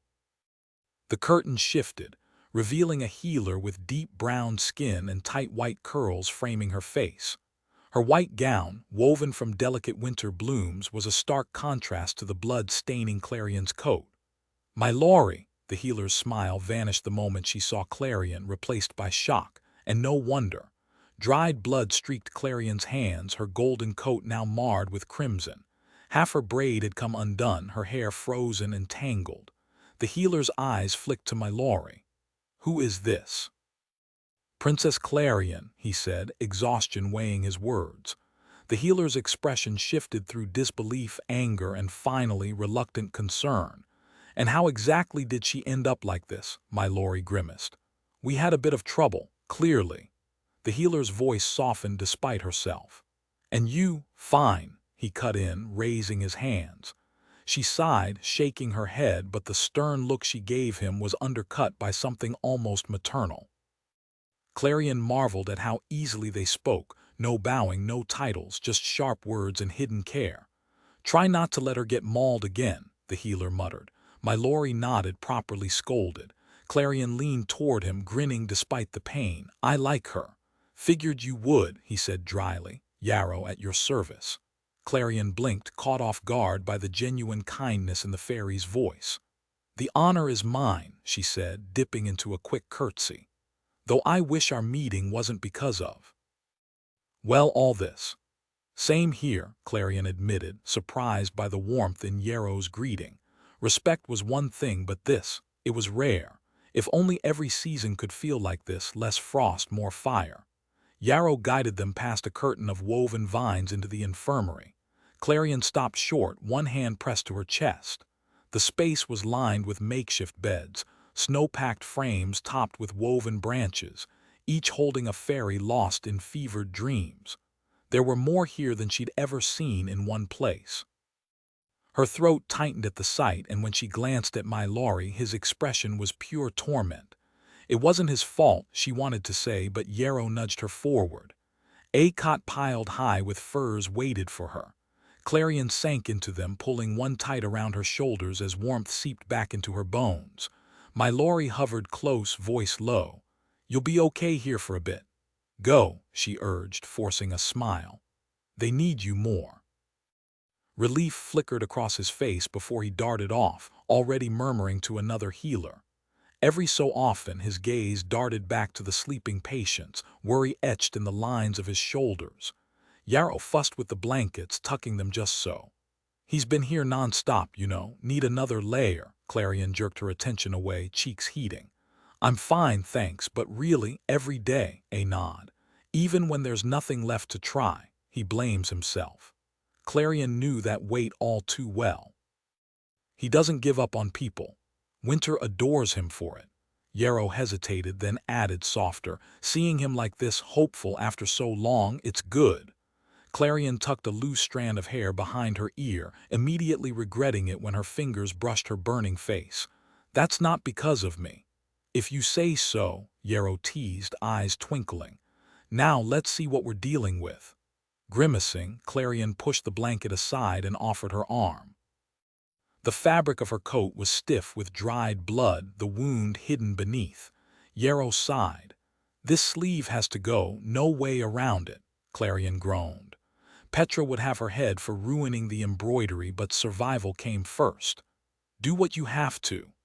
As Yarrow slipped away, Clarion took in the room, dim, golden in the candlelight, every surface glittering with frost. Icicles dripped from the ceiling like chandeliers, scattering light over shelves crammed with jars of herbs, tarnished kettles, and vials of murky remedies. The scent of pine and something sharp, like crushed mint, filled the air. For a place of sickness, it felt oddly alive. Clarion had never noticed how much thrived in winter until now. Who could call this place lifeless? Her gaze wandered back to my Lori, who was now helping another healer move between cots, offering water to each fairy. A warm ache settled in her chest. How had she ever mistaken his quiet strength for coldness? Soon, Yarrow returned carrying a steaming stone mug, a woven basket, and a pair of delicate fabric scissors. With a quick snip, she removed the blood-stained sleeve, and Clarion winced as the icy air hit the exposed wound. Yarrow set the scissors down with a sharp click and leaned in, turning Clarion's arm gently. Clean but deep, she said. Needs stitches. You'll heal fast, but keep it bandaged tonight. Relief washed over Clarion. No awkward excuses about long sleeves in summer. Understood. Yarrow dug through her basket, pulling out a curved needle and a leaf-wrapped poultice of juniper and linseed. She worked swiftly, stitching in silence while Clarion fixed her eyes on the wall, determined not to flinch. Once the bandage was secure, Yarrow handed her the mug. What's in it? Balsam fir and wintergreen, Yarrow replied. Helps with healing. Clarion took a sip. The tea was pungent, almost sticky, but the warmth seeped into her fingers. Thanks. Yarrow fixed her with a sharp look. Don't aggravate it, no heavy lifting. I won't. And reapply the poultice daily. She raised a brow. No excuses, Clarion smirked. Now she understood why my Lori tolerated Yarrow's fussing. She was relentless. Promise. Good. Yarrow's expression softened. Visit again, Your Highness, just not for injuries. Winter has more to offer than that cursed lake. A sudden spark lit her eyes. My Lori skates like a dream. Bet he'd teach you. Clarion's smile widened. I'd like that. But first she had to stop the nightmares before Elvina's scheme unfolded. The winter fairies wouldn't be left defenseless, not if she had anything to say about it. The thought burned inside her, fierce and unshakable. As Yarrow moved on, my Lori reappeared. How's the arm? Clarion glanced down. The blood was gone, leaving only tidy stitches. Better, she said, flexing her fingers. Much better. She noticed him examining something intently, a strand of silver hair slipping out of place as he leaned forward. She fought the urge to smooth it back.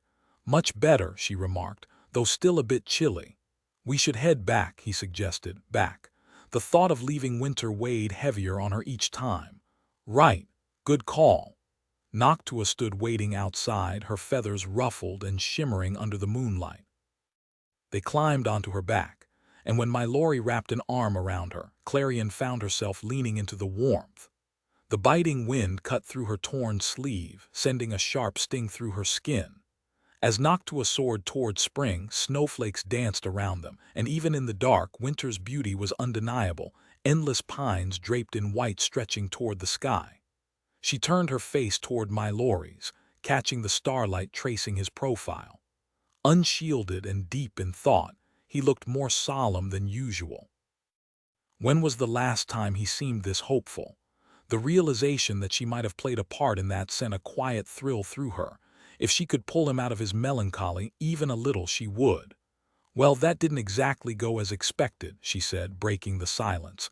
He let out a surprised laugh, a rare, warm sound. "No, it definitely didn't. But we'll figure it out," she assured him. "Next time will be smoother." "Next time," he repeated, the words heavy with meaning. "Though I'll need to fix my coat first." She tugged at a frayed thread on her sleeve. "Not sure how long it'll take. It wasn't exactly quick to make the first time." "I don't mind waiting," he said. Clarion studied him as he stared ahead, something raw flickering across his expression. Loneliness, maybe. It made sense. He spent his days buried in ancient texts, patrolling borders he couldn't truly protect, bound to a duty that never let him rest. "I could drop by," she offered, then immediately cringed at how eager it sounded. She coughed lightly. "Since you'll be there anyway, we could plan our next move." Playing along, he answered, "As you wish." She shot him a look. "As I wish," he cracked just slightly. "I'd like that." She didn't miss the faint flush creeping up his ears. "Well then," she said, "see you tomorrow." A quiet smile touched his lips. Tomorrow. A strange, buoyant feeling bubbled up inside her, like she was tumbling through open air despite being safely on Noctua's back. Between the nightmares and my Laurie, she'd stumbled into more chaos than she'd signed up for. Yet when she woke the next morning, the danger didn't dampen her mood. Standing outside Petra's door at dawn, she felt oddly like Clarion hesitated outside Petra's door, suddenly aware of the weight in her pack. The torn, bloodied coat Petra had spent weeks crafting for her. At least the boots had survived mostly unscathed. "You planning to knock or just stand there all morning?" Artemis asked. Clarion hadn't realized she'd been grinding her teeth until her jaw ached. She forced herself to relax. "Give me a second, I'm bracing for impact." Artemis gave her a look that hovered between sympathy and second-hand embarrassment. "She'll get over it." "Sure," Clarion muttered, unconvinced. Even Artemis didn't sound like she believed it. "Might need backup." "Already on standby." "Great." With a deep breath, she rapped on the door. "Petra, it's me." The door swung open almost instantly. Petra looked exhausted, her face smudged with soot, the heat of her forge rolling out behind her. "Do you even own a clock?" Clarion offered her most innocent smile. "Sunrise-ish. Exactly WH." Petra's voice cut off in a squeak when she spotted Artemis. "Oh, morning."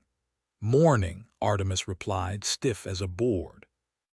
Clarion glanced between them, resisting the urge to roll her eyes. "Mind if we come in?" Petra groaned but stepped aside. "That look means trouble. What now?" "No point delaying." Clarion shoved aside a pile of scrap metal on the table and dumped her bag's contents. Petra let out a strangled gasp. "What in the—" "Minor incident," Clarion said, wincing. Artemis shot her a look that screamed smooth move. Petra snatched up the shredded sleeve, then recoiled. "Is that blood?" "Keep it down," Clarion hissed. "Yes, but it's fine." Petra grabbed her shoulders and shook her. Artemis shifted like she might step in, then seemed to think better of it, crossing her arms with a resigned sigh. "Fine," Petra snapped. "Monsters are out there and you're traipsing through the frostpine like it's a picnic, then show up here looking like you lost a fight with a thresher." Clarion bristled at traipsing, but okay, maybe it sounded bad when she said it like that. "It's just a scratch. See." She rolled up her sleeve, revealing a bandage that hid the stitches beneath. Petra released her and collapsed into a chair, muttering something about reckless idiots and ruined craftsmanship. A sharp metallic clatter echoed from the far side of the room as something toppled over. Petra barely blinked. "I changed my mind," she said, her fingers tightening around the edge of the work table. "Not knowing what's happening to you is worse than hearing the truth. So tell me, what's really going on?" Her voice carried more than just worry this time. There was a raw edge to it, a demand wrapped in fear. The way Petra looked at her now, like she was staring at a stranger, made Clarion's chest ache. She couldn't stand letting Petra down, but she didn't know how to fix it. And if she couldn't be honest with her, what kind of friendship was left? After everything they'd survived together, losing Petra wasn't an option. "If I tell you," Clarion said slowly, "you have to swear not to tell a soul." Petra let out a tired sigh. "I didn't rat you out last time when you went to the winter woods, did I? I hate secrets, Clarion. You know I'm awful at keeping them, but I'll try for you." Clarion forced a weak smile. "And you can't scream." Petra shot her a glare which Clarion took as a reluctant yes. "2 weeks ago, when the nightmare first appeared near Pixie Hollow, I went to the edge of winter. I thought I'd find tracks. I didn't, but I found something else. Or rather, someone." She hesitated, then exhaled. "The warden of the winter woods." Petra went rigid, her face draining of color. "You met the warden, the one from the stories." "Just listen," Clarion said, gripping her arm. "He's not what you'd expect. Once you talk to him, he's actually—" "Oh, wonderful," Petra cut in with a shaky laugh. "So you've met more than once?" "A few times." Petra's eyes widened.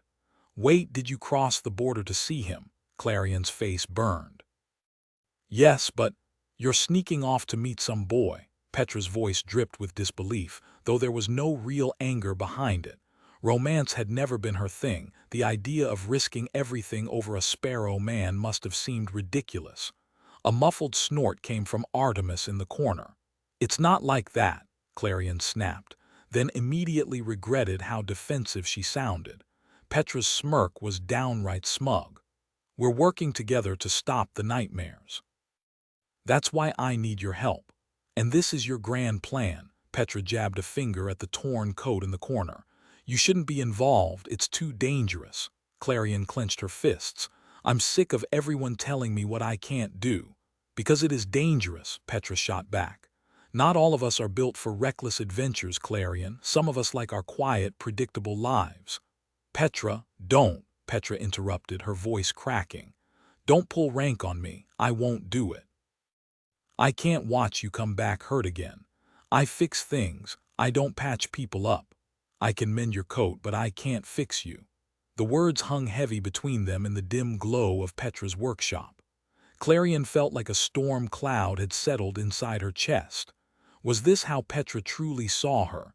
Some careless troublemaker who'd trampled over her feelings for years? Artemis, ever perceptive, quietly stepped out, the door clicking shut behind her. Clarion swallowed hard, forcing the sting from her voice. "I wouldn't ask if there was another way. You're the only one I trust with this." Petra exhaled sharply, running a hand through her hair. "You and Elvina both expect me to make your plans work. Do you have any idea how much pressure that is?" "I know," Clarion admitted, guilt twisting in her gut. "But her idea is reckless. A queen's duty is to protect her people, not abandon them to chaos." Petra picked up a pair of scissors, turning them over in her hands, her expression torn.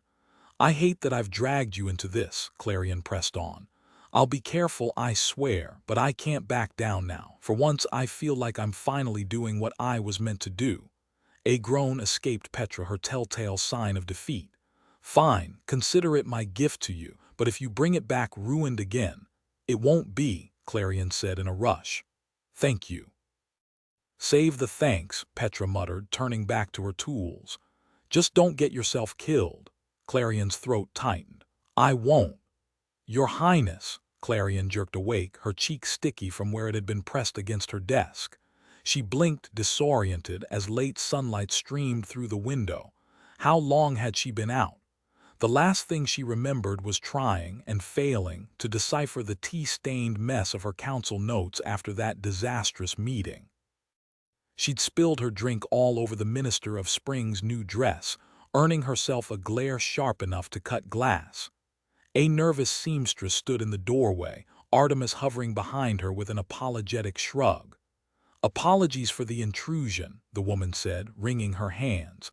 "But you're fitting, it's scheduled for now." Clarion groaned. She'd completely forgotten Patch, the royal seamstress, would certainly frown at Clarion's tardiness.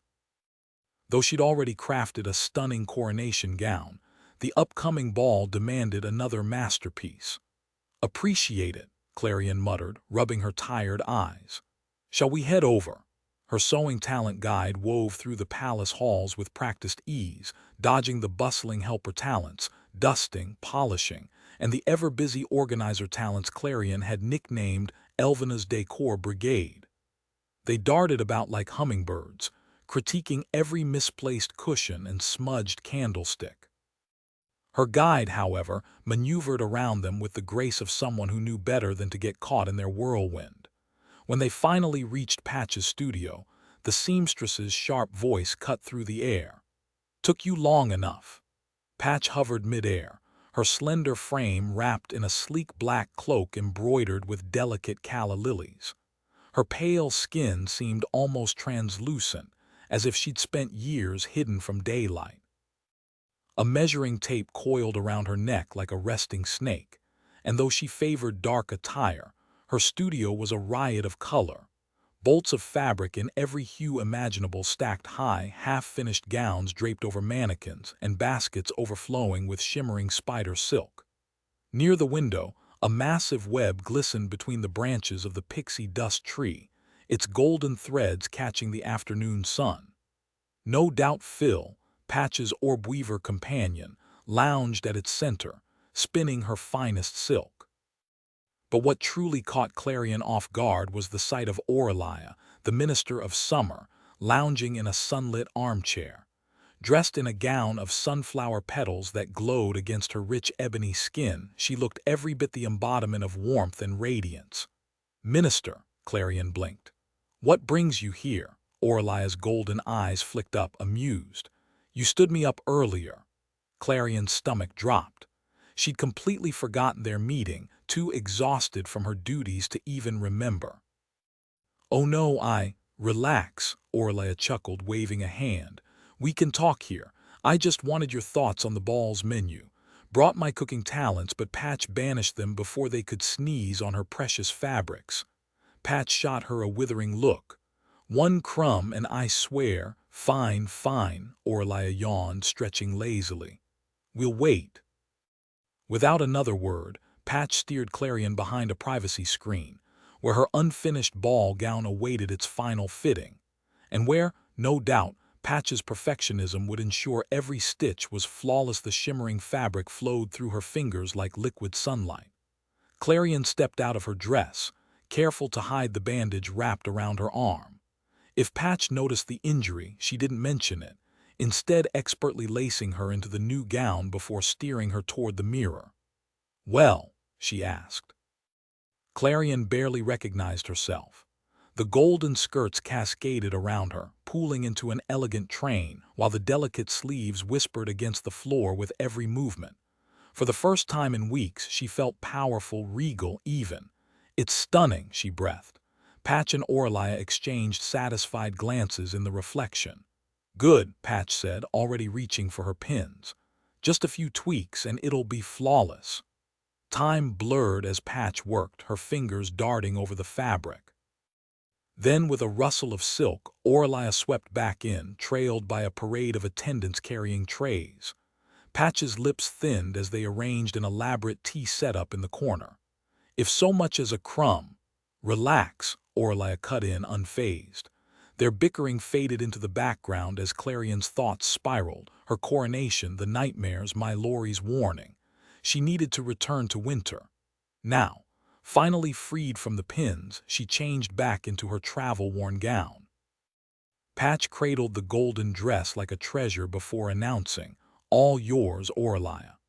When Clarion stepped out, she found Aurelia seated at a table draped in spider silk lace, surrounded by a feast fit for royalty. Towering tarts glistened with jewel-toned fillings, a chilled gazpacho shimmered under mint leaves, and a spiced plum cake oozed jam. It was summer incarnate, vibrant, indulgent.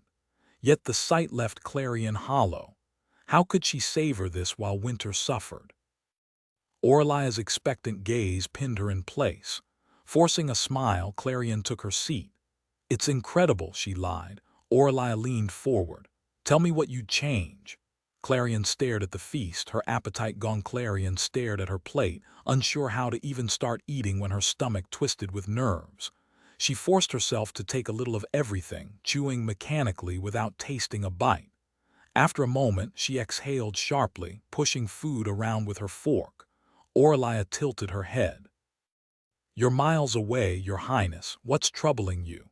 Nothing, Clarion muttered, swallowing too soon. The older fairy's golden eyes narrowed. The same nothing that made you miss our meeting, Clarion flinched. It's just everything's moving too fast.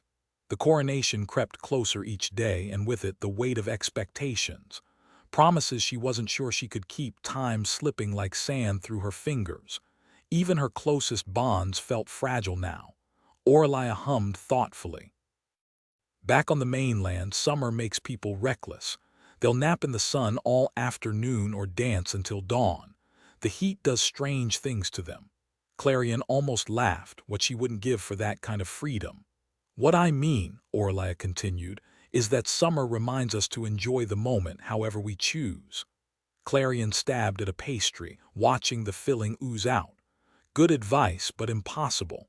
Not when duty pressed down on her like a storm cloud. I don't have the luxury of enjoying anything right now. Orlia's frown deepened. This time before your coronation won't last. Use it. Decide what and who you truly want to be. I've always wanted the wrong things, she'd once confessed to my Lori, but now, maybe her heart hadn't led her astray after all.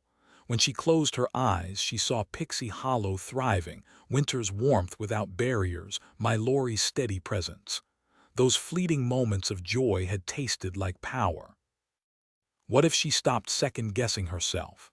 What if she trusted her gut instead of tradition? The thought burned bright inside her like dawn breaking.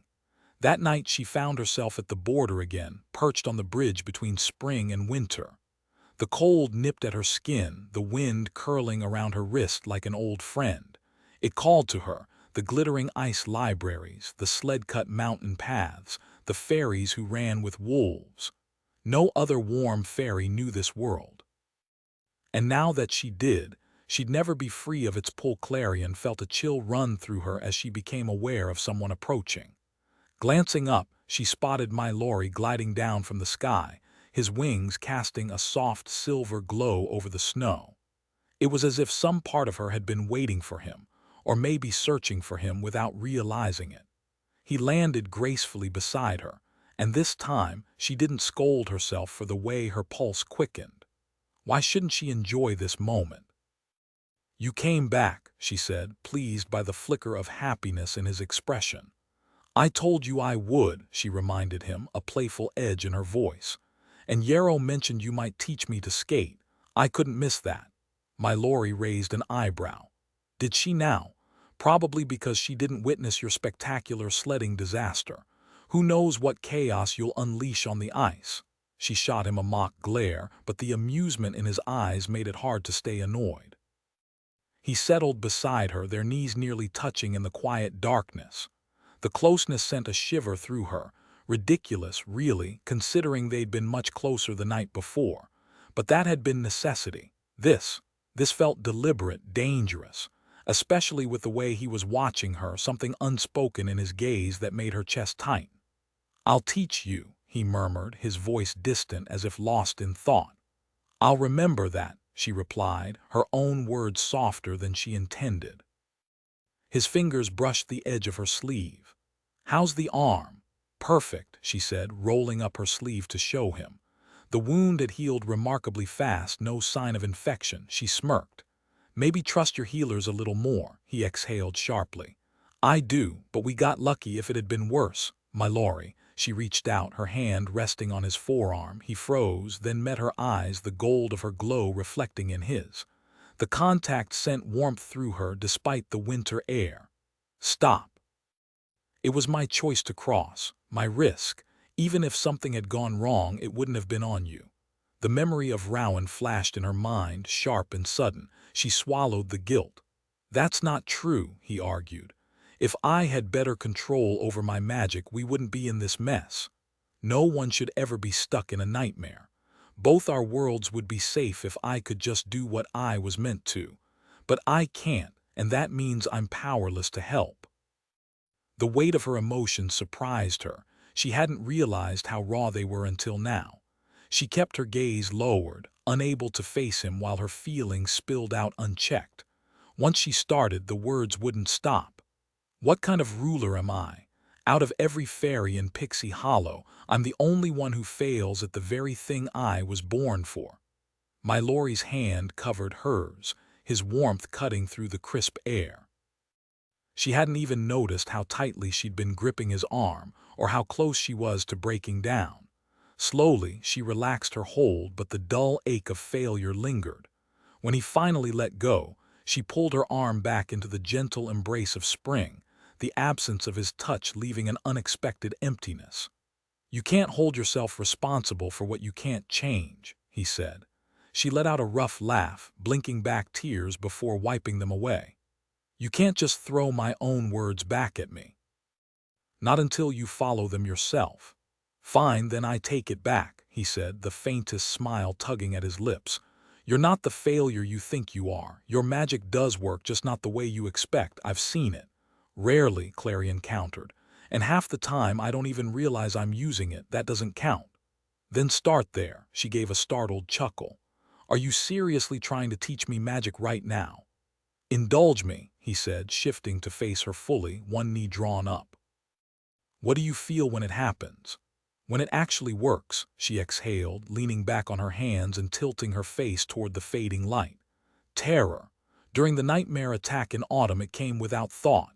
My Laurie edged closer, curiosity sharp in his gaze. "And when it fades," where was he going with this? "I remember who I am. I force down the fear, try to focus my will. Using my power isn't the hard part, it's shaping it into something that matters." His expression stopped her somewhere between disbelief and worry. "Why are you looking at me like that?" "It's nothing," he said, then reconsidered. "Except that maybe fighting your fear is what's holding you back. You tap into your power easiest when you're protecting others, when you're scared for them but still act anyway." That look again, the one that said, "That's the kind of queen you are." She turned away. He had a way of dismantling her doubts, making her sound like someone worth believing in. "Maybe," she muttered. "But Elvina told me the same thing." Clarion had always believed that true power came from a calm, focused mind. At least, that's what she'd been taught. My Laurie extended his hand, and the air shimmered as frost gathered in his palm, forming a delicate sphere of ice. "No one showed me how to do this," he said. "Most winter fairies learn on their own. I'm not saying this to scare you, but maybe clinging to someone else's advice is holding you back. You already know your magic." "What if you stopped overthinking it?" Doubt flared inside her. Elvina couldn't have been wrong, could she? The queen had been her guiding light, the standard she'd spent her life trying to meet. Yet my Laurie's words struck a chord. Every time she strained to grasp her magic, it slipped further away. It was infuriating that he, of all people, could see what she couldn't. "You make it sound simple," she muttered. "It is," he said. "You were meant for this." His certainty quieted the voice in her head that had whispered failure for weeks. "That's nice," she said dryly, "but not exactly helpful." My Laurie tilted his head. "You said your magic responds to fear. Maybe it's not fear, just intensity. When you're completely in the moment, good or bad, that's when it finds you. So I should stop trying." With a flick of his fingers, the ice orb dissolved into glittering mist. "More or less. It wasn't the worst idea. Right now. Whenever you're ready." She closed her eyes, then stopped. Trying was the problem. The whole point was to not force it, but how could she relax with him watching? She opened her eyes to tell him it wasn't working, only to freeze under his gaze. He was looking at her like she was something extraordinary. When he realized she'd caught him, he didn't look away, just softened as if he didn't mind being seen. She recognized that look. It was the same one he'd given her the day she first stepped into winter. She had no idea how long he'd been wanting to kiss her. How had she missed the signs? The realization made her cheeks burn with embarrassment. My Laurie remained motionless, his presence like winter itself. Flurries swirled just beyond her fingertips, sparkling in the moonlight. Standing this near the boundary between their worlds, her exhales formed little clouds in the frosty air. She inched forward until the chill crept across her shoulder, then grazed the curve of her ear. The contrast was dizzying, one side bathed in eternal spring, the other tingling with icy promise.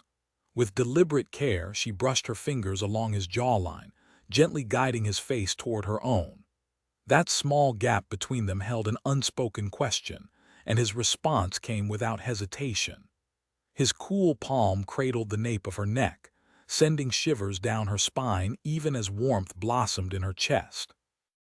Then she surrendered completely, stepping into Winter's embrace as their lips met. Something wild and wonderful surged through her, like the first rush of a thawing stream, impossible to contain. Not just joy, but something deeper, something alive. Magic hummed beneath her skin, singing through her veins, no longer something to control, but something to become.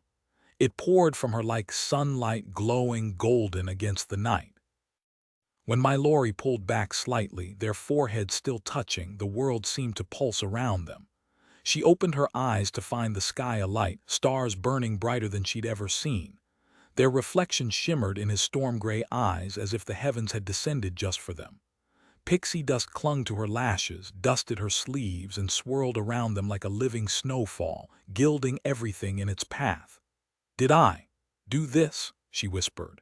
His voice was rough with awe. "You're incredible." For once she didn't doubt it.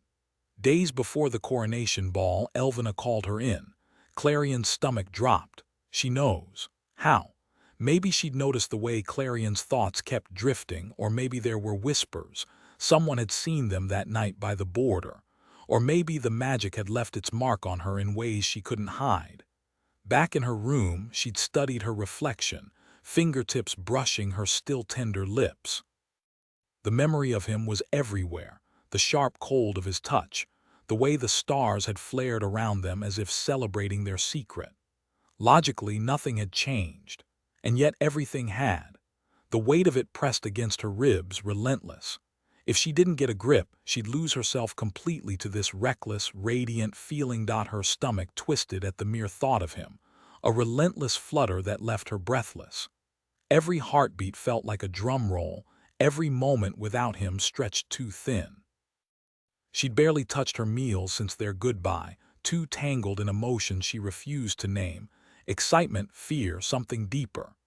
Distance was supposed to help, at least that's what she told herself when she sent her winter coat for repairs. But now that Petra had returned it, her resolve had vanished, leaving her just as restless as before. Even miles away, Mylori lingered in her mind, just as he probably still patrolled the edge of spring. Unless he regrets it. The thought stung. Of course he did. That reckless moment between them had been foolish, given the threats looming over Pixie Hollow. Tonight she'd have to face the truth. Whatever had sparked between them could never be. "Your Highness," Artemis's voice cut through her spiraling thoughts. Clarion jerked upright, her knee smacking the desk. Wincing, she spun to face her guard, who stood by the door with an odd look. Right, Elvina had summoned her. "Everything's fine," she chirped, forcing a smile. "Why wouldn't it be?" Artemis hesitated, then gestured vaguely. "Your glow," Clarion looked down. Sure enough, her usual light had brightened, shimmering with a telltale pink hue. And was the sunlight suddenly warmer? Great. Just what I need. Elvina's inevitable lecture about emotional restraint. "The pixie dust tree is blooming too," Artemis added, like she was announcing an impending storm. Clarion strode to the balcony, yanking the curtains shut against the froth of forget-me-nots and roses. "It's nothing," she muttered. "Just distracted." Artemis raised a skeptical brow. "Should we head to the Queen now?" Clarion sighed. Delaying wouldn't help, but she wasn't eager for Elvina's sharp words. "Any idea what this is about?" "The Scouts' reports," Artemis said slowly. "You did read them, right?" Clarion stiffened. "Right." The nightmares hadn't stopped. And neither had her thoughts just the previous evening. A feline-shaped nightmare had sent a stable full of mice scattering into the night near Tinker's Nook. leaving behind nothing but splintered wood and overturned carriages. A few days earlier, an enormous, moon-swallowing fish nightmare had swept riverside homes clean off their foundations, leaving water talents scrambling. Though everyone tried to keep spirits high, Clarion could feel the creeping dread even in broad daylight. Still, she never expected Elvina to actually want her thoughts. "All right," Clarion muttered, exhaling slowly, "lead the way." The door to Elvina's study was slightly open when Clarion arrived. She knocked lightly before stepping inside, Artemis padding in behind her. Sunlight streamed through the windows, illuminating the royal portraits lining the walls. Elvina lounged on a velvet chaise, skimming through a parchment, her crown absent for once. Her hair, streaked with silver that shimmered like frost, cascaded freely over her shoulders. She looked more at ease than Clarion had seen her in weeks, so much so that some of Clarion's own tension melted away, replaced by a quiet fondness. The weight of leadership had clearly taken its toll. "You wanted to see me." Elvina set the parchment aside and smiled, warm, genuine. Clarion. Had she ever been greeted like that before? Clarion fought to keep her expression neutral as she sank into an armchair. At least Aurelia hadn't mentioned their missed meeting. Small mercies. A teapot sat between them, steam curling lazily from its spout alongside a jar of golden honey. Elvina poured them both a cup. "I'm sorry I've been so preoccupied," she said, handing one to Clarion. "I meant to reach out sooner." Clarion stirred honey into her tea, the scent of chamomile and wildflower rising with the steam. "No need to apologize. We've all had our hands full." She took a quick sip, hiding the heat in her cheeks. It wasn't entirely untrue. She had been busy between coronation preparations and fretting over Petra's slow progress on her coat. Before the silence could stretch too long, Elvina set her cup down with a soft clink. "I have something exciting to tell you." Clarion straightened. Good news was rare these days. "Oh, my plan is almost ready to launch." Clarion choked on her tea. "Already?" Elvina chuckled. "It wasn't easy. The magic binding our worlds is stubborn after all." Clarion felt a chill run down her spine as the words sank in. "And how exactly would that work?" she asked, her voice barely above a whisper. Elvina moved to her desk, where an ornate sword hilt lay on a velvet cushion. The craftsmanship was unmistakable, Petra's signature touch, turning even a weapon into something beautiful. The crossguard twisted like vines, delicate leaves sprouting along its length, and at its center a sunstone pulsed with golden fire. Clarion recognized it instantly, a rare gem much like the moonstone that transformed moonlight into pixie dust. "On the solstice, when our magic is strongest," Elvina explained, lifting the hilt, "this will amplify our power." The gem flared and a blade of pure starlight ignited in her grip. "With this you could sever the bridges between winter and the other seasons. Permanently." Petra had done it again, solved the impossible. Clarion should have been impressed, even proud. But all she felt was dread. Then Elvina's words registered fully. "I wield it." Elvina's face was stark under the blade's glow. "It must be you. Your first act as queen, proof that you'll protect Pixie Hollow from the nightmares once and for all." Not all of Pixie Hollow, Clarion thought, her stomach twisting. The idea of tearing their world apart was unthinkable. No matter the danger, this couldn't be the answer. Once, she might have obeyed without question. But now, after everything with my Laurie, after nearly losing so much, she couldn't stay silent. There has to be another way.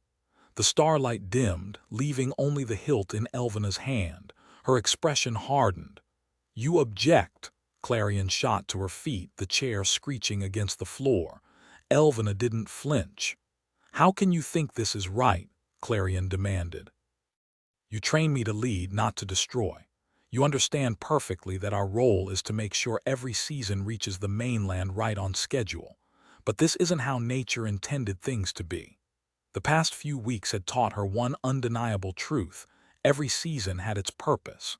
My Laurie hadn't lectured her about winter's lessons the way the other ministers had, but he didn't need to.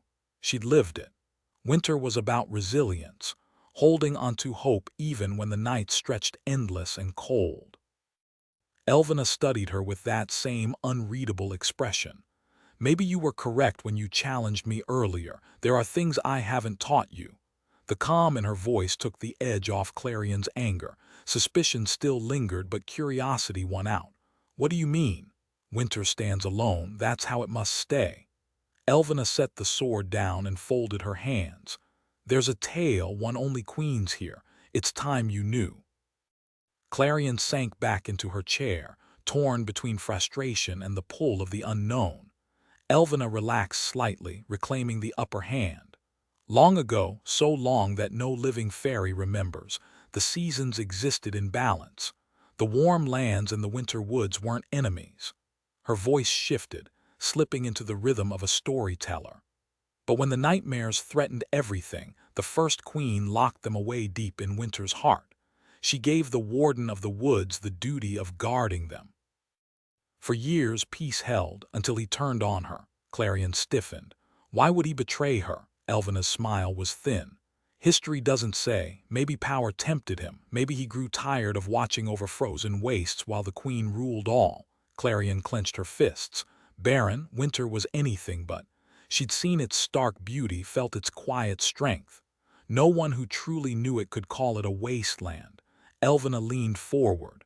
But I think there's another reason. The nightmares, they don't just sleep, they whisper. The words settled like frost, sending a shiver down Clarion's spine. A bad influence, Clarion watched as Elvina absently brushed the wrinkles from her dress. You've witnessed how nightmares corrupt a fairy's mind. Who's to say they can't do the same while you're awake? Her voice dropped lower. And think of the toll of living beside them for so long. If their prison is failing, their power must be seeping out too. The thought twisted Clarion's stomach. Innocent fairies, helpless against those creatures. You're saying the nightmares made the warden turn traitor? Possibly. Elvina moved closer, settling onto the chaise with deliberate grace. The moment their eyes met again, her words pressed down like a physical weight. A pity. It means the warden of the winter woods can never truly be trusted. Clarion's nails dug into her legs. This couldn't be true. She wouldn't accept it. Why keep this from me? You were already distressed about the winter fairies. I didn't want to burden you further. The words stung, another reminder that Elvina doubted her strength. Then came the touch, fingers burning against her arm.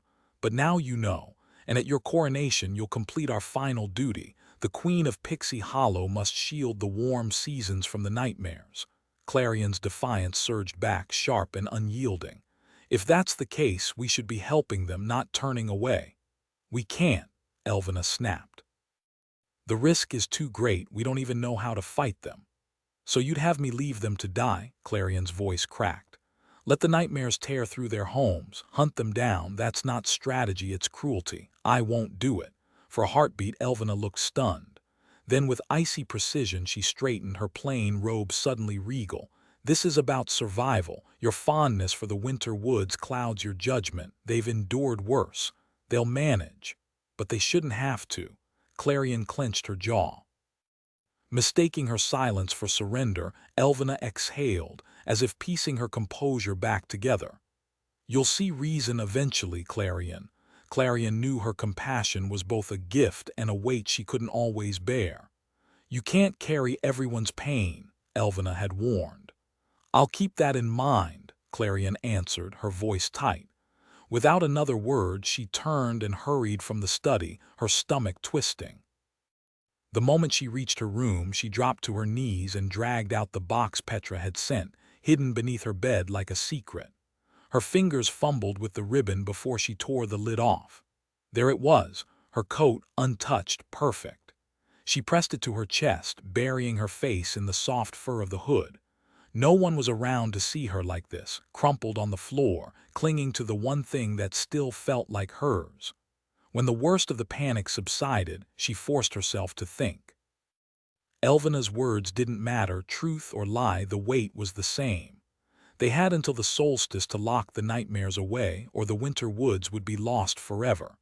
Time dragged as Clarion waited at the border, her coat flapping in the wind. Every shadow between the trees seemed to writhe with nightmares, a creeping darkness that threatened to swallow everything. Winter sealed off, herself a queen who measured lives like sacks of flour. The image sickened her. Monstrous, that's what she'd called it. And now my Laurie was coming. She'd rehearsed 100 things to say, but none of it mattered anymore. Still, her pulse quickened as the minutes passed. Then, there he was, early as always, landing soundlessly on the bridge between their worlds. Snow spun around him, and despite everything, her breath caught. She hadn't realized how much she'd missed him until now. But the way he stood, stiff, guarded, told her everything. Whatever had been between them was gone. She wrapped her coat tighter and stepped onto the bridge, the magic beneath her feet humming softly. Words failed her as she looked up at him. His striking presence sent a sharp chill through her, like winter's first frost settling deep in her bones. Pale lashes dusted with ice shielded his storm-gray eyes as he deliberately avoided looking at her. Clarion. The way he said her name was stiff, almost formal, as if addressing royalty rather than someone who once knew him better. It left her skin prickling with unease. My Laurie. The quiet between them grew heavy, stretched too thin. Unable to stand it any longer, she blurted, "There's something you should know," just as he began. I wanted to. Their gazes caught and warmth rushed to her cheeks. His lips remained slightly parted, his unspoken words lingering in the air. For a fleeting moment, something raw flickered across his face. Uncertainty, maybe even fear. It made her question everything. A foolish spark of hope flared inside her, but she crushed it quickly. This was just awkwardness, nothing more. He exhaled sharply, shaking his head. "Go ahead." She steadied herself, grateful for the chance to gather her thoughts. Better to focus on the looming threat than the mess of emotions tightening her chest. "I spoke with Elvina earlier." His reaction was immediate confusion, then something like disappointment. He hesitated, clearly torn between pressing for answers and letting her continue. Finally, he nodded. "I see." Even in the heart of spring, the memory of that conversation sent a cold shudder through her. She hugged herself as if that could ward off the chill. Elvina believes the first warden of the Winter Woods tried to overthrow the Queen of Pixie Hollow. That's why our realms stay apart now.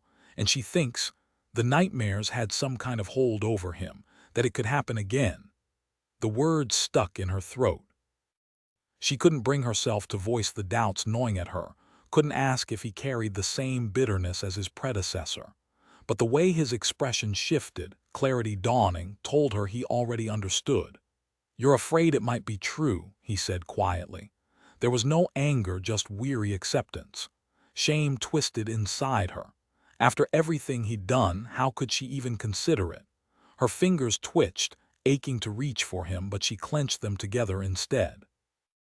"Only because I care what happens to you. You've never given me reason to distrust you." His frown deepened, uncertainty clouding his features again. "I've never known a nightmare to control someone who was awake. It doesn't seem possible." "That's good to hear," she whispered. "There would have to be some warning, wouldn't there? Have you really not noticed anything?" My Laurie shifted uncomfortably, his eyes darting away again. "I haven't slept much lately, but no, nothing else." A cold weight settled in her chest. "You don't think it's not the nightmares keeping me awake, Clarion."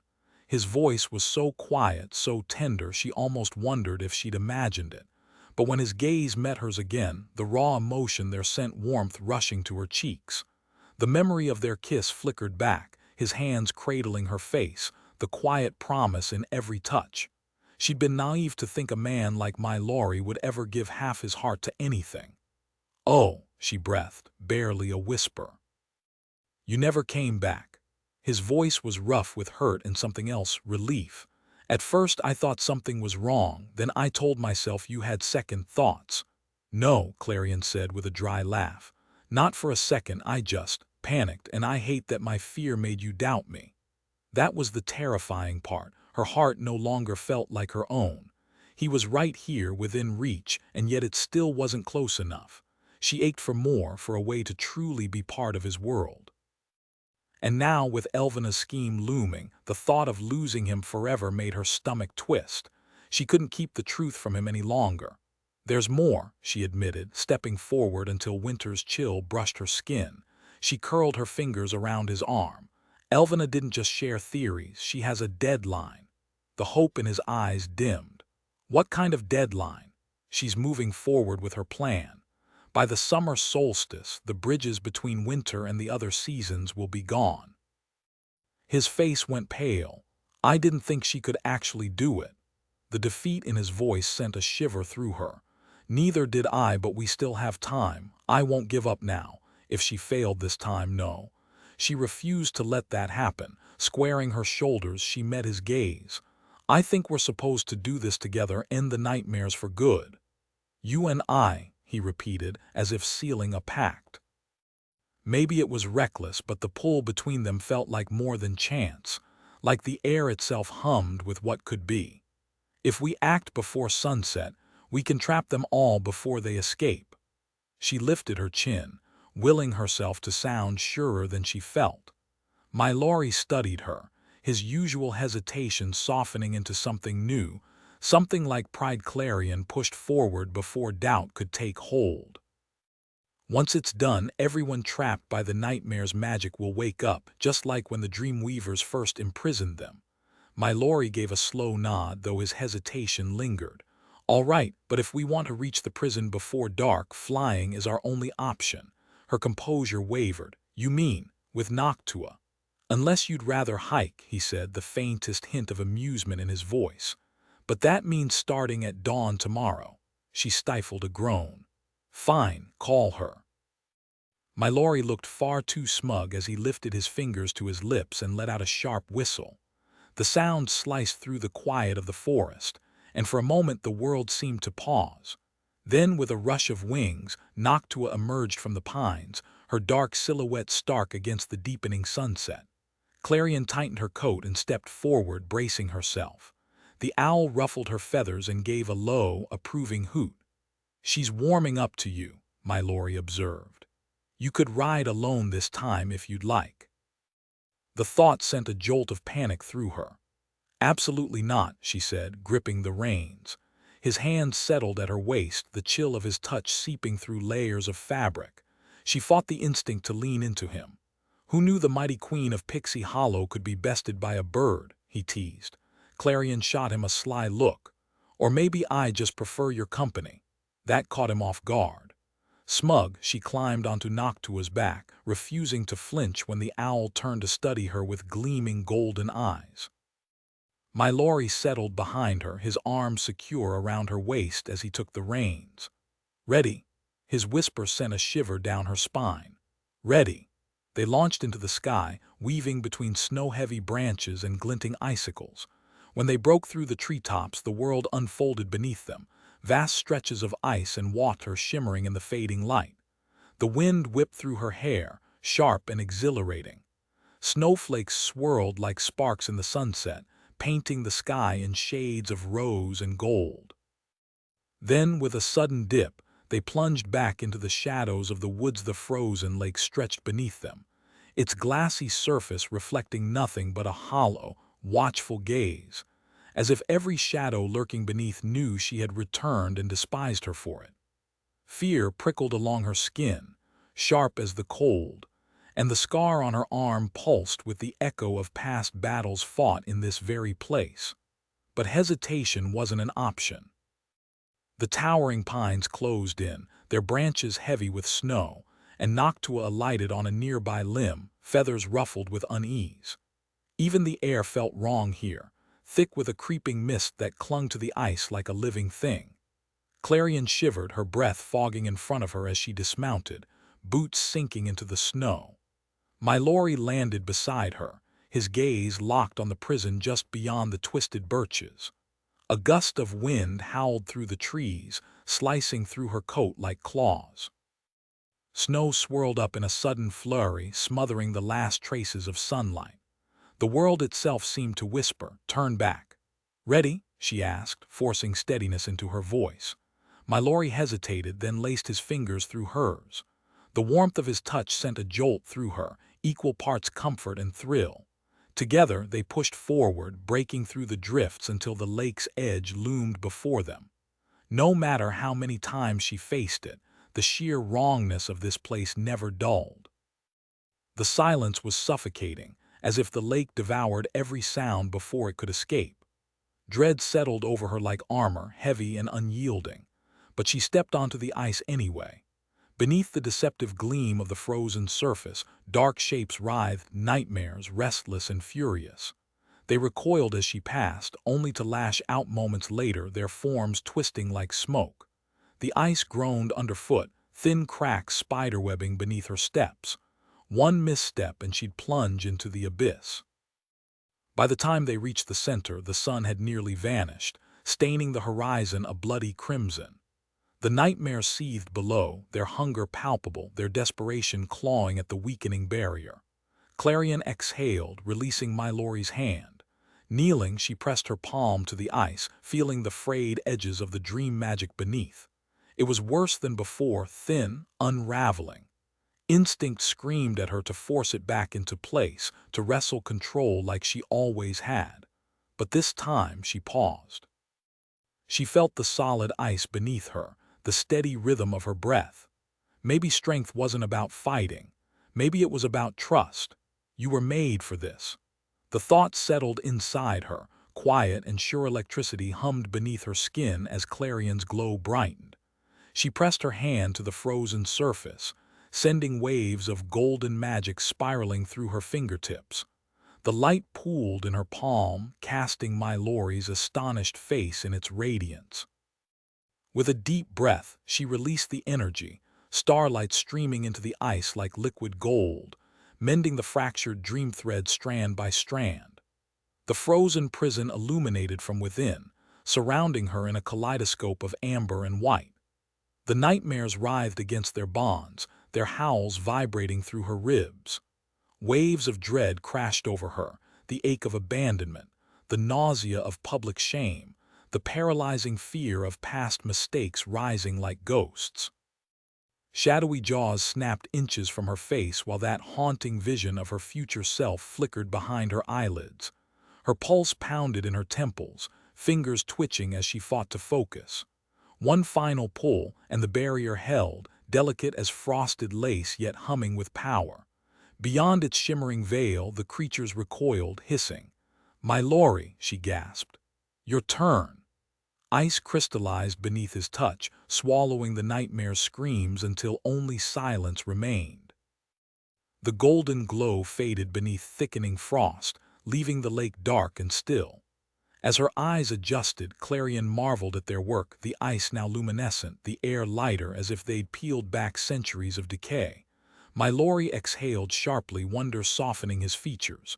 When she turned, moonlight caught the curve of his smile, turning him incandescent. That look undid her. "We actually pulled it off," he murmured. A laugh bubbled up in her chest. Against all odds, relief crashed over her. After sleepless nights and whispered doubts, they'd done the impossible. Before she could savor it, Mylori's wings flared. He seized her mittened hands and yanked her into a dizzying backward glide across the ice. "You're ridiculous," she shouted, but her protest dissolved into laughter as the wind whipped past them. He spun her to a stop, one arm looping around her waist.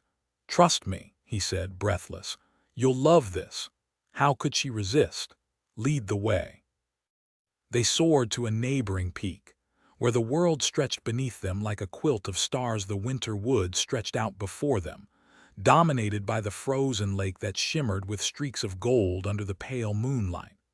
The Hall of Winter stood stark against the night, its icy spires catching the light, while clusters of fairy homes twinkled like distant stars. At the center of it all, the pixie dust tree glowed softly, a beacon in the darkness. Clarion couldn't believe she was here, looking back at the home she'd once thought she'd never leave. But Mylori hadn't brought her for the scenery. Perched on the edge of the cliff, overlooking the nightmare's prison, stood a towering ice sculpture. Clarion stepped closer, tilting her head to take it all in. The figure was a sparrow man, his hand resting on the hilt of his sword, a snowflake-adorned diadem on his forehead. His fur-lined cloak seemed to ripple in an unseen wind, and his wings, catching the moonlight, sparkled like frost. There was something hauntingly familiar about him, the stern expression, the tired eyes. It almost reminded her of Mallory. "This is the first warden of the Winter Woods," Mallory said quietly. "Legend says the Queen of Pixie Hollow herself ordered it made." "The Lord of Winter," Clarion whispered. Mallory hesitated before nodding. Yes, that was another name for him. This wasn't the monument of a man consumed by pride. This was someone who had carried his duty beyond the grave. As she moved around the statue, her eyes caught something etched into the base, half buried under snow and moss. Kneeling, she brushed away the frost with her mitten, revealing words carved deep into the ice. In the ice and in the hearts of all of Pixie Hollow, the memory of the Lord of Winter, a true friend and steadfast protector, is preserved forever. Beneath the last line, barely visible, was the royal crest, the pixie dust tree cradled by butterfly wings. A lump formed in Clarion's throat. This wasn't a tribute to a traitor. Elvena's story had been wrong all along. There had been no betrayal, no war, just time and distance. "Then what really happened?" she asked, voice tight. "How did we end up like this?" Mallory crouched beside her, his gaze fixed on the statue. "His writings say he never wanted the Queen to fear the nightmares. Maybe his successor wasn't as close to her court. Maybe we just let ourselves drift apart," he sighed. "We all have a habit of trying to carry the weight alone." She remembered what he'd said when she'd shared Elvena's version of events. "I understand why someone would believe that." But standing here now, the truth felt heavier than any. Like Clarion reached out, her fingers lightly touching his sleeve. "You really haven't, have you?" He gave a small, regretful smile. "No, I haven't. You're not the only one in Pixie Hollow who feels like they're failing at their purpose. Every warden before me upheld their duty without fail, until me. What happened to our people is on me, and I dragged you into fixing my mess. Entirely my fault." The words echoed in her mind, sharp as ice. Hadn't she blamed herself just as harshly, kneeling in the ruins of the autumn forest? But hearing him say it now, the weight of it felt unbearable. No one should carry that alone. "I owe you more than I can repay," he murmured. "And if you need someone to blame when you tell your people—" "How could I blame you?" she interrupted. "What else could you have done?" He went quiet, the silence stretching between them. "You don't owe me anything. If anything, I owe you." She clasped his hands tightly. "So stop punishing yourself. This was bound to happen sooner or later. You and I just got stuck cleaning up what others left behind. We've wasted too much time trying to measure up to ghosts. But you're enough, just as you are." Mallory finally met her eyes again, and the world seemed to freeze around them. The snowflakes hung suspended in the air, the wind stilled to nothing. The look in his eyes stole her breath away, and suddenly she was acutely aware of how little space separated them. Her exhale curled in the cold between their faces. "I hope you know that goes for you too," he said softly. Gently, he brushed a loose strand of hair behind her ear, his fingers lingering just a moment too long against her cheek. "You're going to be an incredible queen." Her heart leapt at his words, but then the reminder of her coronation crashed over her like an icy tide. The timing was almost cruel. To find him now, only to lose him so soon. No more secret visits to Winter. No more stolen moments between them. Once that crown settled on her head, her life would belong to the throne, endless meetings, ceremonies, the weight of duty pressing down until she became little more than a distant figure, watching over her kingdom from on high. As Clarion, she could love him, but the Queen of Pixie Hollow, she could never truly be with anyone. Mallory frowned, sensing the shift in her. "Are you okay?" "Fine," she lied, forcing a smile. "Just cold." He didn't believe her, but he only nodded. "Then let me take you back to spring." The walk to the border was quiet, his unspoken worry a tangible thing between them. Only when they reached the bridge did she spin around to face him. She couldn't leave things unfinished, not again, and she had promised they'd talk. "I need to tell you something," she said, her voice steady despite the ache in her chest. "I wasn't entirely honest before." "Things aren't okay," she admitted, her voice barely above a whisper. He hesitated, his response carefully neutral. "Oh. What's bothering you?" She bit her lip, torn between laughter and tears. How could she explain this ache in her chest? Their mission was over, no more excuses to see each other. "I'm going to miss you," she finally said. "Is that all?" He tried to sound casual, but she heard the strain beneath it. "You could visit again." "I can't." The words tasted bitter. "My coronation is next week, my Laurie.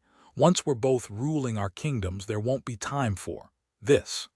The realization hit him like a blow.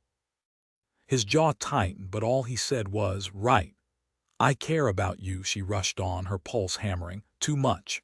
"Then why?" "Because it terrifies me. How much I need you. How much it will hurt when this ends." She forced herself to meet his eyes. "I don't regret anything, but we can't keep doing this. From now on, we should keep things official before it gets worse."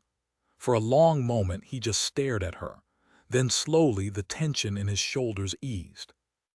He stepped closer, cautious, as if she might bolt. "For the record," he murmured, "I care about you too." A shaky laugh escaped her. She pressed her forehead against his shoulder, hiding the way his words unraveled her. She'd suspected his feelings, but hearing them aloud made it real, something fragile, something she could lose. "That's all you got from what I just said?" "I think we can find a way around the official part," he countered. "But we'll argue about that later." When she looked up, he was studying the floor like it held the answers. "There's a ball for Winter's coronation. I'd like you to come, as our honored guest." His voice was steady, but she caught the uncertainty beneath it. Damn him. Why did he have to make this so impossible? "My Laurie." "It's political," he added quickly. "Your people in Winter want to meet their future queen."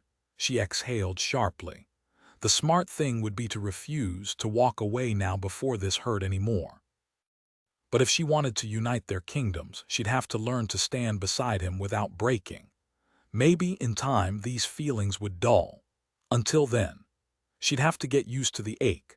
And really, how hard could it be to slip away from one royal event? After completing her royal obligations and mingling with the proper fairies, Clarion realized no one would bat an eye if she disappeared briefly. She could return before her absence became noticeable. Fidgeting with her sleeve, she sighed. "I don't own a single gown fit for a winter ball." The smug tilt of his lips betrayed his confidence. "You're the queen, dress however you please." Warmth fluttered unexpectedly in her chest. "Then I guess I'm going." His eyes brightened before he schooled his expression. "The court will be thrilled." "Likewise," she replied, too late recognizing she hadn't pulled away, hadn't wanted to, despite every reason she should. It would be effortless to kiss him again, to tangle her hands in his pale hair. His gaze dropped to her mouth, lingering. Of course he'd let her, subtlety had never been his strength, yet he remained frozen, a statue of restraint. "You'll freeze standing here," he murmured. She couldn't resist. "I hear it's my color." The echo of his own words made his breath catch. That flicker of longing in his eyes sealed it. She'd stepped into dangerous territory, one she might never retreat from. Maybe ignorance would have been kinder. Maybe longing hurt less than loss. Since locking away the nightmares, Pixie Hollow had slept undisturbed. No ruined projects, no new victims, but also no awakenings. The clinic's silence had pressed against Clarion like a weight, the rows of motionless fairies turning her shock to ice. The prison was sealed. Why wasn't it working? Stories had lied. She and my Laurie had stopped the invasion, but without breaking the curse, the nightmare continued. 7 days remained. At least the kingdom had relaxed. Elvina, baffled but obedient, had lifted the curfew for tonight's ball. Clarion, though, felt no urge to dance. The celebration rang hollow when so many still slept. Clarion couldn't shake the restless feeling gnawing at her, even after everything she'd accomplished. This wouldn't truly be over until Rowan and the others woke up, until autumn swept across the mainland without interruption. There had to be a solution, some way to break whatever held them captive. As she prepared for the evening's festivities, The weight of her thoughts made the lavish quarters feel emptier than usual. In 7 days, she'd wear the crown, yet the title still didn't feel like hers. Maybe it never would until she earned it. A breeze drifted through the open balcony doors, carrying the sweet, earthy fragrance of freesia and lady's mantle. Outside, clusters of purple and yellow blossoms swayed on their stems, as if beckoning her attention. The pixie dust tree had flourished lately, its new growth almost intentional. She studied it, half convinced it understood her efforts to keep it safe. Turning back to the mirror, she grimaced at her reflection. The gown was a disaster. She'd managed to wrestle herself into it, but now stood trapped, the back gaping open where she couldn't reach the endless row of buttons. A knock at the door sent a rush of relief through her. "Who is it?" "Artemis, Your Highness." "Thank goodness," Clarion sighed. "Come in." Artemis stepped inside, her scout's uniform impeccably fitted, the black fabric sharp against the gold embroidery. Even her sword, usually practical, had been given a ceremonial upgrade, its scabbard adorned with delicate golden filigree.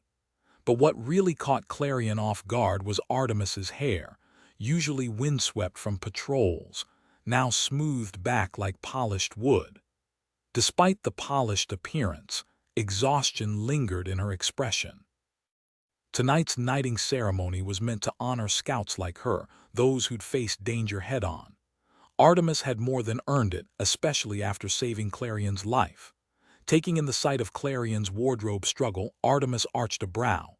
"Need a hand?" "Desperately," Clarion admitted, twisting to glance at her in the mirror. Artemis made quick work of the buttons, her fingers deft and sure. Once finished, she adjusted the train, letting it cascade behind Clarion like liquid silver. The gown shimmered now, catching the light in a way that made the walls dance with reflections. It was a far cry from the mess of fabric she'd been tangled in moments ago. Clarion exhaled, smoothing her freshly braided hair. "I owe you one." Artemis gave a small, tired smile. "Just doing my job." But they both knew it was more than that. A delicate wreath of forsythia blossoms and daisy petals lay waiting for Clarion, left by one of the garden talents to adorn her braid. As she finished applying the last touches of her makeup, Artemis studied her with an unreadable expression. "You look beautiful," Artemis said. Clarion smiled at the unexpected praise. "You're too kind," she replied, though she couldn't ignore the melancholy shadow in her guard's eyes. "Something's troubling you," Clarion observed. Artemis blinked, caught off guard. "I'm fine," she said automatically. Clarion crossed her arms. "Try again." The silence stretched between them as Artemis wrestled with her thoughts. Finally she exhaled sharply. "It's nothing worth mentioning." Clarion rolled her eyes. Scouts and their stubborn refusal to admit anything was wrong. Maybe it wasn't proper protocol to pry, but she cared too much to let it slide. "You know it's okay to want things for yourself," she said gently. Artemis stiffened. "My duty is to Pixie Hollow. That's enough." Clarion turned away from the mirror, fixing Artemis with a knowing look. No one could be that self-sacrificing forever. "But it's not all you want, is it?" A pause, then barely above a whisper, "No." For the first time in years, Clarion felt like she was seeing past Artemis's carefully constructed walls. She sat on the edge of her bed, resting her chin in her hands. "You once told me you acted on instinct over orders, that's why you were assigned to me. What really happened back then?" Artemis hesitated, fingers tightening around her knees. Then, with a slow breath, she sank onto the bed beside Clarion. The frame creaked slightly under her weight. "When I first arrived in Pixie Hollow," she began, voice low, "there was a hawk terrorizing the autumn forest. The animal talents couldn't reason with it, so the scouts were sent to drive it out." A faint, rueful smile flickered across her face. "I was reckless, thought I could handle anything. My unit cornered the hawk, but my partner, she miscalculated her pixie dust. She fell." Clarion's breath caught. Without dust, a fairy's wings were useless. "And if they'd been fighting a hawk," Artemis's shoulders slumped. "I caught her, but the hawk escaped. Others got hurt because of my choice." Her voice turned hollow. Command decided I wasn't fit for the field, too emotional, so they made me a guard instead. The weight of the confession hung between them. Clarion reached out, brushing her fingers against Artemis's arm. "You saved your friend," she said softly. Artemis shook her head. "At what cost?" A breeze rustled through the open window, carrying the scent of blooming jasmine. Somewhere beyond the palace walls, Pixie Hollow thrived. But here, in this quiet moment, Clarion saw the toll duty had taken. "Maybe," she said carefully, "it's time to stop punishing yourself." Artemis didn't answer. But for the first time in a long while, she didn't pull away. Clarion's chest tightened at the raw ache in Artemis's words, an ache she recognized all too well. Walking away from someone she could help wasn't in her nature either. Was that really what wisdom looked like? Sacrificing the person right in front of you for some vague idea of the greater good? "I wouldn't call that a mistake," Clarion murmured. Artemis's gaze snapped up, hope flickering in her eyes like a candle in the wind. Had no one ever told her she'd done the right thing? Soon, Clarion would make it official. Artemis had endured enough punishment, both from others and herself. "I might be done the same." "What you did took courage." She nudged Artemis lightly with her elbow. "You've got a good heart. The scouts could use more fairies like you." A hesitant smile touched Artemis's lips. "That's nice of you," she said, voice unsteady as if the words might break. Clarion grinned. "Just the truth." Before Artemis could respond, a familiar knock interrupted them. "It's me." Petra's voice sent a jolt of warmth through Clarion. They always prepped for galas together, but with their hectic schedules and the tension lately, she hadn't been sure Petra would show. "Come in." The door swung open, and Artemis's sharp inhale was almost audible. Not that Clarion blamed her. Petra was stunning on any day, but tonight, breathtaking. Her dress hugged her torso before cascading into layers of delicate ivy-green fabric, and her wild curls had been tamed into an elegant updo, a few rebellious strands framing her face. When Petra spotted Artemis, she made a noise halfway between a gasp and a squeak. Artemis shot to her feet, and for a long moment the two just stared, the air between them crackling. Clarion bit back a smirk and busied herself at her vanity. "You look amazing," Artemis finally managed. Petra's face turned scarlet. Why is my makeup smudged?" "No, Artemis faltered, then squared her shoulders. "I just meant it." "Oh," Petra's skepticism warred with something softer. Clarion cleared her throat, and both jumped like they'd forgotten she existed. "Petra, we've got glitter to apply." She dipped a brush into a pot of golden eye paint, the pigment shimmering with pixie dust. "Artemis wants some." Artemis eyed the makeup like it might bite. "I'm good. Suit yourself." Petra pressed herself against the wall as Artemis slipped past. The second the door closed, Petra practically flew across the room, her skirts rustling like leaves in a storm. "You never mentioned she'd be around tonight." Clarion unscrewed the cap of her eyeliner, unable to resist teasing. "She's always here, and guess what? She's not working tonight." Petra's face brightened instantly. "Wait, really?" Clarion froze. She hadn't meant to trap Petra, but now the truth was out in the open. She pointed the brush accusingly. "I knew it." "There's nothing to know." Petra looked ready to either grab the brush or bolt out the nearest exit. It only fueled Clarion's amusement. "Oh, I definitely think there is," Petra groaned, covering her face. "It doesn't matter, she's terrifying." Clarion bit back an eye roll. "Just ask her to dance. Worst she can do is say no." "Or stab me," Petra muttered. Clarion laughed, slipping back into their familiar banter like nothing had changed. For a moment she almost forgot the tension between them, almost forgot that tonight she'd have to sneak past Petra to meet Winter.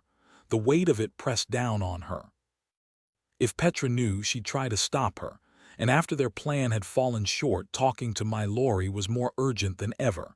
They had to find a way to stop Elvina before she used what Petra had given her. Petra frowned. "What's wrong?" "Just coronation stress," Clarion lied, forcing a smile. She fidgeted with a row of perfume bottles, their clinking too sharp in the quiet. "Come here. Sit." Petra hesitated before perching on the edge of the bed. Clarion turned, their knees nearly brushing, and dipped her brush into the paint. She tilted Petra's chin up. Same as usual. Yes, a pause, but make it extra perfect, for no reason. Obviously, Clarion said, grinning. She steadied her hand against Petra's cheek, sweeping gold across her lids. The soft chime of bracelets and Petra's steady breathing filled the space between them. With practiced strokes, she blended the shimmer, then dusted a hint of pixie powder over Petra's freckled cheeks. "Open your eyes." Petra did, and Clarion's breath caught. The gold made her green eyes glow like sunlight through leaves, vibrant against her fiery hair. "Perfect," Clarion murmured, setting the brush down with finality. "Looks like she's completely smitten with you." Petra let out a frustrated groan, but Clarion couldn't help laughing despite the tension hanging over them. For just a little while, she could almost believe nothing had changed. When they finally reached the heart of the summer court, the celebration was already alive with music and laughter. Stepping through the fairy circle, marked by a ring of crimson-capped mushrooms, they entered the grand clearing, announced by the clear, ringing voice of the herald. The scene took Clarion's breath away. Glowworms dangled from the branches above, bathing the grass in an ethereal blue glow, while fireflies flickered like scattered stars. Even without them, the clearing was dazzling under the full moon's light. At its center, water talents worked their magic, sending shimmering droplets spiraling into the air, weaving delicate streams that dissolved into mist. Clarion's gaze drifted to the back of the clearing, where a raised platform stood atop a mossy stump. There, Elvena's crown glinted, her wings radiant, with Commander Nightshade hovering protectively at her side. Soon, Clarion would join them for the knighting ceremony. As they moved past banquet tables, the scent of summer's finest treats filled the air. Honey-drenched cakes, blueberry tarts with crackling sugar crusts, golden bread slathered with peach jam, and plump tomatoes sprinkled with basil. Jars of mint-infused water beaded with condensation, and glasses of ruby-red currant wine glowed under the moonlight. But more than the feast, it was the fairies themselves who captivated her. Dressed in their finest, they lounged on flower petals, perched on mushrooms, or drifted lazily through the air, their usual lively chatter subdued. Tonight, the weight of their missing kin lingered in the air. As Clarion moved forward, the crowd hushed, parting before her with murmured greetings of Your Highness. Some bowed, others curtsied, their respect unwavering. Artemis stayed close, steady as a ship cutting through the restless sea, guiding her toward the dais where her destiny waited. Clarion dipped her head briefly in response before gliding upward to stand beside the queen and the head scout. Elvena studied her with an appraising look, her ceremonial staff resting lightly in her fingers. After a moment, the queen's lips curved into a faint smile. "Tonight, you carry yourself like royalty." The warmth in Elvena's voice should have filled Clarion with joy. After all, wasn't this what she'd always wanted? Yet the words settled like a weight in her chest. "Thank you," she murmured, forcing a smile. Elvena turned to address the assembled fairies. The final note of the orchestra's song lingered in the thick summer air before fading into silence. "Welcome, everyone," she began, her voice steady but softer than usual. "Tonight, we celebrate Princess Clarion, who will soon take her place as your queen." There was a slight tremor in her words, and Clarion's brow furrowed. Elvena never hesitated, not like this. Up close, the queen's face looked unusually pale.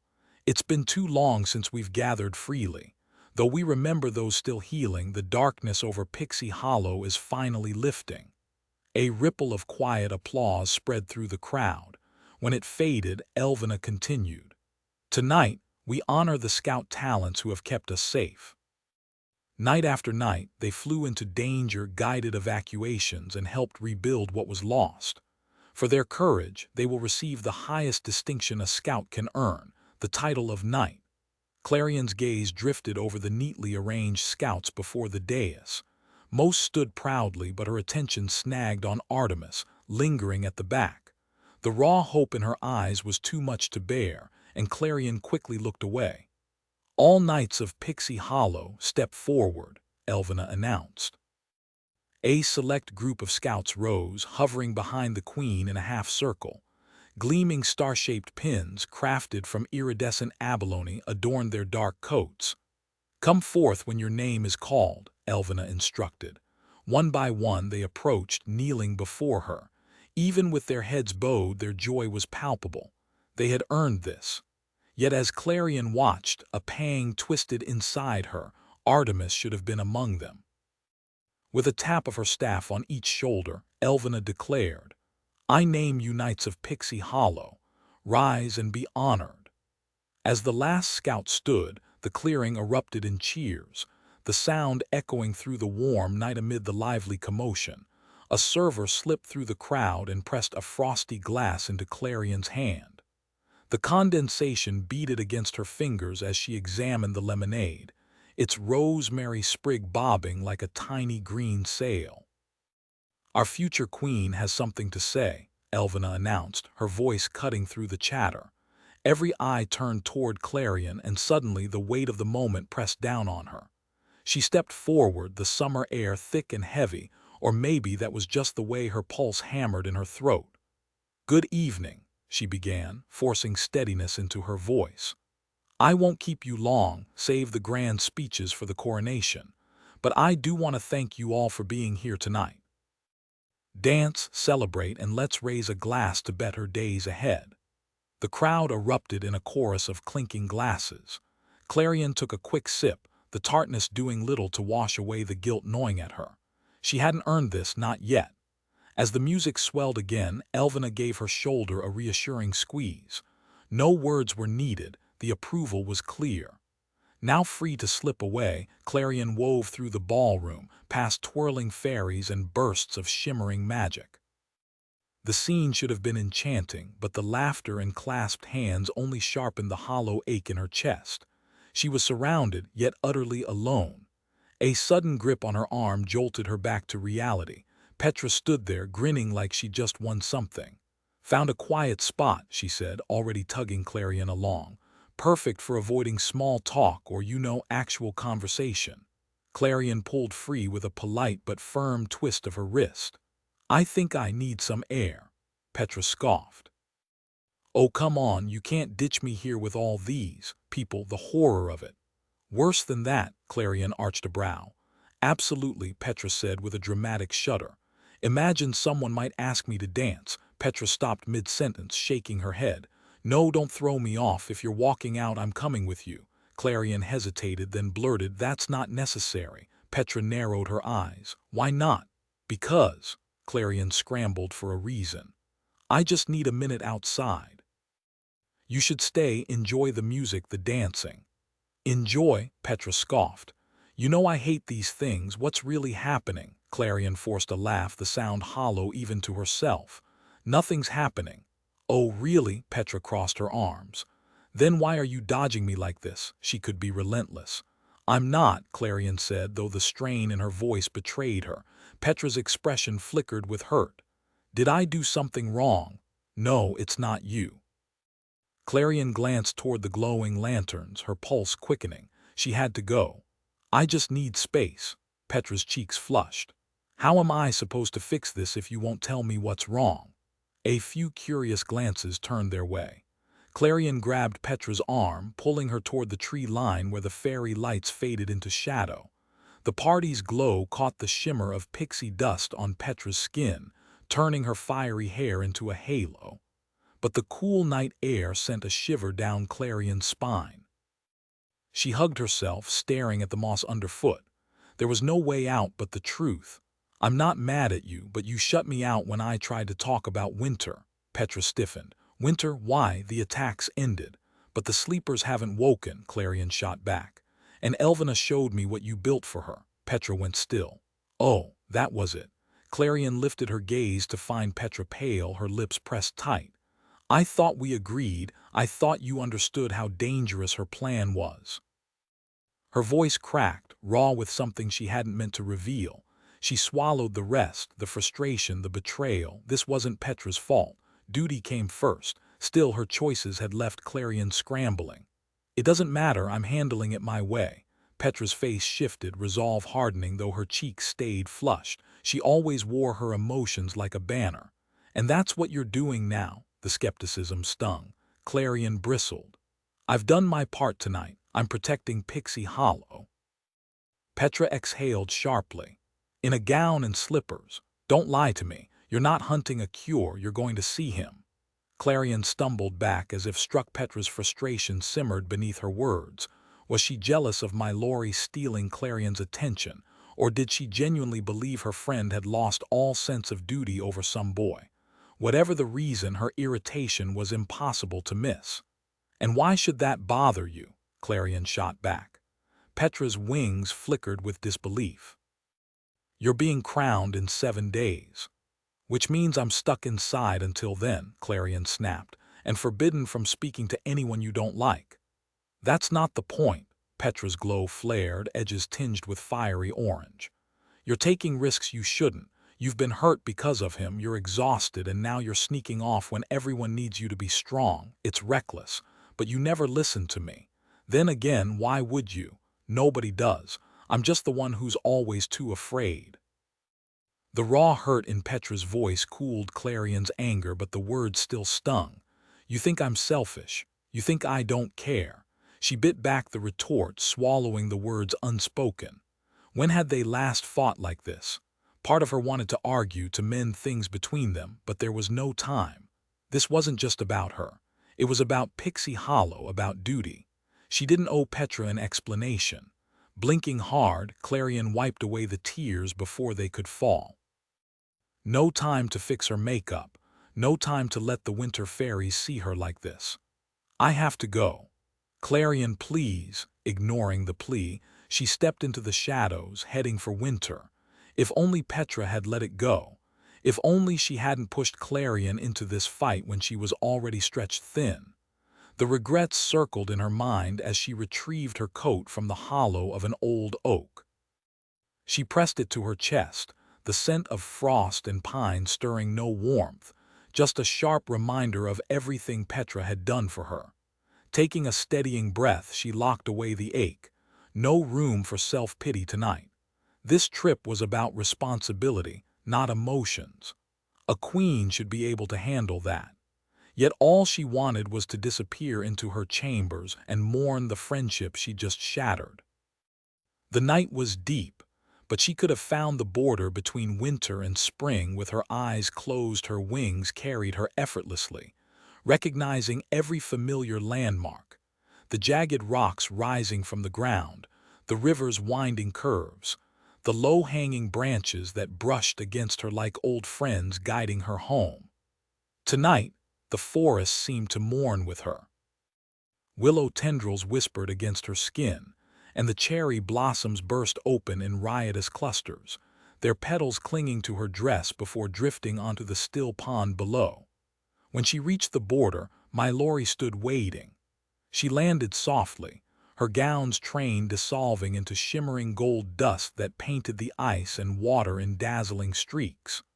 Under the starlit sky, he looked like a charcoal sketch come to life, his presence stark against the night. She couldn't tear her eyes away. She'd never seen him dressed so formally. His cloak, woven from delicate spider silk and embroidered with silver frost, draped elegantly over his shoulders, fastened with an icy brooch. A circlet of glistening icicles crowned his white hair, left loose to cascade down his back like frozen moonlight. The silence between them grew heavy, thick with unspoken words. Had she really thought she could keep her emotions in check? Maybe Petra had a point after all.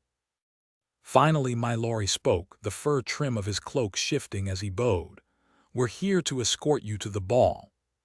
She blinked, then noticed Noctua perched in a nearby spruce, her sharp gaze practically rolling at the awkward tension. If even an owl could see it, things were worse than she thought. "Right, of course." He gestured to the coat draped over her arm. "May I?" She hesitated. She'd planned to keep things distant, but what was the harm in such a small courtesy? Relenting, she handed it over. "Fine." My Lori held it open, letting her slip her arms into the sleeves before she buttoned it up. The contrast between her patched coat and her finest gown was laughable, but when she met his eyes, he was staring at her like she was the most breathtaking sight he'd ever seen. "What?" she asked. "Nothing," he said, offering his arm. "Shall we?" She took it with a dry chuckle. "How formal." "It's not every day Pixie Hollow's royalty visits officially," he replied, a hint of amusement in his voice. "I want to make sure we do this right." As they stepped forward together, the world around her shifted. Suddenly, she was standing in the heart of winter. The chill in the air felt refreshing against her skin, washing away the lingering memories of summer and her coronation celebration. As Mallory guided her toward Noctua, his shoulder brushed lightly against hers. "You seem distracted," he said. For a heartbeat, she thought about deflecting. "Is it that noticeable?" Mallory gave a slight shrug that spoke volumes. "Painfully obvious." After a pause, he asked, "Is it about the nightmares?" "Partly." She bit the inside of her cheek. "I should have checked in with you earlier. The attacks have stopped, but no one's woken up." The heaviness in his voice twisted something inside her. The exhaustion shadowing his pale eyes made her wish she could shoulder some of his burden. "I keep wondering where we went wrong." "You didn't," Mallory replied, his gaze fixed ahead. "The instructions were vague at best. And even if the legend led nowhere, sealing the prison gave your people peace. Tonight proves that." "I know," she murmured, "but it feels wrong to celebrate while they're still trapped in sleep." "Maybe," he said softly, "it's okay to hold on to the good moments when we find them." The quiet warmth in his words sent a flutter through her chest. It was a beautiful thought, one she wanted to believe applied to them. But she held her tongue, afraid of what might slip out, something too hopeful or too sad. "Anyway," he continued, his ears turning pink, "the Keeper and I are searching for more answers. It might take a while. The Hall of Winter's a mess. Every Keeper had their own filing system and none of them stuck. There's even a section organized by color." The image made her lips twitch. A library turned into a rainbow, how strangely wonderful. "I wish I could help." "Me too," he admitted. "But I can send you updates if you'd like." After the coronation, no one would be reading her letters. "I'd like that," he nodded. "Something else bothering you?" She exhaled, her breath curling in the cold air. "It's silly compared to everything else. Petra and I argued at the ball and it's been on my mind." When they reached Noctua, he took the reins. These ones, she noticed, were far more ornate than before and hesitated. "Want to talk about it?" Did she? Part of her did. But she wasn't sure she could stop the flood of words if she started. Clarion couldn't shake the thought of how close Petra had come to putting Winter in grave danger. Yet what gnawed at her more was her own part in creating that rift between them. Petra's warnings about the winter woods hadn't been wrong. A warm fairy wandering there was practically asking for trouble. Maybe if she'd actually talked things through instead of shutting her out, or listened properly for once, things wouldn't have gotten so tangled. With a sharp exhale, Clarion brushed a hand through her hair. "This'll blow over," she muttered. Mallory raised an eyebrow but didn't argue. "If you say so." Settling onto Noctua's back felt effortless now, a far cry from those first shaky rides where she'd clung white-knuckled to the owl's feathers. Tucked against Mallory, the wind biting at her cheeks, Clarion finally let herself relax. Below, the snow glowed an eerie sapphire under the moonlight, and soon the landscape shifted. A frozen river cut through the valley like a shattered mirror, dotted with lantern-lit stalls and fairies skating across the ice. Noctua circled lower and Mallory's voice hummed against her shoulder, warm despite the cold. "Fair warning, this might be a lot," she scoffed. "What, you think I can't handle a party?" "Not that," he said, grinning. "But they know what you did. No more hiding in the shadows, Queen of the Seasons." A laugh bubbled up in her chest. "Guess I'll take my chances." Then they were diving, Noctua's wings sending up a whirlwind of snow as they touched down. The cheers hit her like a wave, not the stiff, polite kind she was used to, but raw, giddy noise.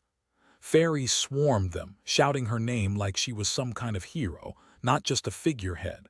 Mallory's arm tightened around her waist as he announced, "Make way for our guest of honor." The crowd erupted again, and Clarion could only stare, dizzy with the strangeness of it. No one had ever looked at her like this, like she was worth celebrating. For once, she didn't overthink it.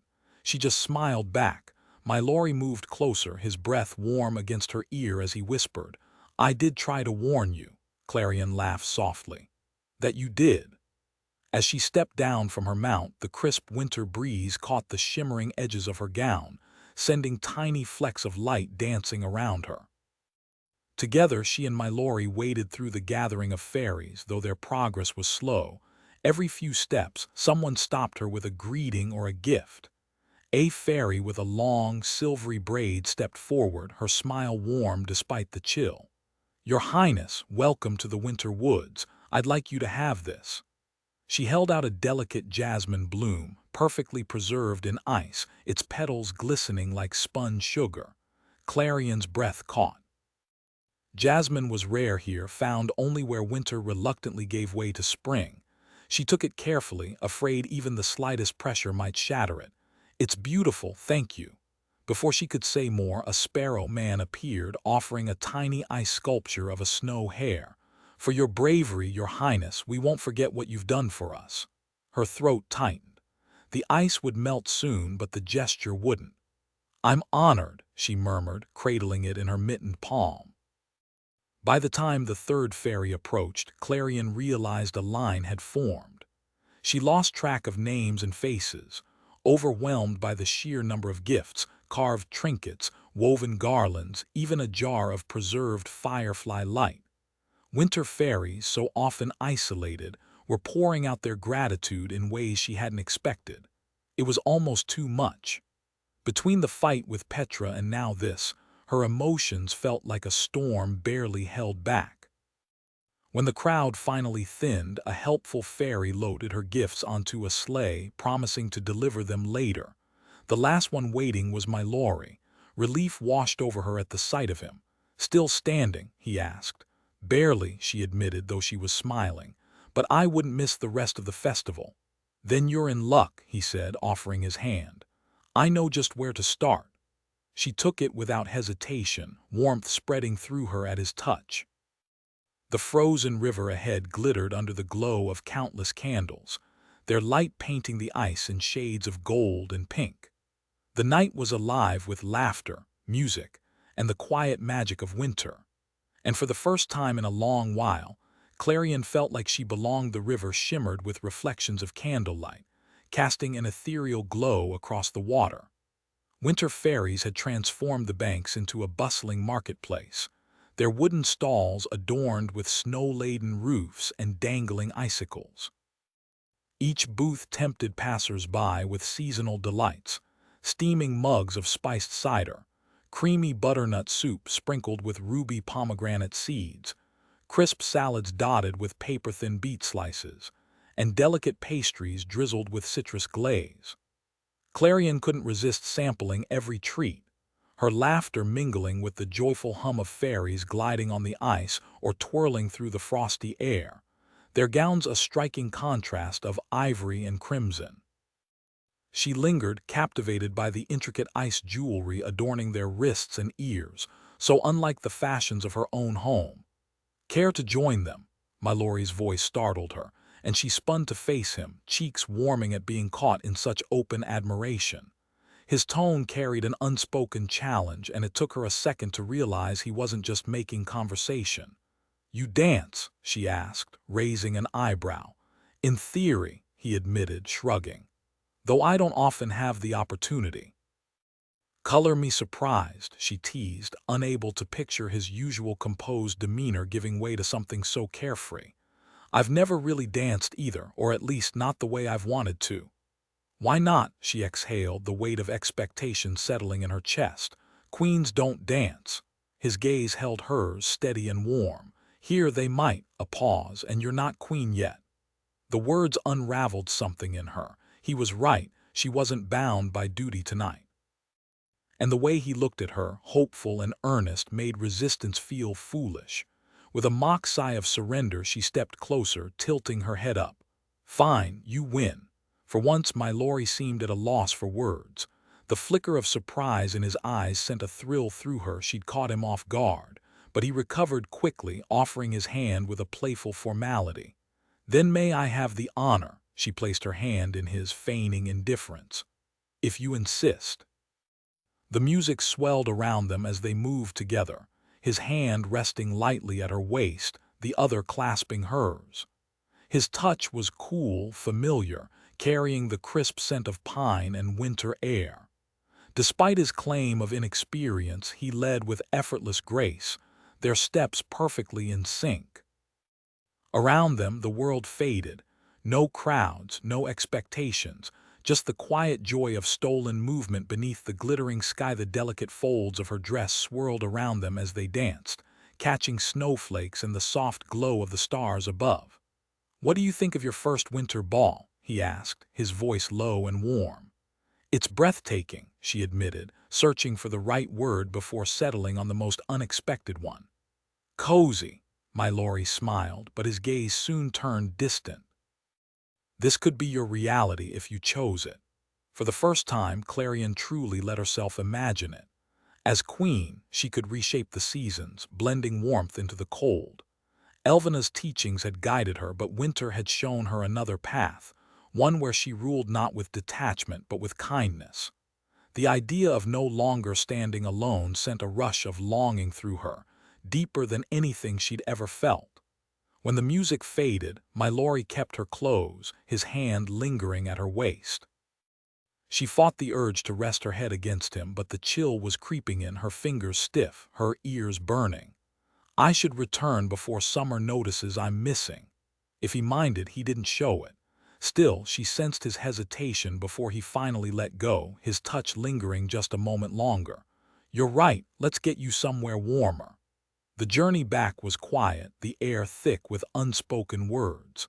Mallory gripped the reins tightly, as if trying to stretch out their time together. Clarion leaned against him, watching strands of his silver hair catch the moonlight like threads of silk. Noctua landed with a soft huff, shaking out her feathers against the biting cold. The river below shimmered with ice, smooth as polished obsidian. When Clarion stepped down, the snow swallowed her boots whole. She hesitated, looking up at Mallory, his crown glinting sharp as frost. He looked every bit the winter lord, majestic, yet achingly lonely. The wind howled between them, swirling snow like a veil. She couldn't bring herself to say goodbye. "This could be yours," he'd said. "If you wanted it, didn't they both deserve more?" "Mallory," she started just as he murmured. He exhaled, gesturing for her to continue. Her breath clouded in the air.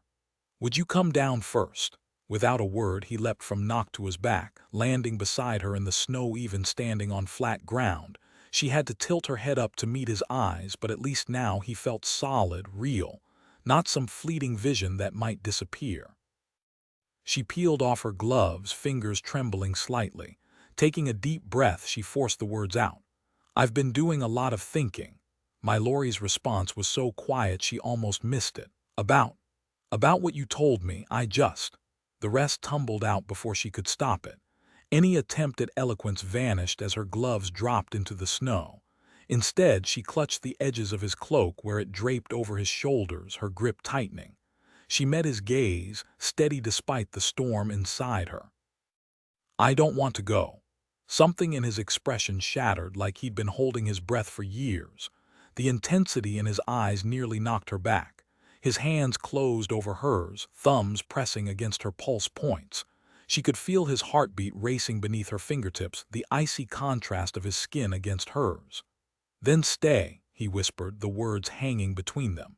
Stay, as if it were that simple, as if the world outside this moment didn't exist. She rose onto her toes and kissed him.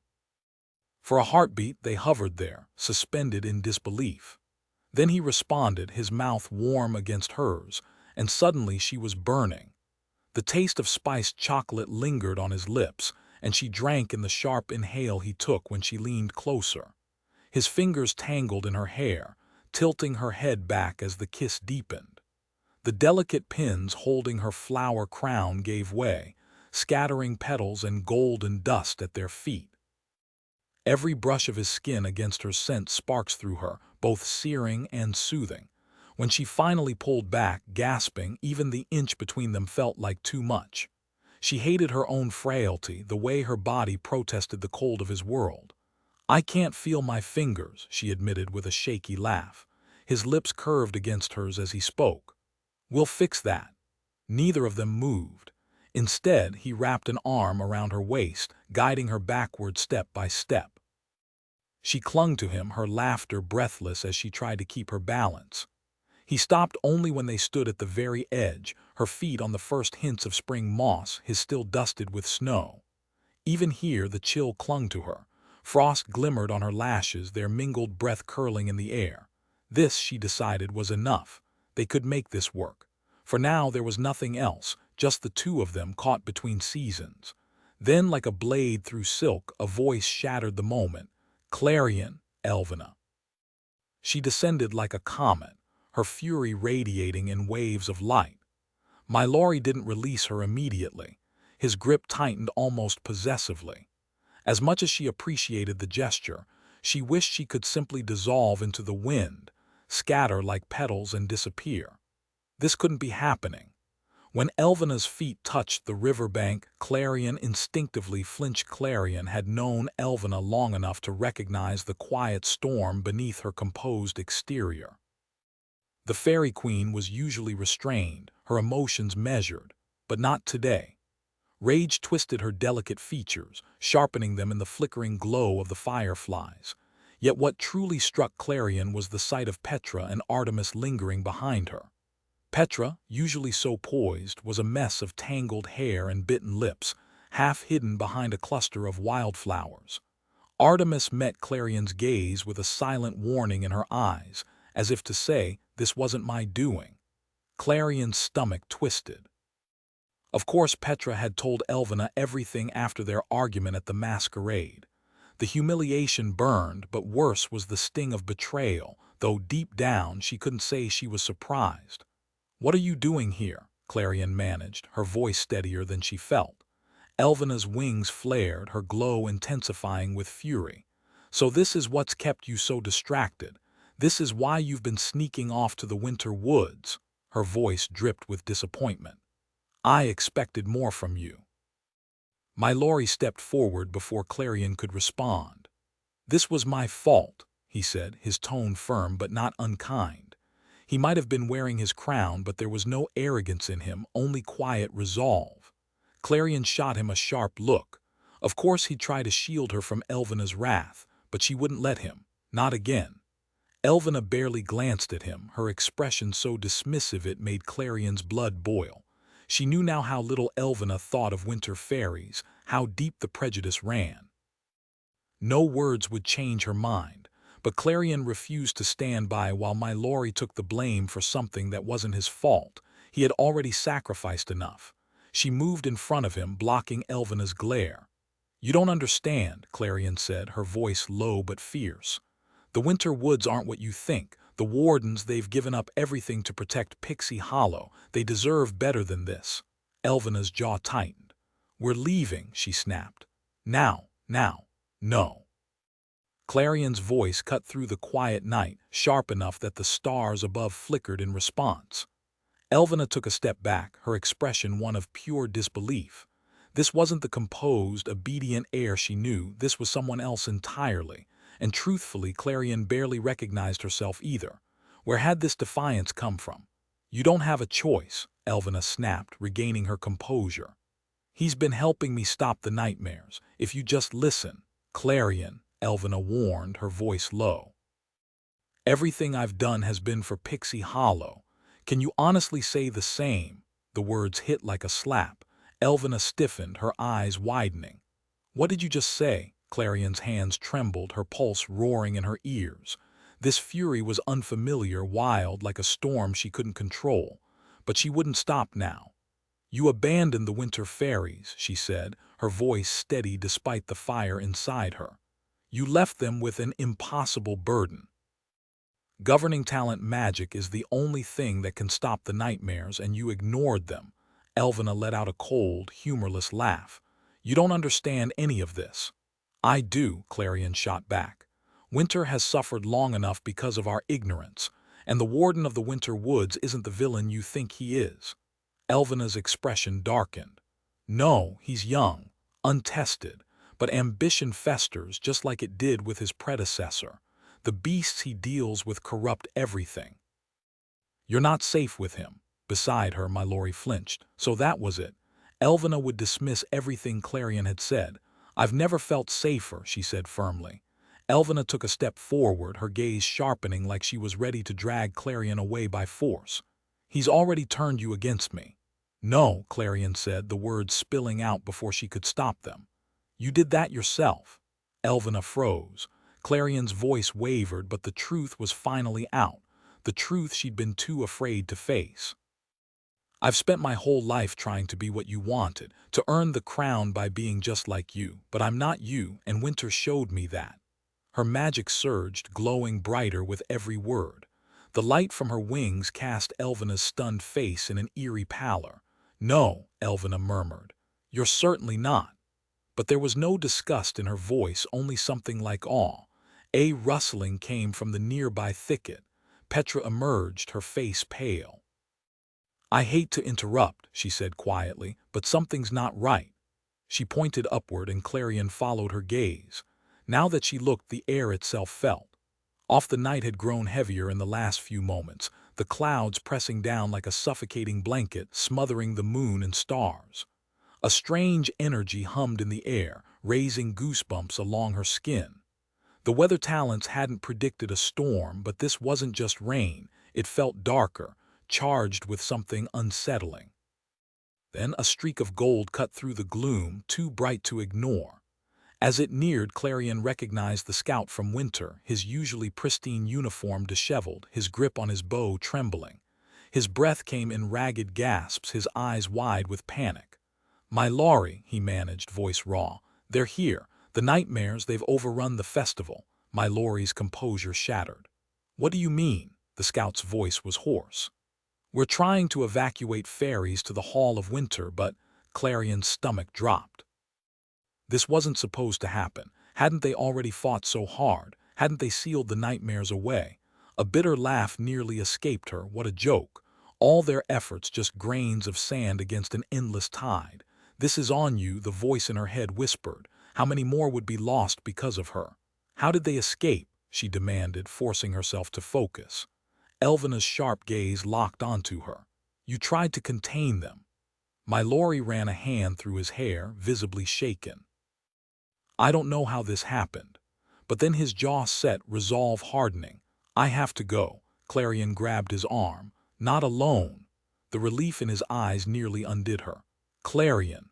Elvena's voice cut in, desperate. Don't be foolish. Clarion hesitated only a second, catching Petra's stunned expression. Was that fear, disappointment? Maybe they were right. Maybe she was reckless, but the fire inside her burned too fiercely to ignore.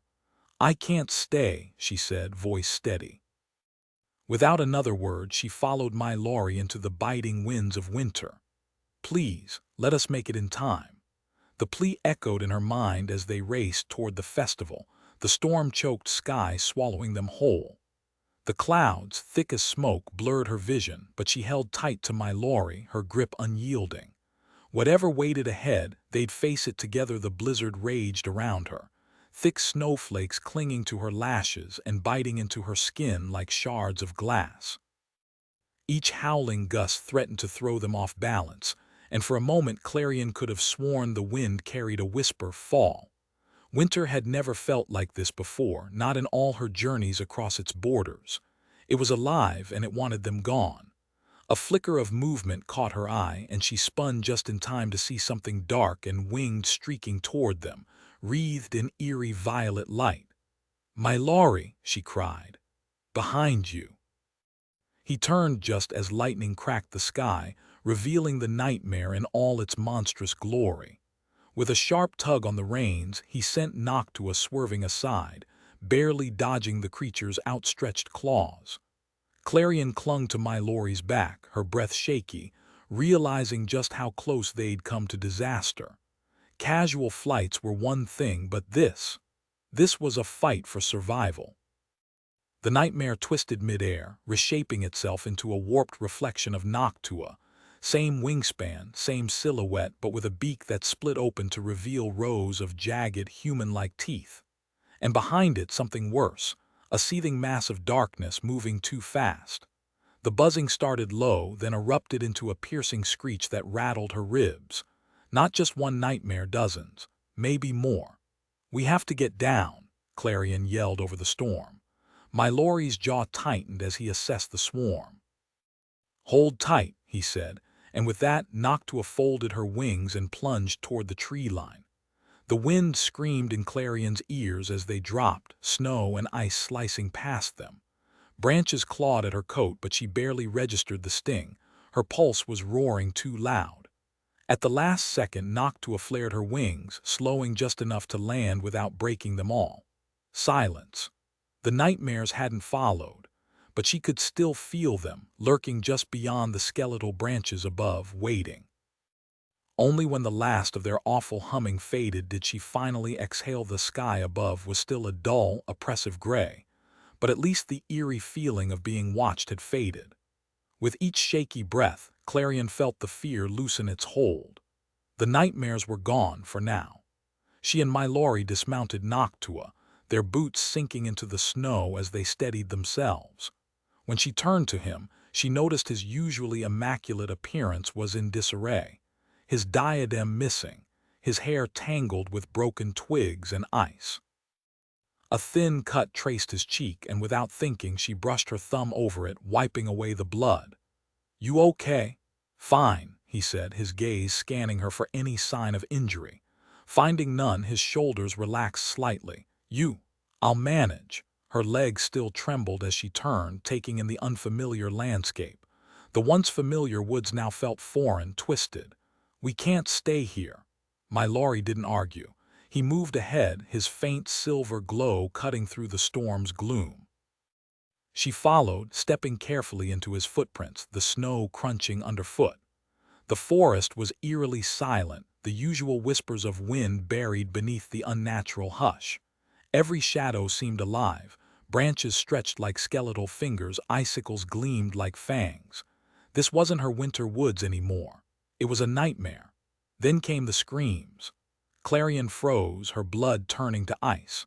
Without a word, they bolted forward, crashing through the trees until they skidded to a halt at the festival grounds. The devastation was absolute. Splintered wood and smoldering embers littered the ground, remnants of booths now reduced to wreckage. Shattered ice sculptures floated in the river, mingling with trampled flowers.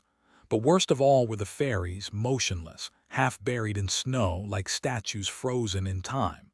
Nightmares slithered around them, dark and formless, some still writhing into shape while others prowled like beasts. The air reeked of smoke and something far worse, defeat. This was her fault. And there was no running from it. Clarion barely registered the sight of another arrow striking a monstrous bear straight through its eye. The creature bellowed in fury, strings of venom dripping from its jagged fangs, that snapped her back to reality. Above her, scouts darted through the air, their battle shouts ringing out as they fired arrows. They couldn't stop the nightmares, but they were buying time, luring the creatures away while others guided fleeing fairies toward the safety of the Hall of Winter. The sheer courage of it tightened Clarion's chest. Then a deep snarl cut through the chaos behind her. She spun, her breath catching as she came face to face with a grotesque, distorted Fenris, a wolf with rows of teeth and an extra pair of eyes glaring down at her. Before she could react, the beast was flung sideways, crashing into the snow with an arrow buried in its side. Thick, dark fluid seeped from the wound, tendrils of smoke rising as if the creature were burning from within. A faint golden glow pulsed around the injury.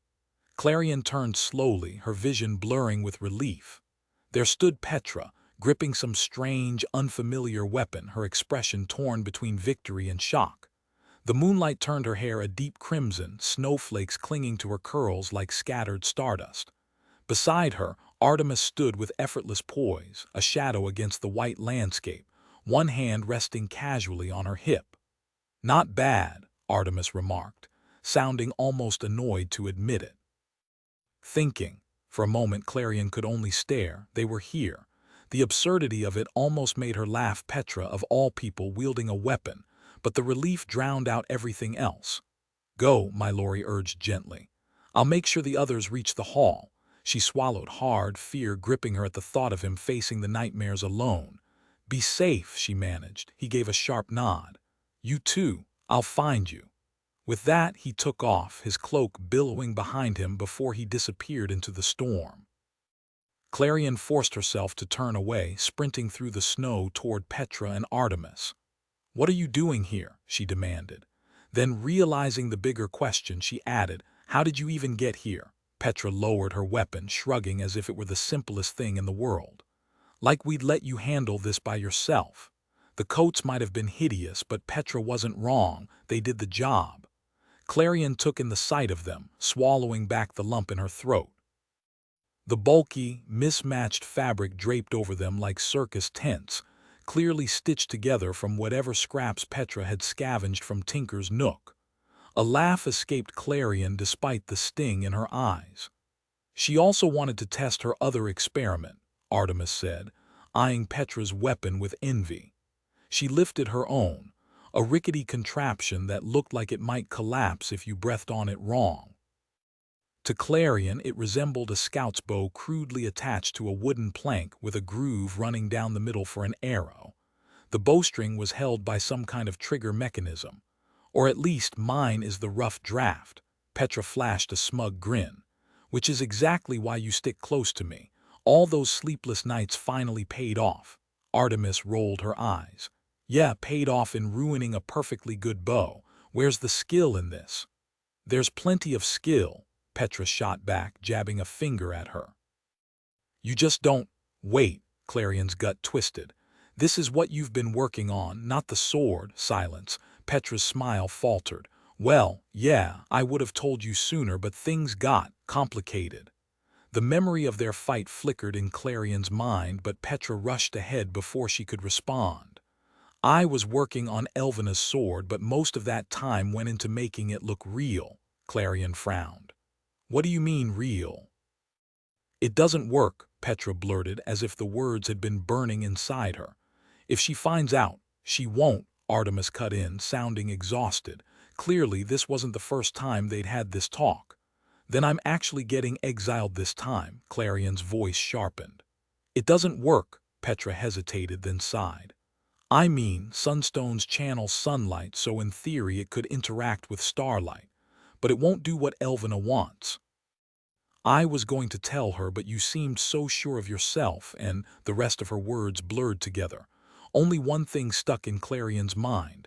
"You lied to Elvena." Petra's face drained of color. "Yeah, I guess I did."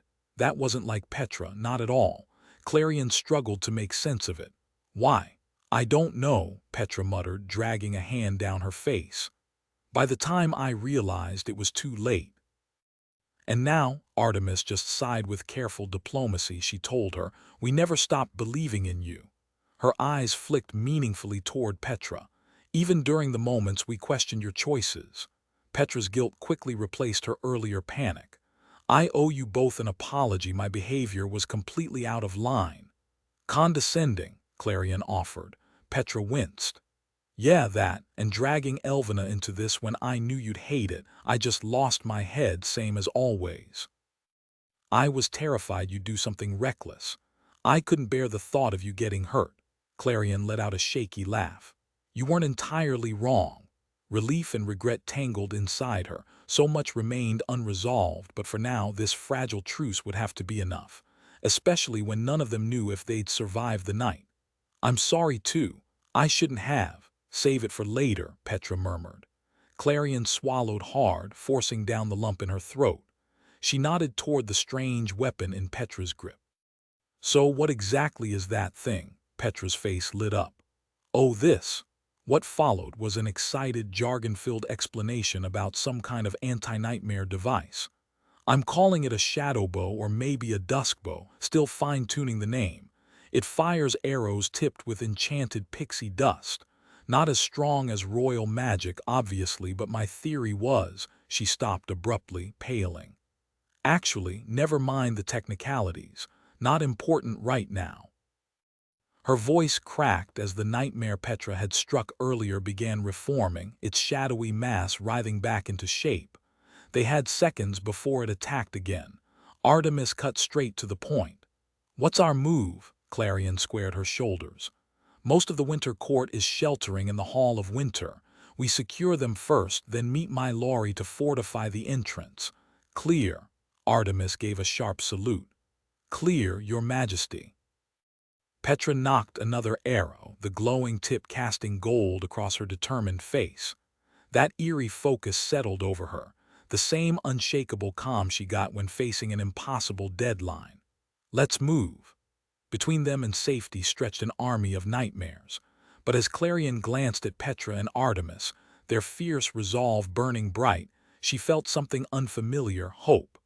The journey to the Hall of Winter was brutal. Knee-deep snow and snarling winds slowed them to a crawl. The storm howled around them, biting cold and blinding white. Every step was a battle. The biting wind clawed at Clarion's cheeks, the cold seeping deep into her marrow.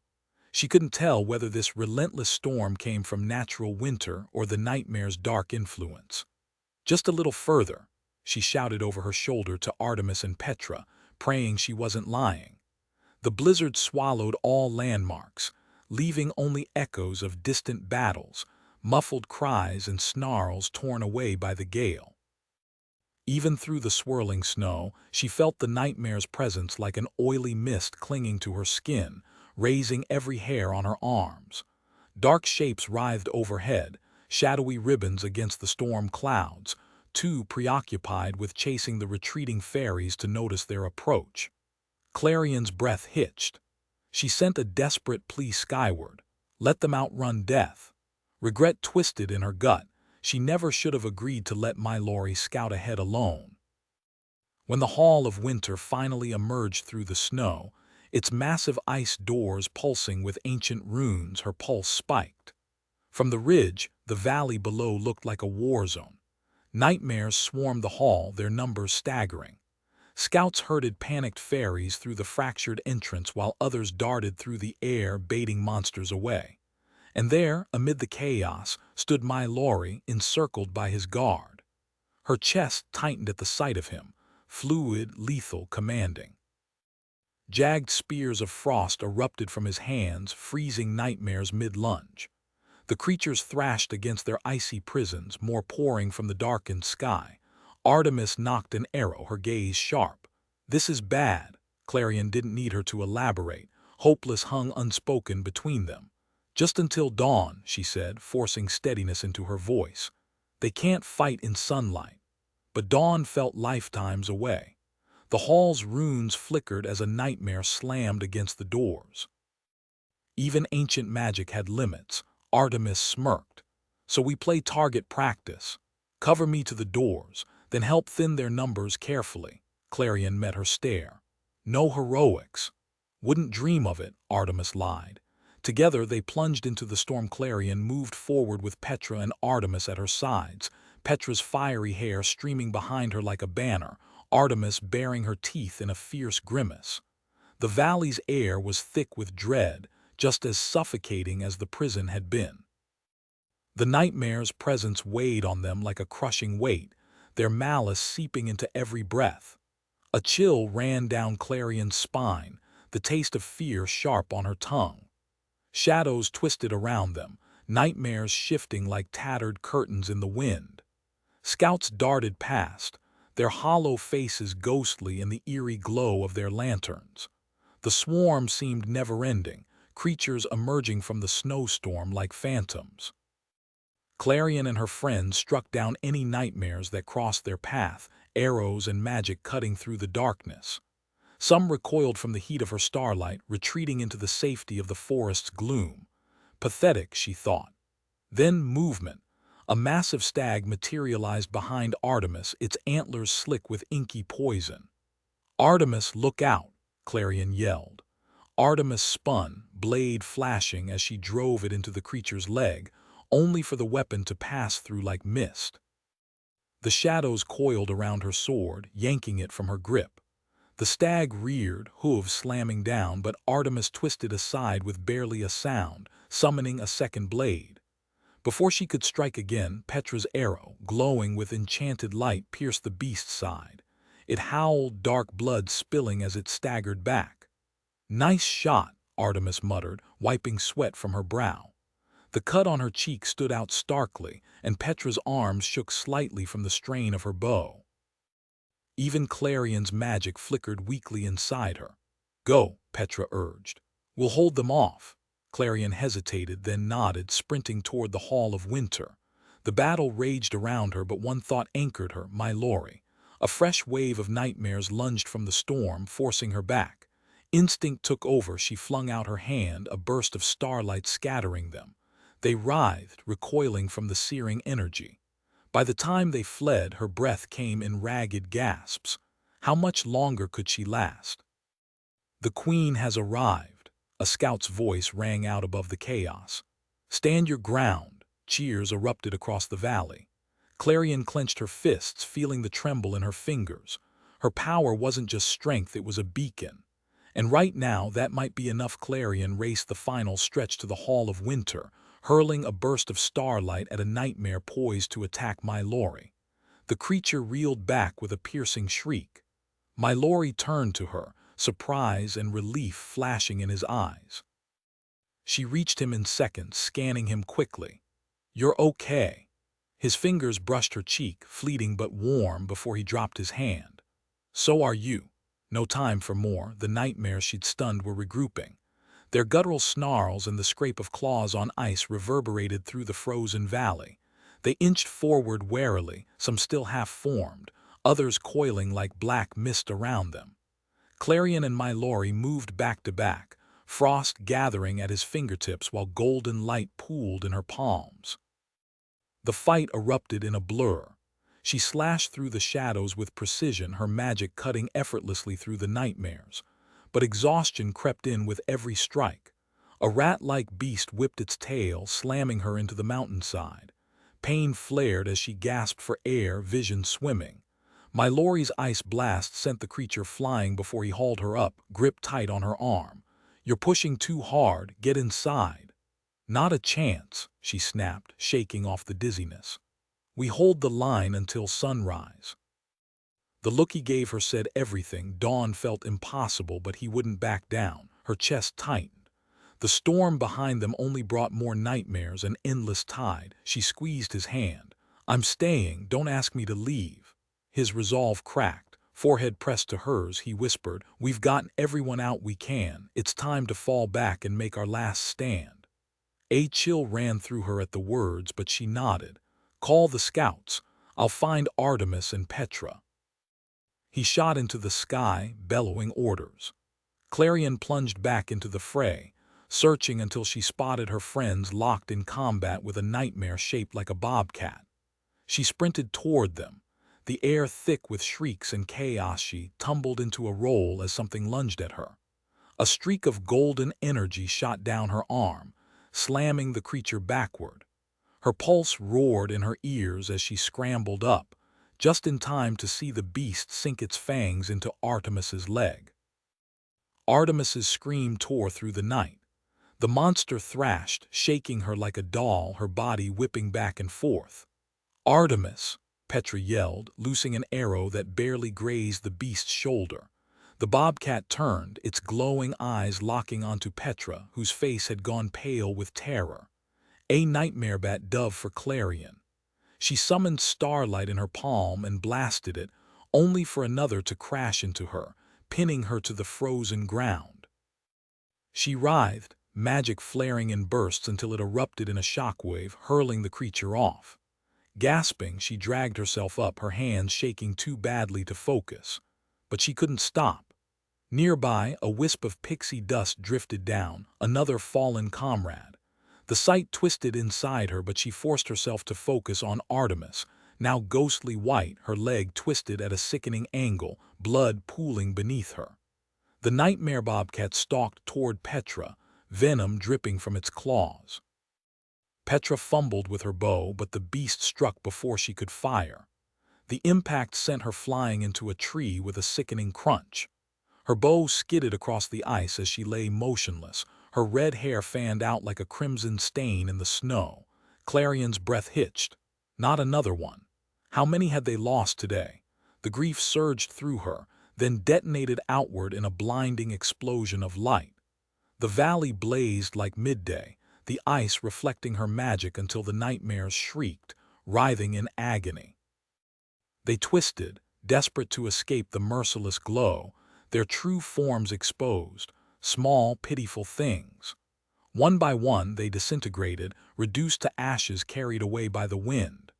When the light faded, silence settled over the battlefield.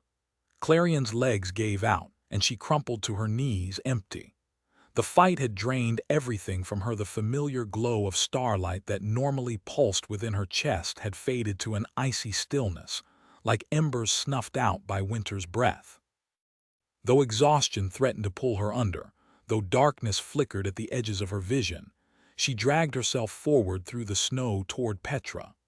When she finally reached her, a strangled cry escaped her lips.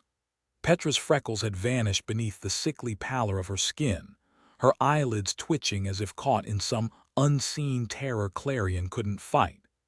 The weight of helplessness pressed down until she wanted nothing more than to collapse right there in the snow and let the cold take her. Time blurred, seconds or hours she couldn't tell until the crunch of boots startled her. She lifted her head weakly. Mallory and Yarrow loomed above, their faces tight with worry. A deeper chill settled into her bones, one no winter wind could match. It seeped into her veins, slowing her thoughts until the world around her felt distant, unreal. Artemis first, she managed, the words clumsy on her tongue. Mallory's voice was gentle. The healers are with her. Good. Her eyes drifted shut. So cold. Somewhere beyond the fog in her mind, she heard Mallory and Yarrow arguing in hushed tones. Fragments reached her, too weak. Do something.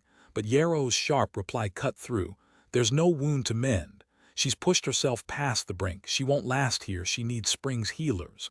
Am I dying? The thought floated through her, detached. It should have terrified her, but she felt nothing. Mallory's voice hardened. Her friends can't move. I'll take her to the border. And if no one's there? Yarrow snapped, fists clenched. Our scouts warned them. You think they'll risk waiting? Clarion barely registered the grim resolve in Mallory's expression before he knelt beside her, lifting her effortlessly. The dread that twisted through her then was worse than any nightmare. Mallory, Yarrow warned. I know the price. Yarrow's silence spoke volumes. With a sharp whistle, Mallory summoned Noctua. The owl descended, wings rustling softly, and between the scout's steady hands and Mallory's strength, Clarion was settled onto the bird's back. The warmth of Noctua's feathers was the first comfort she'd felt in hours as they soared through the crisp winter air. Clarion's vision blurred at the edges. The moonlight painted his sharp features in silver, his pale hair like a streak of frost against the dark sky. The storm had passed, leaving only quiet stillness. He looked breathtaking and utterly heartbroken. When he met her gaze, the concern in his eyes made her chest tighten. She longed to ease his pain, but her own body felt hollow, her limbs weighed down by an eerie numbness. If she closed her eyes now, she might simply dissolve into the night. The idea didn't frighten her. The stars above flickered, their whispers tugging at her. Clarion, Mallory's voice cut through the haze, urgent and raw. Don't you dare let go. She wanted to laugh or maybe cry. Exhaustion pulled at her, but for him, she'd fight it. Keep talking, she murmured, her words thick. He hesitated, then exhaled sharply as if bracing himself. The night you fell from the sky, I was the first to see it. A flicker of warmth stirred in her chest. You watched me. I did. His voice was softer now, almost reverent. She forced her heavy eyelids open, and there he was, bathed in starlight, looking at her like she was the only thing left in the world worth holding on to. His expression was a storm of emotions, fear, devotion, something deeper she couldn't name. I didn't know you'd be our queen. I just saw this streak of light so fast I almost missed it, but I felt something. His smile was fragile, wistful. For the first time in years, I let myself hope. I even made a wish. Clarion knew better than to ask. Wishes lost their magic when spoken aloud. But this was different. This was hers. His fingers tightened around hers, his lips brushing her knuckles. I wished for a life where I wasn't trapped by the nightmares, he admitted. Where our worlds weren't at war, her breath caught. A future where they stood together unbroken. We'll make it happen, she whispered. I swear it. Above them the stars blazed suddenly brighter, their light dancing across the snow like sparks. My Laurie's wonder was palpable, his eyes wide with awe until they locked onto hers. And in that heartbeat she saw it. The exact moment his walls crumbled, the moment he let himself believe in something more. Her pulse stuttered. If she died tomorrow, she'd die knowing this. He might have loved her all along, ever since that night when hope flickered back to life inside him. But now, with shadows closing in and her thoughts slipping away, she couldn't shake the fear that it had all been a beautiful illusion. Something that perfect had to be imaginary, didn't it? When her vision finally cleared, she found herself on the ground, still cradled in Noctua's downy feathers. The air smelled of frost and damp earth. They'd landed right where winter met spring. And my Laurie, gone. Her pulse spiked as she tried to push herself up, but her arms gave out instantly. The world spun, leaving her breathless. Snowflakes dusted her lashes, drifting past her blurred sight. Beyond them, the river glimmered under the moon, its surface like shattered glass. Then she saw the footprints, dozens of them, overlapping along the bank. He'd been walking back and forth, restless. And there he was again, shoulders slumped, face etched with something close to despair.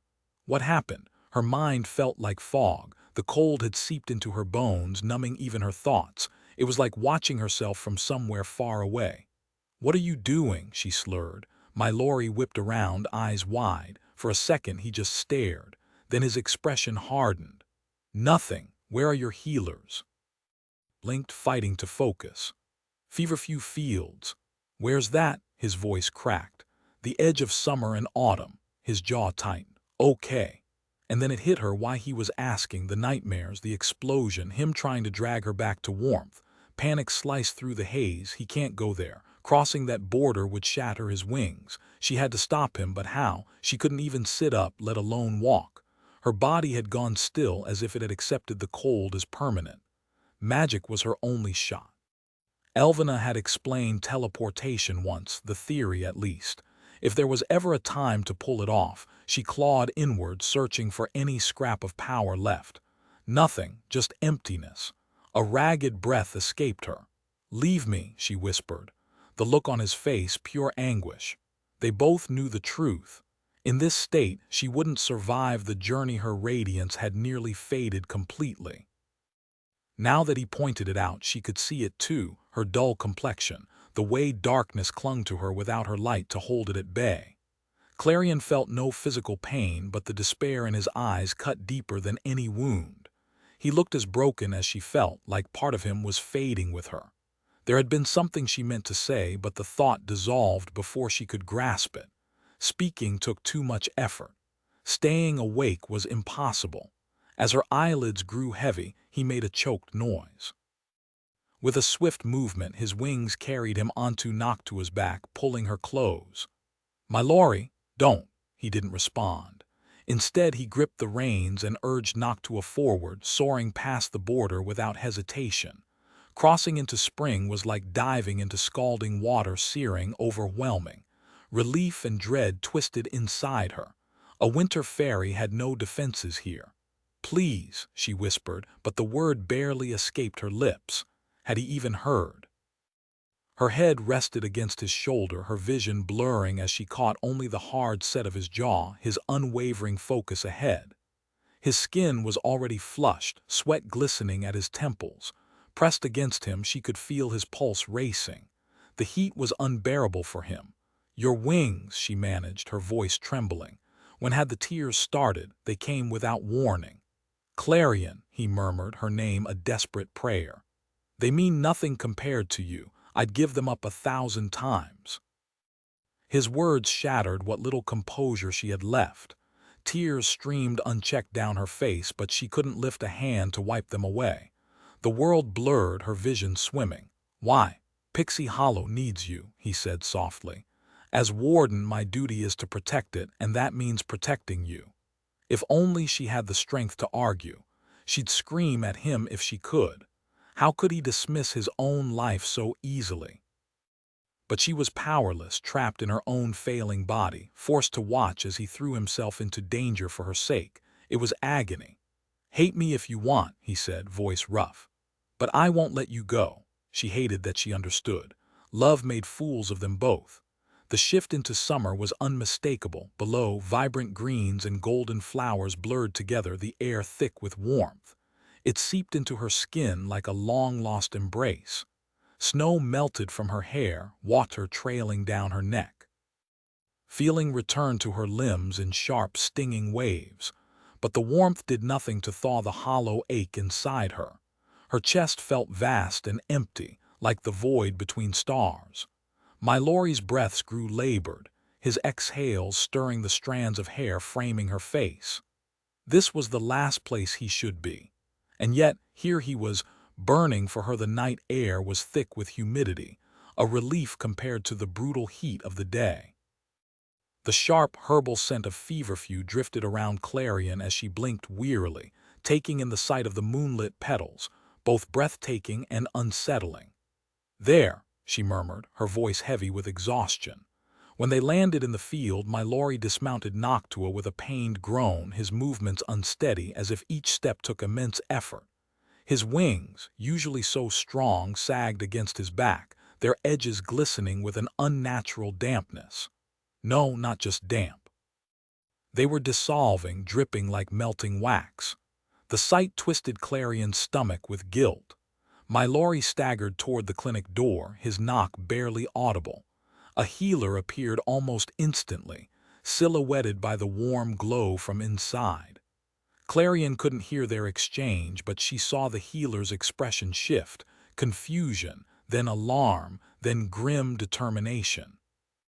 The door was left slightly open as the healer hurried back inside, sending a messenger firefly darting toward the pixie dust tree, its light pulsing in urgent flashes. Mallory returned to her, his voice strained. "I have to move you." With a quiet groan, he lifted her from Noctua's back, cradling her against his chest. His skin, usually cool, burned against hers. Inside, the clinic smelled of minty chickweed and bitter burdock, the flickering candlelight casting long shadows. But all Clarion could focus on was the slow, relentless drip of his wings against the wooden floor. "Back here," a voice called. Mallory carried her past rustling curtains of succulents, their thick leaves brushing her face like gentle fingers. The critical care room was dim, the cot waiting for her. She shivered violently as he laid her down, her teeth chattering. Without hesitation, he unfastened his cloak and draped it over her. Even now, he was thinking of her first. "Go," she whispered, her voice barely audible. "Please." Mallory's face twisted in anguish. "I can't," he said, sinking to his knees beside her. "Not yet." She tried to argue, but the words dissolved into incoherence. Through the haze of fever, she saw the sweat on his brow, heard the frantic voices of the healers.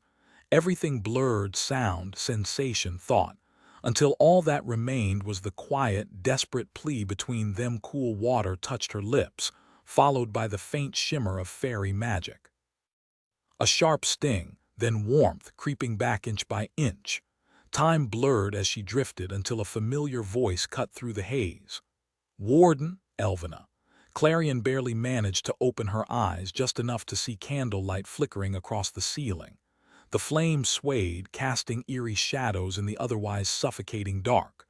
Her wings, nearly invisible, held only the faintest glimmer of trapped starlight. "I had to know if she'd recover," Mallory said, his voice rough. Elvina let out a breath, half admiration, half exasperation. "You need to go, get back to Winter before dawn." Silence stretched between them, so long Clarion wondered if she'd imagined the whole thing. Then softly Elvina spoke again. "Thank you." Mallory didn't hesitate. "She'd do the same for me." Clarion clung to those words, but exhaustion dragged her under once more. The last thing she heard before darkness swallowed her was his quiet vow, "She's worth it." Lantern light bathed the recovery room when she woke, illuminating shelves stocked with potions and salves. Outside, dawn painted the sky in streaks of indigo and amber. I made it, she thought, relief washing over her. Yet beneath the blankets, a deep chill clung to her bones. She flexed her fingers, still there, still whole. No frostbite. Her wings, though duller than before, still shimmered faintly in the dim light, gold veins threading through them like delicate lace. Then she saw it, his cloak, slung carelessly over the chair. "My Laurie." The memory of his broken wings, the raw ache in his voice. "I can't lose you," flashed behind her eyelids. Elvina's warning echoed in her mind. If she'd kept her distance, none of this would have happened. If he'd left her at the border, the stars might. V simply sent another fairy, one with a heart as steady as her wings were golden. Someone who didn't ache for impossible things. But he hadn't. He'd fought to keep her here, flaws and all. And now, tangled in regret and fury, she wanted to tear the sky apart. The urge to sweep the vials off the shelves and hear them smash against the floor nearly overwhelmed her. She wished she could rewind time, do anything to undo his reckless sacrifice. How had he been so foolish? No, the real question was how she'd let it happen. This was her fault, hers alone. She'd been selfish, dragging him into her world when she knew better. A queen didn't belong among her people, not like this. She wasn't meant to involve them in battles they couldn't win. Loneliness had always been her fate. Maybe it was time to stop pretending otherwise. Clarion. The sound of her name snapped her back. She blinked, disoriented, as golden light spilled through the window, dappled by swaying leaves. The warmth on her skin told her she'd dozed off again. Her fingers brushed her cheek, finding dried tears that stung like tiny cuts. She wiped them away roughly, her vision clearing to reveal Elvina slumped in the chair beside her, exhaustion carved into every line of her face. Guilt twisted in Clarion's gut. Had Elvina stayed awake all night, watching over her? "You're awake," Elvina murmured, relief softening her voice. "Thank goodness." Clarion pushed herself up against the pillows. "Where are Petra and Artemis?" Elvina's lips twitched as if she'd anticipated the question, but the smile vanished just as fast. Her expression settled into that cool, regal mask, the one she wore when delivering unwelcome news. "They're safe." The warden stopped by before heading back to Winter. He arranged for healers to bring them home. Of course he had. Even half dead, he'd thought of logistics. "How bad is it?" "Artemis will need time, but she'll recover. Petra's still asleep with the others." Clarion's chest tightened. "And my Laurie," a pause, "he didn't look good." "I figured." She pressed her palms to her eyes. Hope was a luxury she couldn't afford. No winter fairy walked away from the warm seasons unscathed. If she dwelled on it, she'd unravel completely.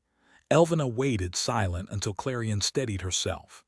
"You were right," Elvina admitted finally, her mouth twisting like the words tasted bitter.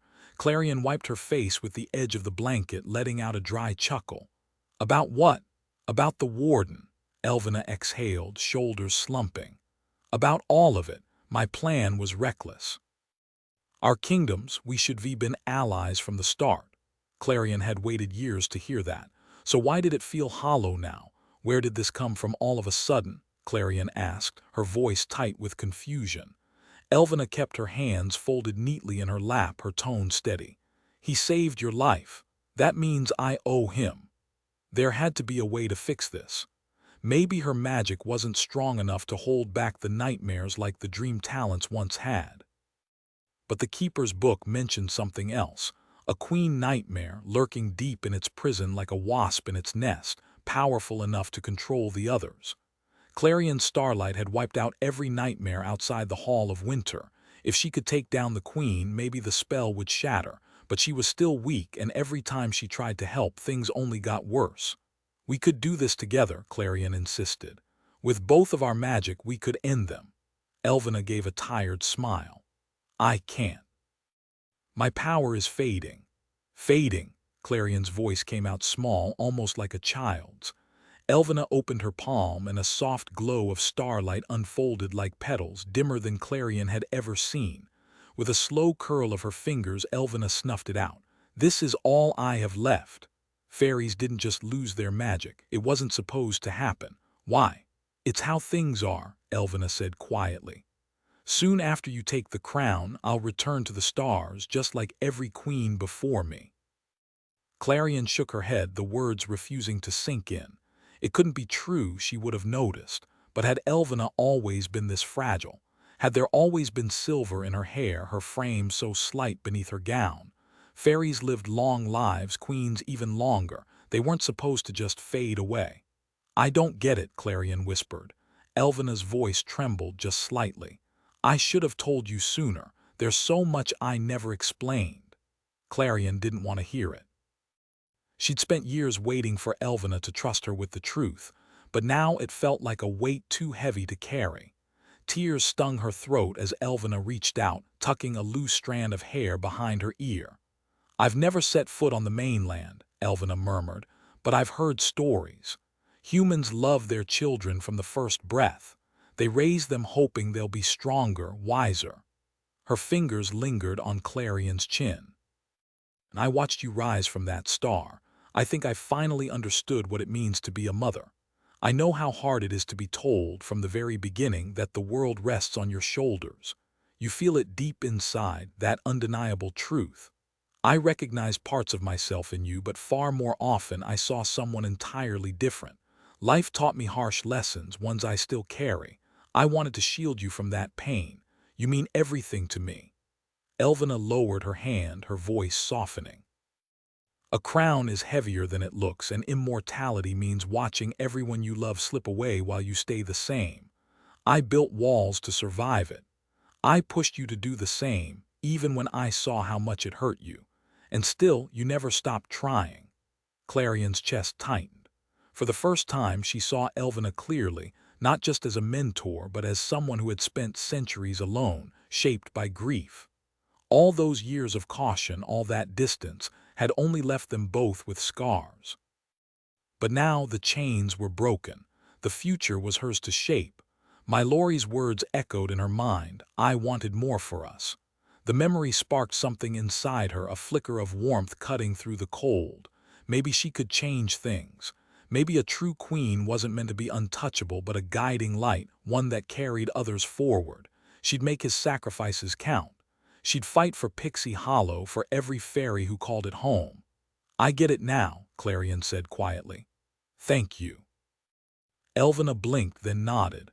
"Rest. We'll figure this out." The word felt fragile, but some battles had to be faced alone. No more people would suffer for her mistakes. As the door clicked shut, that stubborn ember of hope flared brighter. She'd face the queen nightmare beneath the ice, even if it cost her everything. 3 days later, as dawn painted the sky in fiery streaks and the clinic hummed with idle chatter about who stole whose lunch, Clarion slipped away. Ready or not, the time had come. The morning air hummed with birdsong, finches chirping their bright melodies while mourning doves cooed softly between the trees. Clarion knew this was her moment. She grabbed her winter coat from the bedside, shaking out the wrinkles. A few stubborn bloodstains lingered, but the fabric held strong, good enough for one last journey. Now came the tricky part, slipping out unseen. That meant mastering teleportation, something she'd never quite pulled off before. But tonight, with starlight pulsing through her veins, doubt didn't stand a chance. She tugged on the coat and wrestled the window open wider, probably smarter to avoid phasing through walls on her first try. Closing her eyes, she focused on the weightless sensation of dandelion fluff drifting on the wind. Then it happened. A golden glow erupted from her skin, her fingertips dissolving into shimmering particles. For a heartbeat, fear spiked, but it vanished as fast as it came. The transformation was exhilarating. She was stardust, carried by a sudden gust that swept her through the window like autumn leaves. The world blurred as she floated past feverfew blossoms and into the forest's embrace. Solid again, she wobbled, half expecting to find an arm or leg missing. Nope, all accounted for. A giddy laugh escaped her. No time to celebrate, though. With a snap of her wings, she launched into the sky, the cold in her bones thawing with every beat. Sunlight soaked into her feathers, scattering gold flecks in her wake. Below, Needlepoint Meadow sprawled like an emerald quilt, except for the ugly gash of scorched earth cutting through it. Sprinting thistles darted through the grass, displaced and frantic. Nightmares had been here. Rage coiled tight in her chest. This ended today. The border bridge stood deserted when she landed. A bittersweet relief. No pleading with my Laurie to stay put, no goodbyes. Just the crisp silence of winter as she buttoned her coat and stepped forward. The stars above winked as if they knew. Time to finish this. For a long moment she stood still, letting the winter air fill her lungs, pine sharp in her nose, the cold biting at her skin. Snowflakes spun in chaotic spirals around her, catching the sunlight like scattered shards of glass. She'd never walked these woods by day before. The ice seemed to glow, casting amber reflections across the snow. Stunning, she thought. Strange how one place could hold so much happiness and heartache at once. But this was the memory she wanted to keep. Winter as a quiet ally standing with her in the hush. A gust tugged at her hair, almost teasing. "Time to let go," she whispered. The path ahead was long, leading straight to the nightmare's cage, if only Noctua would come. Clarion hesitated, then shrugged. Worth a shot. She lifted 2 fingers to her mouth and blew. Silence. Heat crept up her neck. What had she expected? But then a soft hoot rustled from the branches above. Her breath caught. "Noctua!" The owl cocked her head, golden eyes narrowing as if to say, "You again." She shuffled sideways on the branch, wings fluffing in clear skepticism. Still, she dropped down, talons clicking against frost. Clarion, too exhilarated to second-guess herself, darted forward and brushed a hand along Noctua's beak. The contrast was absurd, her delicate fingers against that razor-sharp curve. Well, she mused, survival instincts clearly left the chat. Maybe my Laurie's recklessness had rubbed off on her. "Hope you don't mind," she murmured. "Just us today." Noctua's slow blink might be been approval or tolerance. Clarion swallowed hard as the truth hit. No one was here to catch her if she fell, but she'd trained for this, and walking would take forever. "Okay," she muttered, squaring her shoulders. "You've got this." Gripping the reins, she hauled herself onto Noctua's back. The owl shifted beneath her but held steady. Clarion exhaled. Not bad. Now how did my Laurie do it? Right. She flicked the reins. Noctua launched forward like a bullet, and since no one was around to hear, Clarion let out a full-throated shriek. They exploded through the treetops, snow and needles raining down around them. Sunlight gilded Noctua's wings as she surged ahead, the reins slipping uselessly through Clarion's gloves. She flattened against the owl's neck, her hair a tangled banner behind her. After a desperate fumble, she yanked the straps tight. Noctua screeched in protest. "Easy." Clarion's laugh was edged with panic. As the owl leveled out, she finally caught her breath. Just in time to realize she was grinning like an idiot, Clarion clenched her thighs and gripped tight with her arms, fighting to stay mounted as Noctua surged forward. A fierce pride warmed her chest. She was actually flying owlback now, finally understanding my Laurie's obsession with these midnight flights. They sliced through the crisp morning air, skimming treetops before spotting their destination, the frozen lake's dark center. Touching down made her knees buckle, but she leaned into Noctua's feathers until the dizziness passed. The owl nudged her shoulder, maybe encouragement, maybe impatience, before she forced herself toward the ice. Each step sent ominous cracks spiderwebbing beneath her boots. By the time she reached the center, the devastation became clear. Their carefully woven prison lay in ruins, shattered ice fragments catching the weak sunlight, severed strands of magic dangling like torn cobwebs. Most of the nightmares had already escaped. Whether their containment spells had failed or the creatures had simply outgrown them didn't matter now. What mattered was finishing this. The ice beneath her feet groaned as she peered into the abyss. No movement, no sound, just that suffocating sense of being watched. For a fleeting moment, she wondered if the legends were true. Did water still lurk beneath, waiting to swallow her whole? Or was it all just endless void? Only one way to know. She leapt. Instead of icy water, Clarion found herself drifting through empty darkness, weightless as dandelion fluff. Even bound, her wings tingled with the instinct to fly. Above her, fractured sunlight painted the ice in wavering gold, so close, yet utterly unreachable. No wonder the nightmares clawed toward the surface. Down here, the silence pressed against her eardrums until the first drip broke it. Then another. Her pulse hammered as the sound echoed through the nothingness. Something shifted in the dark. The noise echoed unnervingly familiar. She shook off the creeping dread and snapped, "Show yourself." Only the relentless dripping answered, each drop amplifying the suffocating guilt rising in her chest. Starlight flared between her fingers as she spun toward the sound, but the oppressive darkness refused to yield. That choking presence, pure malice, grew heavier. Then a flash, silver hair vanishing into the void. Mallory. His unsteady retreat mirrored that awful night she'd found him collapsed outside the infirmary. Mallory, her call dissolved into emptiness. Suddenly her boots hit something solid, invisible ground rippling like black water with every step. She broke into a sprint, chasing his fading silhouette. "What are you doing here?" The shadows coiled around her, alive and hungry. A rush of air. She barely dodged the jaws that snapped where her head had been. Her starlight blast sent the creature recoiling with a shriek.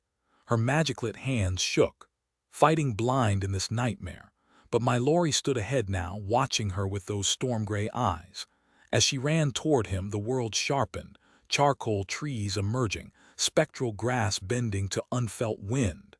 This wasn't winter's domain anymore. He turned away, striding deliberately into the scorching heat that had already ravaged him once. Violet light pulsed through gathering clouds, that electric tension before disaster. Her skin prickled. Not again. The stench hit her, rotting vegetation thick enough to taste, as the thought burned through her. Stop him before it's too late. Clarion suddenly realized where she was. The final stretch of forest before the river that separated the pixie dust tree from the warmth of summer. As she pushed forward, a distant scream sent chills down her spine. Thorny vines erupted from the ground, blocking her path. She forced her way through, only to stumble when a twisted root snagged her boot. She hit the dirt hard, scraping her hands raw. Blood trickled from her palms, but the sting barely registered. What she saw next froze her in place, horror gripping her like a vice. The pixie dust tree was dying. Thick, black sap oozed from its branches, leaves slick with decay. The trunk itself was rotting, bubbling with disease. And yet somehow it had managed to sprout sickly new growth, pale rhododendrons and dark roses struggling to bloom. The sight screamed danger, despair, a silent plea for help. Pools of nightmares seeped from the ground, creeping toward the pixie dust well. The entire fairy realm hinged on this tree. Without it there would be no magic, no home, no place for new fairies to begin. Pixie Hollow would vanish, and without the Never Fairies, what would become of the human world? "No," Clarion gasped, her voice breaking. "This can't be happening." She splashed through the river, frantic, her winter coat clinging to her with sweat. Why was she even wearing it? The few nightmares in her path barely registered as she struck blindly, not caring if they stayed down. On the other side, she seized the nearest fairy by the arm. "What's going on?" He jerked away, his expression twisted with something she'd never seen directed at her before, pure hatred. It burned in his eyes, turning his face into something unrecognizable. The venom in his voice shook her to the bone. "You did this." "Me?" He tore free, and when she turned, she saw a crowd gathering behind her, their eyes filled with the same loathing. Whispers slithered through them, cold, heartless, unworthy. "Mistake, mistake, mistake," each word a knife twisting deeper. No, she couldn't let this be the end. She could still fix this. That's why she'd come, wasn't it? Logic shattered as she bolted toward the tree. Fairies lay motionless among the roots, half buried in the rotting earth, and there, stark against the decay, was Petra's fiery hair. Petra! The ground heaved like quicksand, pulling Petra under. Clarion plunged her arms into the muck, choking on the stench, and hauled her free. "Petra," she begged, shaking her. "Wake up, please." "I'm sorry." Petra's eyelids fluttered open. Clarion choked back a sob. At least there was still some kindness left in the world, some tiny shred of mercy. "You," Petra spat, her voice dripping with poison. She pushed herself up slowly, her unblinking gaze fixed on Clarion. "This is your fault. You ignored me when I needed you most. You're nothing but a selfish coward." Clarion stumbled back right into someone's legs. She twisted around and found Elvina staring down at her, expression cold. "You're a disgrace," Elvina sneered. "Why would fate ever choose you?" "I don't know," Clarion whispered, curling into herself. "I don't know." She wished it hadn't. The crown had always been too heavy. What had ever made her think she could carry it? Being born with the gift of leadership was a curse. No matter how hard she tried, it never got easier. It was always going to end like this, Pixie Hollow in ruins, her alone and despised. Shadows crept from the river, wrapping around her like a suffocating mist. Why even resist? Clarion. She knew that voice, but from where? She tried to lift her head, but it felt like lead. Her vision blurred with the faces of those who had once loved her, now twisted with hatred. At least they were fading as the darkness swallowed her. If she just let go, she could slip away forever. "Clarion." The voice was sharper now, frayed with panic. "None of this is real. Wake up." My Laurie, he couldn't be here, not during the warm seasons. And yet, hadn't she just seen him? No, she wasn't in the warm seasons at all. She was under the ice, deep in the heart of the winter woods. The fog was so thick she could barely breathe. If she focused, she could see the violet glow of nightmare magic woven into the air. An illusion. Just like the others trapped in endless sleep, she'd been pulled into their world. She bit her lip hard, the sharp pain jolted her awake. The nightmare version of Pixie Hollow shattered, leaving only the crushing blackness beneath the lake. Clarion forced herself to move, summoning her power. Light burst from her in radiant beams, slicing through the darkness like a blade through silk. She collapsed to her knees, landing hard on the glass-like surface beneath her. The glow of her magic reflected off the ice above, revealing the source of the nightmare, a thick, sickly purple mist curling from the nostrils of a monstrous shape. She scrambled back just as a deep, guttural hiss echoed through the void. Two reptilian eyes snapped open, locking onto her with terrifying focus. Now she saw what had been hiding in the prison's depths all along. The Queen Nightmare, a dragon. The sight of it froze Clarion where she stood, her breath catching in her throat. How could something so massive, so terrifying, be real? Her fingers shook, the faint glow inside her flickering like a candle in a storm. This wasn't just fear, it was the crushing weight of hopelessness. The creature's jaws parted, revealing jagged teeth, and between them a molten glow pulsed. Fire. It was building, ready to consume her. Then, cutting through the dread, my Laurie's voice rang out. "Clarion." She turned, spotting him above, pounding against the ice. Even through the haze, she could see the fierce determination in his eyes. "Remember your promise." The words snapped her back to herself, pulling a shaky laugh from her lips. That promise, simple, earnest, full of hope. She wasn't just fighting for herself. She carried the wishes of countless others who had looked to her star and dared to believe. That was enough. As flames surged up the dragon's throat, Clarion straightened. Queen of Pixie Hollow, keeper of dreams, she wouldn't bow to shadows. With a surge of golden light, she burned brighter than fear itself. The dragon's form wavered, its monstrous shape unraveling like smoke in the wind. Darkness dissolved into embers, then into nothing but drifting sparks, scattering like fireflies against the night. When the light faded, my Laurie hauled her from the lake's depths. Behind her, the ice sealed shut, smooth and unbroken as if nothing had ever disturbed it. She collapsed onto the frozen surface, breathless, the cold seeping into her clothes, but she barely noticed. Above, the sky had transformed, velvet black streaked with shimmering auroras, their colors shifting like living paint. Once, fairies might have danced beneath them, weaving dreams from their glow. Now they hung just out of reach, breathtaking and untouchable. The light caught my Laurie's silhouette, wrapping him in hues of emerald and sapphire, and for the first time in what felt like forever, Clarion smiled. Clarion couldn't hide the amazement in her voice. "How did you find me here?" My Laurie's eyes sparkled with quiet amusement. "You took my owl. Only a queen would be bold enough to pull that off. Tracking you down wasn't exactly a challenge." Her cheeks warmed. "For the record, she let me take her." His laughter rang out, bright and carefree, and before she knew it, she was laughing too. She tugged him down onto the ice beside her, and he went without resistance. For a long moment they lay there, side by side, as if they were the only two people in the world. Then Clarion shifted, pressing her palm lightly against his chest as she lifted herself up to look at him. His silver hair fanned out beneath him, stark against the pale blue ice. She traced the line of his jaw, her own dark hair falling around them like a curtain. "You got what you wanted," she murmured. "What comes next?" He gathered her hair in his hand, gently sweeping it back over her shoulder. Even though his skin was cool, his touch sent warmth through her. "Honestly, I never thought this far ahead. It always seemed too far out of reach." Luckily, she'd had plenty of time to think while stuck in bed. "Then let me make another wish come true," she said. "I want you by my side, not just as warden of the winter woods, but as Lord of Winter." My Laurie stared at her, surprise flickering in his eyes. "That title hasn't been held in generations." "And that's a mistake," she said firmly.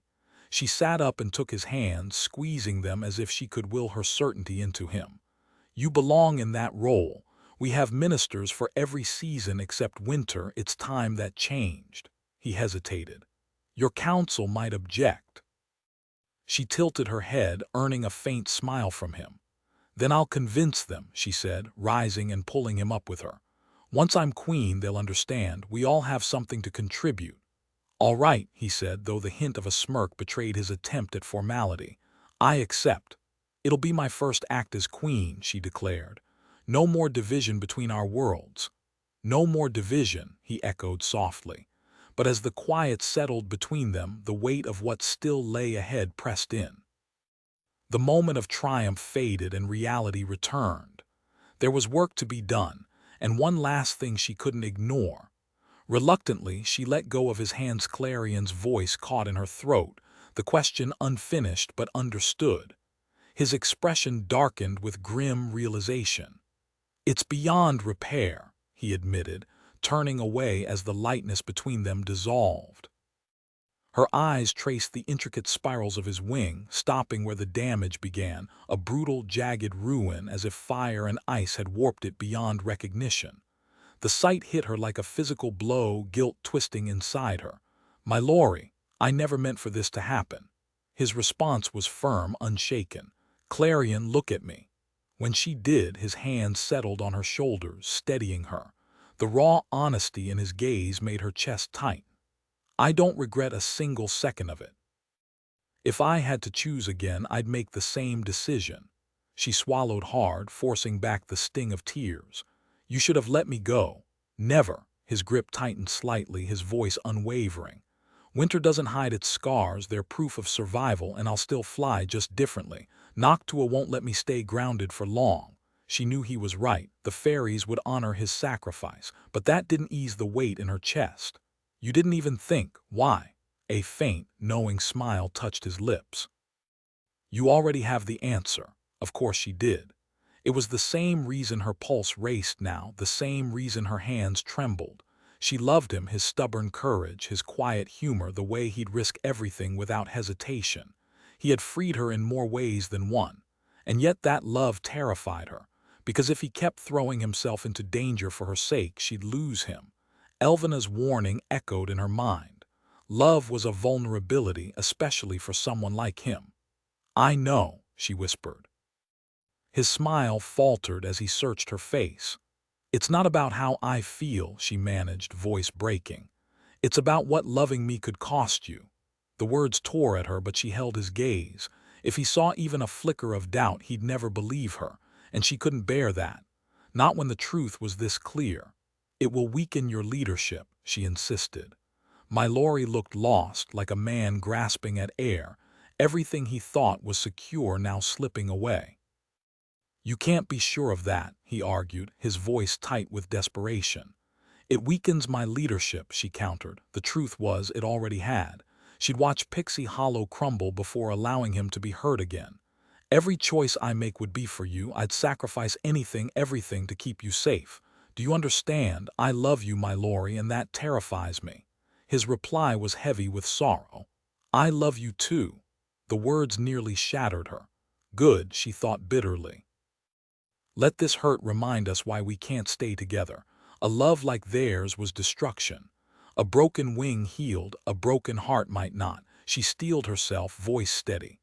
"I'll build the world we dreamed of, but no one else should suffer as we have. Crossing the border is too dangerous. It has to end, starting now." His expression wasn't angry, but the look in his eyes, somewhere between a plea and defiance, cut deeper than blame. His gaze, usually calm as moonlight on water, now churned like stormy waves, threatening to pull her under. "If that's truly what you want," he said, steadier than she expected, "I'll enforce your rule." "It is." The lie burned as she spoke it. But the moment the words left her, she realized her mistake, thinking he'd let her walk away without a fight. She didn't know who moved first. Then they were crashing together, his lips desperate against hers, her hands tangled in his hair. His touch traced her spine, his grip firm at her waist, pulling her closer as if distance was the enemy. When they finally broke apart, breathless, he rested his forehead against hers, fingers tracing her face like he was memorizing her. Tears blurred her vision, she wasn't sure whose. Gently, he wiped them away. "All right," he murmured, stepping back. The absence of his touch ached. "Let's get you home." "Stay," she wanted to beg, but all she said was, "All right." He called for Noctua, and the moment was gone. The enormous owl spread her wings, casting a shadow that swallowed the moonlight. As Clarion settled onto her back, she pushed away thoughts of finality. No more rides through the crisp night air. No more chances to meet the winter court's fairies or explore their glittering realms. The crunch of snow underfoot, the bite of the north wind tangling her hair, even the quiet companionship of the sparrow man who'd surprised her with his depth, all gone. He'd never gotten the chance to teach her ice skating. Her chest tightened. Could she really go through with this? His voice was barely a whisper. "Will I see you again?" She forced steadiness into her reply. "The coronation will be at the border where everyone can attend if you'd come." "Wouldn't miss it," he said. Their eyes locked, but Clarion looked away first, blinking hard. When they reached the border, spring fairies clustered near the riverbank, their scouts darting like fireflies. Among them stood Elvina, a flash of gold against the night. Gasps rippled through the crowd. Clarion almost laughed. None of them would ever understand the bond she'd shared with an owl. Noctua touched down without a sound. As Clarion dismounted, the spring fairies fell silent, staring. She longed to collapse into the snow, to grieve alone, but duty called. Squaring her shoulders, she crossed the bridge without glancing back. If she hesitated, if she felt that pull toward him, she might crumble. This was necessary. She had to believe that. The journey back buzzed with whispers. Fairies who'd never spoken to her before now bombarded her with questions. "What's the warden really like?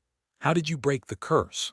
Their voices chased her all the way to the palace, only fading when Elvina scowled at the crowd. "Let your queen breathe. There'll be time for stories later." With mumbled apologies, they dispersed. Clarion gave Elvina a tired smile of thanks before stumbling into her room. She yanked off her coat, letting it drop, then face planted onto the bed. The mattress sagged as Elvina perched beside her. Clarion didn't need to glance at Elvina to sense her waiting, patient, expectant, bracing for whatever words might spill out. The truth was, Clarion wasn't sure what she'd say until the words left her lips. It's over. And it was. The nightmares, whatever fragile thing had existed between her and my Laurie, all of it. Right now she felt nothing, and that was a relief. When Elvina stayed silent, Clarion tilted her head just enough to meet her gaze. There was no pity there, just an old, bone-deep recognition. It was oddly reassuring, even beautiful, to be understood without explanation. Elvina had kept so much from her, secrets about their world, about herself. Had she ever loved and lost like this? It was hard to picture Elvina stumbling over something as messy as love, let alone making a mistake that couldn't be undone. But she'd admitted her wisdom hadn't come easy. The distance between them had felt impossible to cross, yet now this shared sorrow pulled them close. Maybe in whatever time Elvina had left she'd help guide her forward. That thought shattered something inside Clarion. Tears burned down her cheeks, her body shaking with sobs. To her surprise, Elvina pulled her close, cradling her like a child. "I made mistakes with you," Elvina murmured. "Maybe even with myself. How cruel that I see it all so clearly now at the end. You were here for such a short time, and yet you've taught me more than I ever expected." "Stay," Clarion whispered, her voice breaking. "Please don't leave." Elvina drew a slow breath. "Even I can't outrun fate, but you'll be fine without me, Clarion. I have no doubt Pixie Hollow will thrive under your care." The words should have filled her with pride. Instead, they twisted like a knife. She'd saved their home, mastered her magic, but the weight of her failures would never fade. How could she ever teach new fairies to fly when she still remembered the wings she damaged? Elvina's voice cut through her spiraling thoughts. "Your bond with winter is a good thing. Uniting the seasons is a strong start to your rule, though you'll have to apologize to your warden of the winter woods for me." Hers. No, she couldn't call him that anymore. "I don't know if I can face him." Elvina studied her, then sighed. "Just rest, and I mean it this time. There's still much to do before your coronation." Rest wouldn't come easily, not like this. But as Elvina stroked her hair and Clarion clung to her, she let herself sink into the embrace.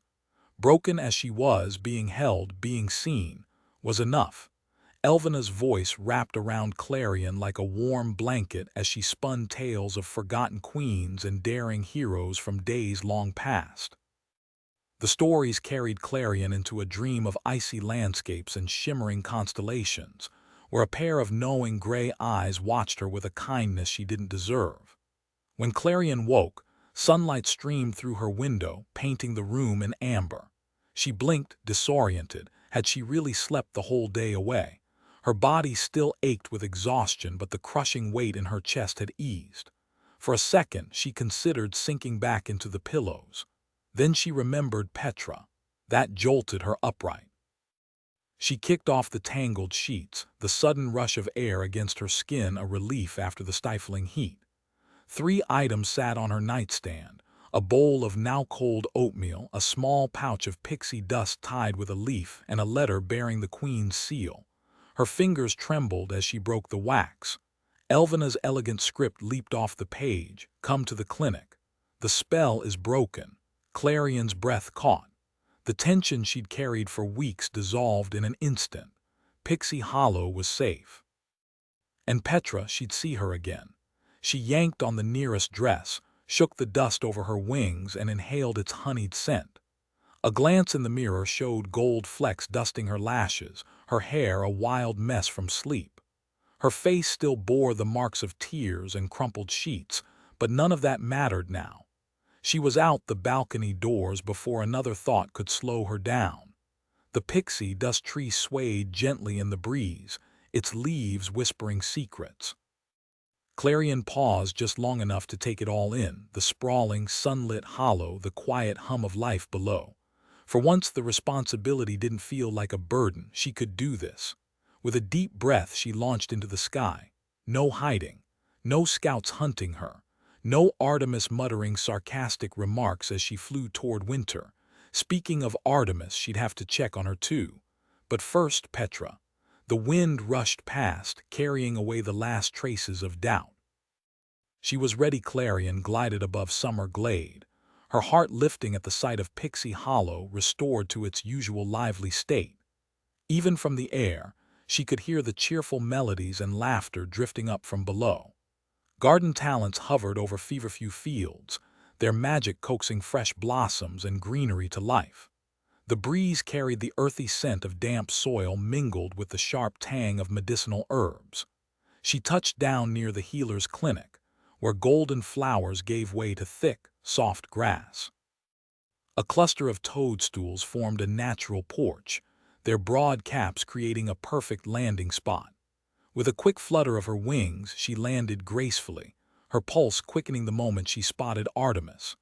The scout sat in a rocking chair, her injured leg propped up in a brace crafted from flexible bark strips and woven grass.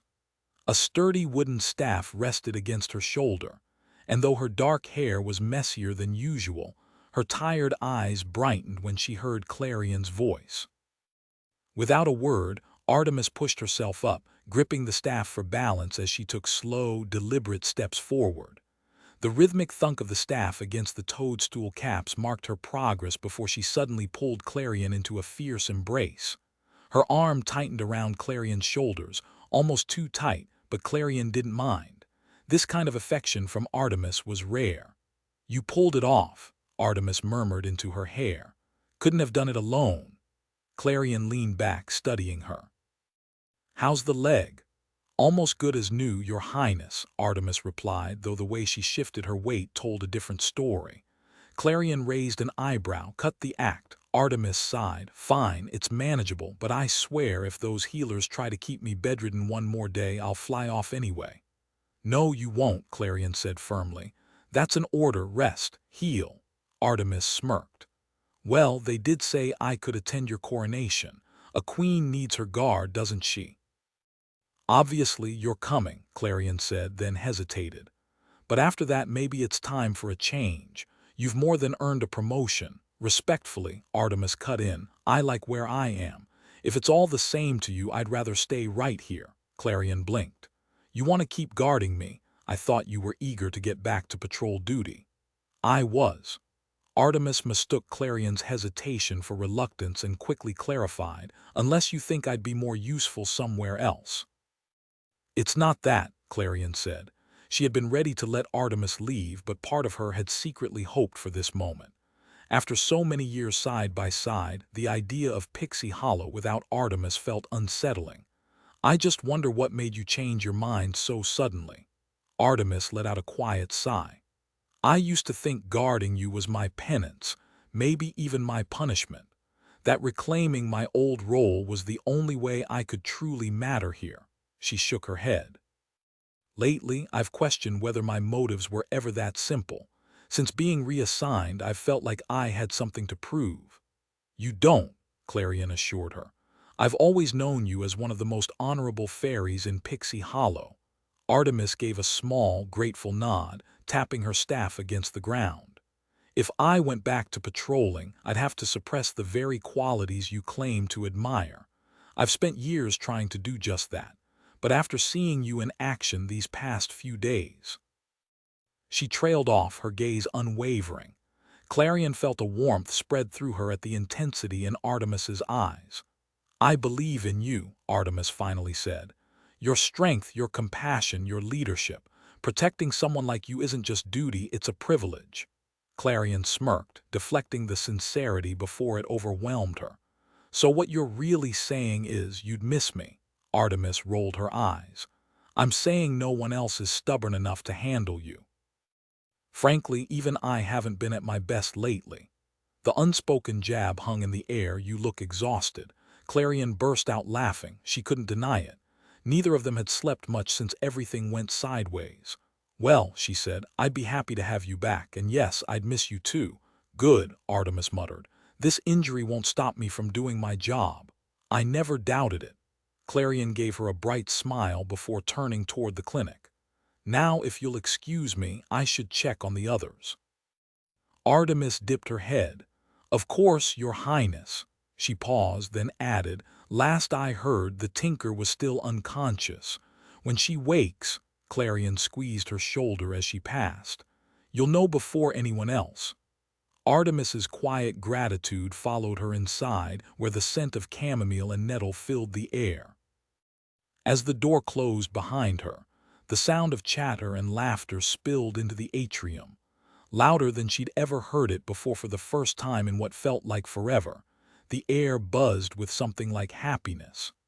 Energized by the shift, she darted past the curtain of trailing ivy that separated the sick room from the rest of the palace. The space was overflowing. Fairies crowded every corner, balancing trays of fresh-baked bread and bouquets of wildflowers between bursts of lively chatter.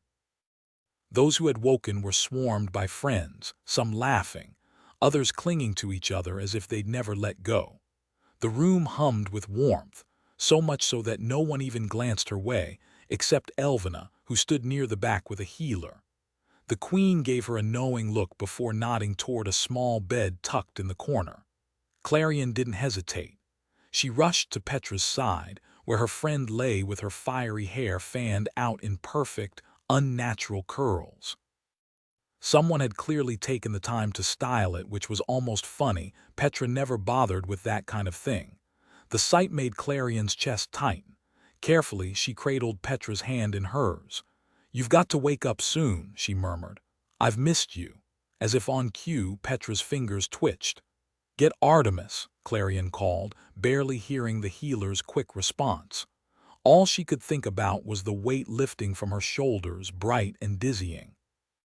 Petra's eyes fluttered open, dazed at first, then they locked onto Clarion's face and widened in alarm. "Clarion?" she yelped, jerking back. Clarion laughed, shaky with relief. "Yeah, it's me." Petra blinked, still groggy. "What? Oh." Before she could say more, Clarion pulled her into a hug. "You're finally back." Petra exhaled, leaning into her.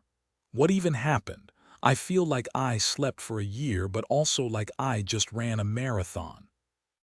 Her voice trailed off as the memories must have hit her because she stiffened. "They're gone," Clarion said quickly. "You're safe now." She explained everything, the battles, the nightmares, the long wait. By the end, Petra was watching her with so much understanding it almost hurt. "I'm sorry," they both blurted at the same time. A pause, then laughter. "You're apologizing," Clarion scoffed. "For what?" Petra frowned. "For pulling away." "Don't," Clarion said. "You've been the one constant in all this." "And I," Petra squeezed her arm. "Hey, stop that, you don't owe me anything. I forgive you." "You really mean that?" "Of course I do." Petra's expression softened as she looked at her. "We were both tangled up in our own worlds. I know it won't be easy adjusting once you take the throne, but I'm not leaving your side." Clarion exhaled. "Thank you." Before Petra could respond, the clinic's doorway curtains whipped aside with a sharp rustle. Both turned toward the commotion. Artemis stood frozen just inside, her gaze flickering between terror and desperate relief. "Petra." Her voice was so unsteady, Clarion barely recognized it. Artemis hurried forward, her staff clattering against cots and supplies as she maneuvered through the crowded space. A nearby healer shot her a disapproving glance but quickly turned back to grinding herbs, pretending not to notice the chaos. When Artemis reached Petra, she stared down at her for a breathless second, then, without warning, pressed a kiss to her forehead, then another, hesitant, to her lips. Petra's face flushed scarlet. "Don't you ever," Artemis whispered fiercely, "do that to me again." "About time," Clarion murmured under her breath. Aloud, she said, "I'll let you two talk." But they were already lost in each other. A bittersweet pang twisted in Clarion's chest. Loneliness, yes, but also warmth. If she couldn't have happiness, at least they could. She wouldn't begrudge them that. Her heart belonged to her people now. Steeling herself, she moved deeper into the clinic, stopping at the bedside of the slumbering minister of autumn. She sank into the chair beside him, studying his relaxed face. Funny how things came full circle. He stirred awake moments later, blinking up at her with drowsy recognition before breaking into a grin. "Your Majesty." "Not quite yet," she said gently. His smile widened as he settled back, relief smoothing his features. "Never doubted you for a second." The coronation dawned bright and golden, the air thick with the scent of ripe blueberries from the surrounding bushes. Hidden among the foliage, Clarion fidgeted with the hem of her gown, the crowd's murmurs and the nearby river's babble doing nothing to calm her nerves. She couldn't see past the leaves, but the energy of the day buzzed against her skin. A familiar thud of wood against soil announced Artemis's arrival. "They're waiting for you, Your Highness." Clarion turned, meeting her friend's steady gaze. "I suppose that's the last time you'll call me that. This will take some getting used to," Clarion admitted, smoothing her golden gown. Artemis chuckled. "I think I'll adapt just fine." He gestured toward the arched exit woven through the dense thicket. "Shall we?" Waiting beneath the scrollwork arch, Elvina and the three seasonal ministers stood in quiet anticipation. The queen's expression remained poised, but Clarion didn't miss the quiet pride shining in her eyes. Iris clasped her hands together, eyes wide. "Your Highness, you look absolutely radiant," Clarion grinned. "Thank you." Her dress shimmered, a masterpiece of golden silk layered with delicate lace woven from enchanted spider threads, each strand sparkling with pixie dust. Her hair, intricately braided into a coronet, was crowned with snow and summer flowers. No matter how jittery she felt inside, there was no denying it, she looked every bit the queen, and for the first time she truly believed she could be one. Rowan leaned in, his cloak shifting with a glint of gold embroidery. "Nervous?" Aurelia smirked. "She'd better not be, or she'll be late to her own coronation." Iris stifled a giggle. "I'm ready," Clarion said firmly. "Let's see what magic you've pulled off." "Oh, you'll love it," Iris trilled. Clarion trusted them completely, but she still had no clue what awaited her. When she and Elvina had announced the last-minute venue change, Aurelia had simply blinked, her face unreadable. If she was annoyed or panicked, Clarion never found out. Iris, on the other hand, had spun through the air, crowing in delight. Finally, spring gets its moment. She cheered. "You won't regret this." Aurelia had shot her a glare, but the two had somehow managed to pull it off. Rowan, ever the amused observer, had simply shrugged. "Perks of being asleep for centuries," he joked. Elvina cleared her throat, adjusting the ceremonial scroll in her arms. "Enough delays. I'm sure everyone is eager to meet their queen." Stepping out of the thicket, Clarion froze, her breath hitching.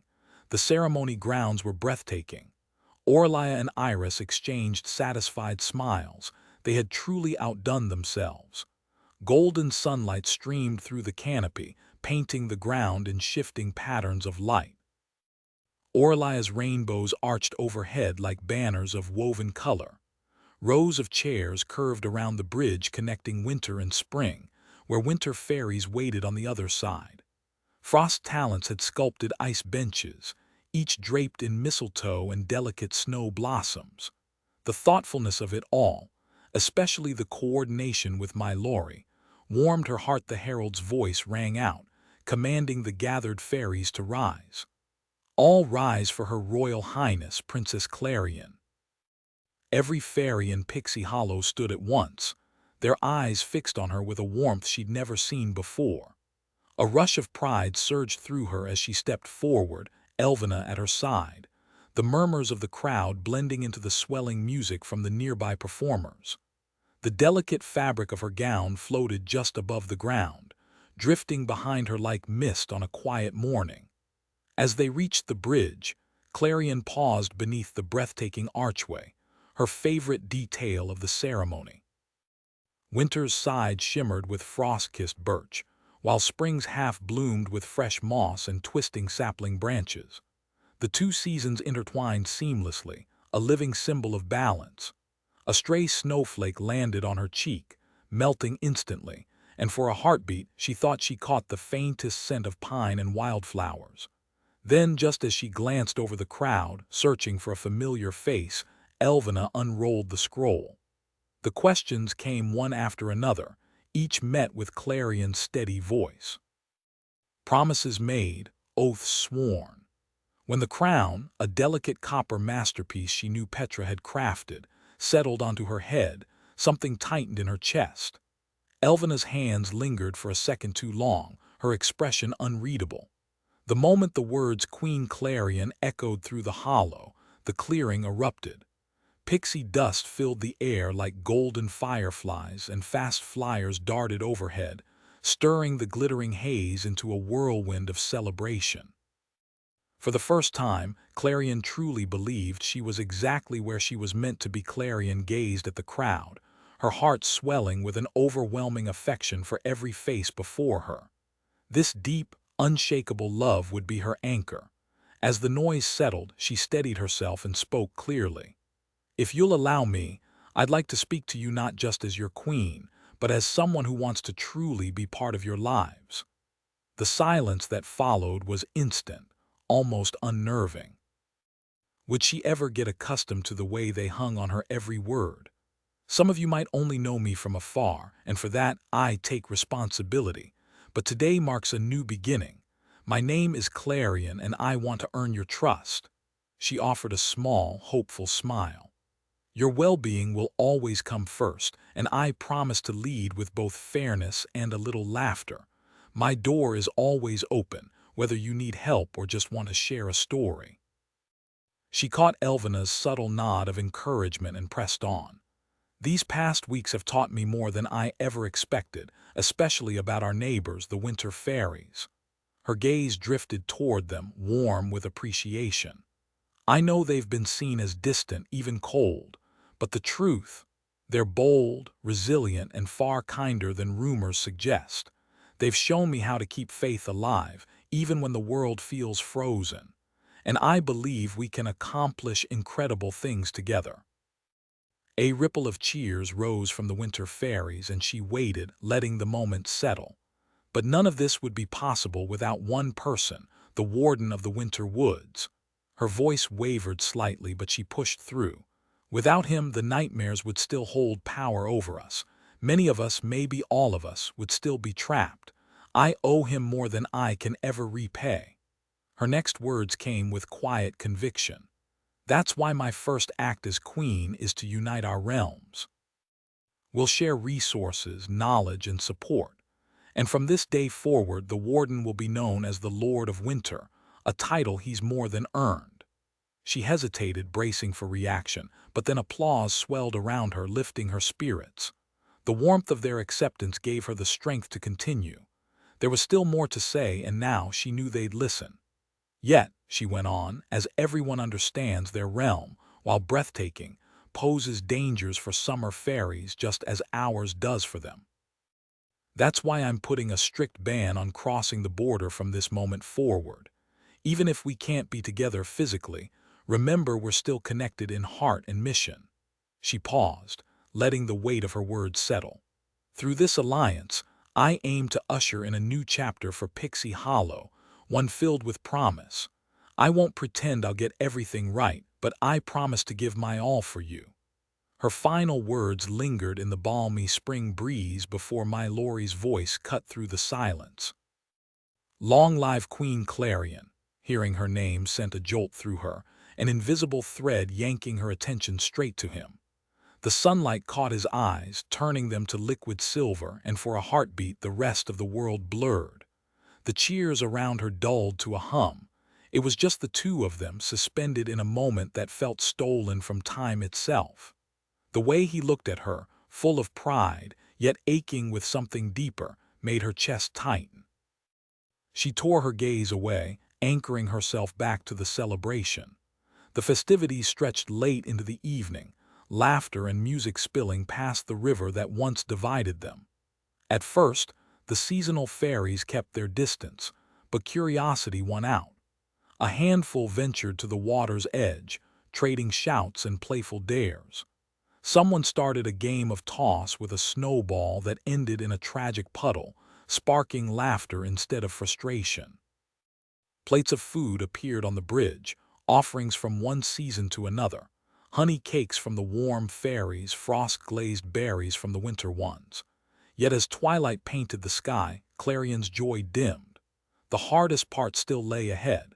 She lingered near a cascade of wisteria, her untouched punch glass in hand. The drink might as well have been water for all she tasted it. The blossoms in her hair drooped, mirroring the heaviness in her chest. Being queen meant choosing duty over desire, no matter the cost. Petra's voice snapped her back. Hiding out here alone, she teased, nudging closer. The question hung between them, light but loaded. Clarion exhaled, staring at the last streaks of sunset. Some goodbyes were inevitable even when they carved holes in your heart. Lost in thought, Clarion let out a quiet laugh. Maybe a little. Did you come to drag me back? Petra adjusted the flowing sleeves of her emerald green gown, the delicate chime of her handmade bracelets accompanying her movements. She swirled the drink in her glass before answering. It's your celebration, brewed if you want. Fair enough. Clarion's gaze warmed. The crown is stunning, by the way. I love it. Don't thank me yet, Petra said, pausing as if weighing her next words. When she spoke again, her voice was soft, free of judgment. Are you going to talk to him? He's been staring at nothing all evening. I should. I want to. But did she? Facing him would reopen wounds she'd already inflicted on herself today. Here, under the quiet night sky with her closest friend, the doubt she'd been battling refused to stay buried. Petra, did I make the right choice? You're the queen, of course you did. Petra hesitated, studying Clarion's expression before continuing. But certainty, that's a luxury none of us get. Clarion exhaled, the weight of it pressing down on her. We have to protect what we can, and you have so many relying on you. Petra bumped her shoulder lightly. Go on, I'll be fine. Thank you, Clarion murmured, squeezing her arm. For all of it, Petra smiled. You'll do great. The lively hum of the party, music, laughter, clinking glasses, faded as she walked toward the bridge. Fireflies flickered around her, their glow weaving through the dark like tiny lanterns guiding her forward. They scattered as she stepped onto the wooden planks, leaving her alone with the night. It reminded her of the first time she'd come here.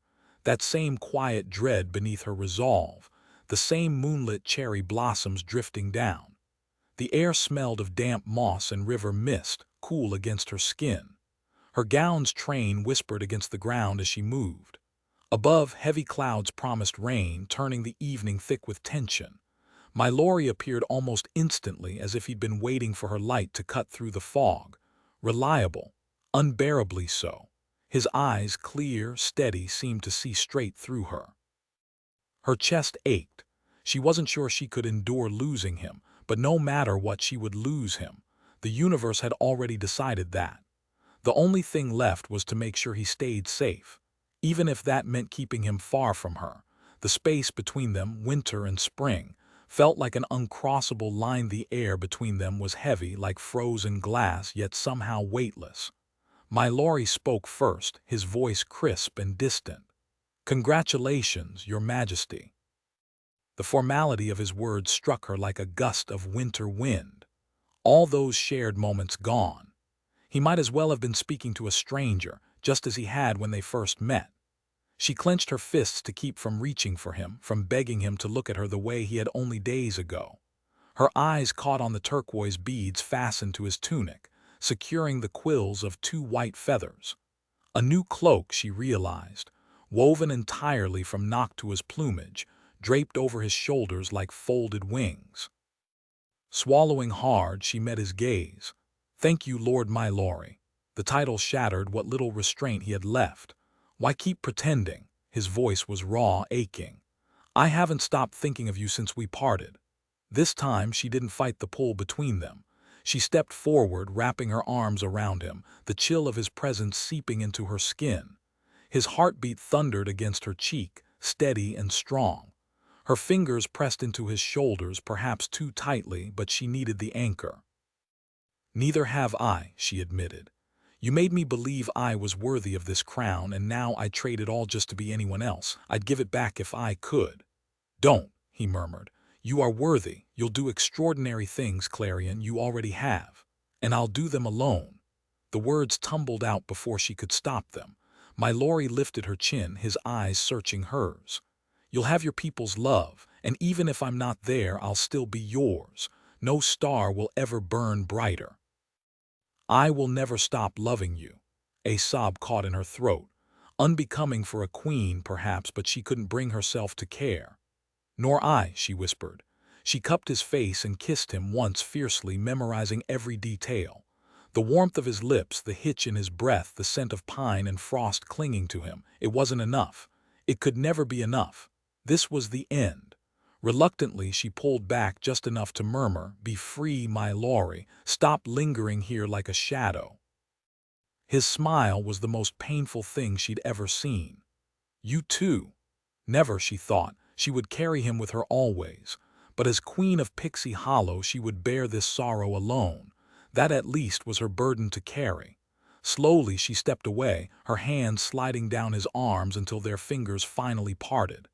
"Take care, Your Majesty," he said. She couldn't trust her voice to answer as he walked away.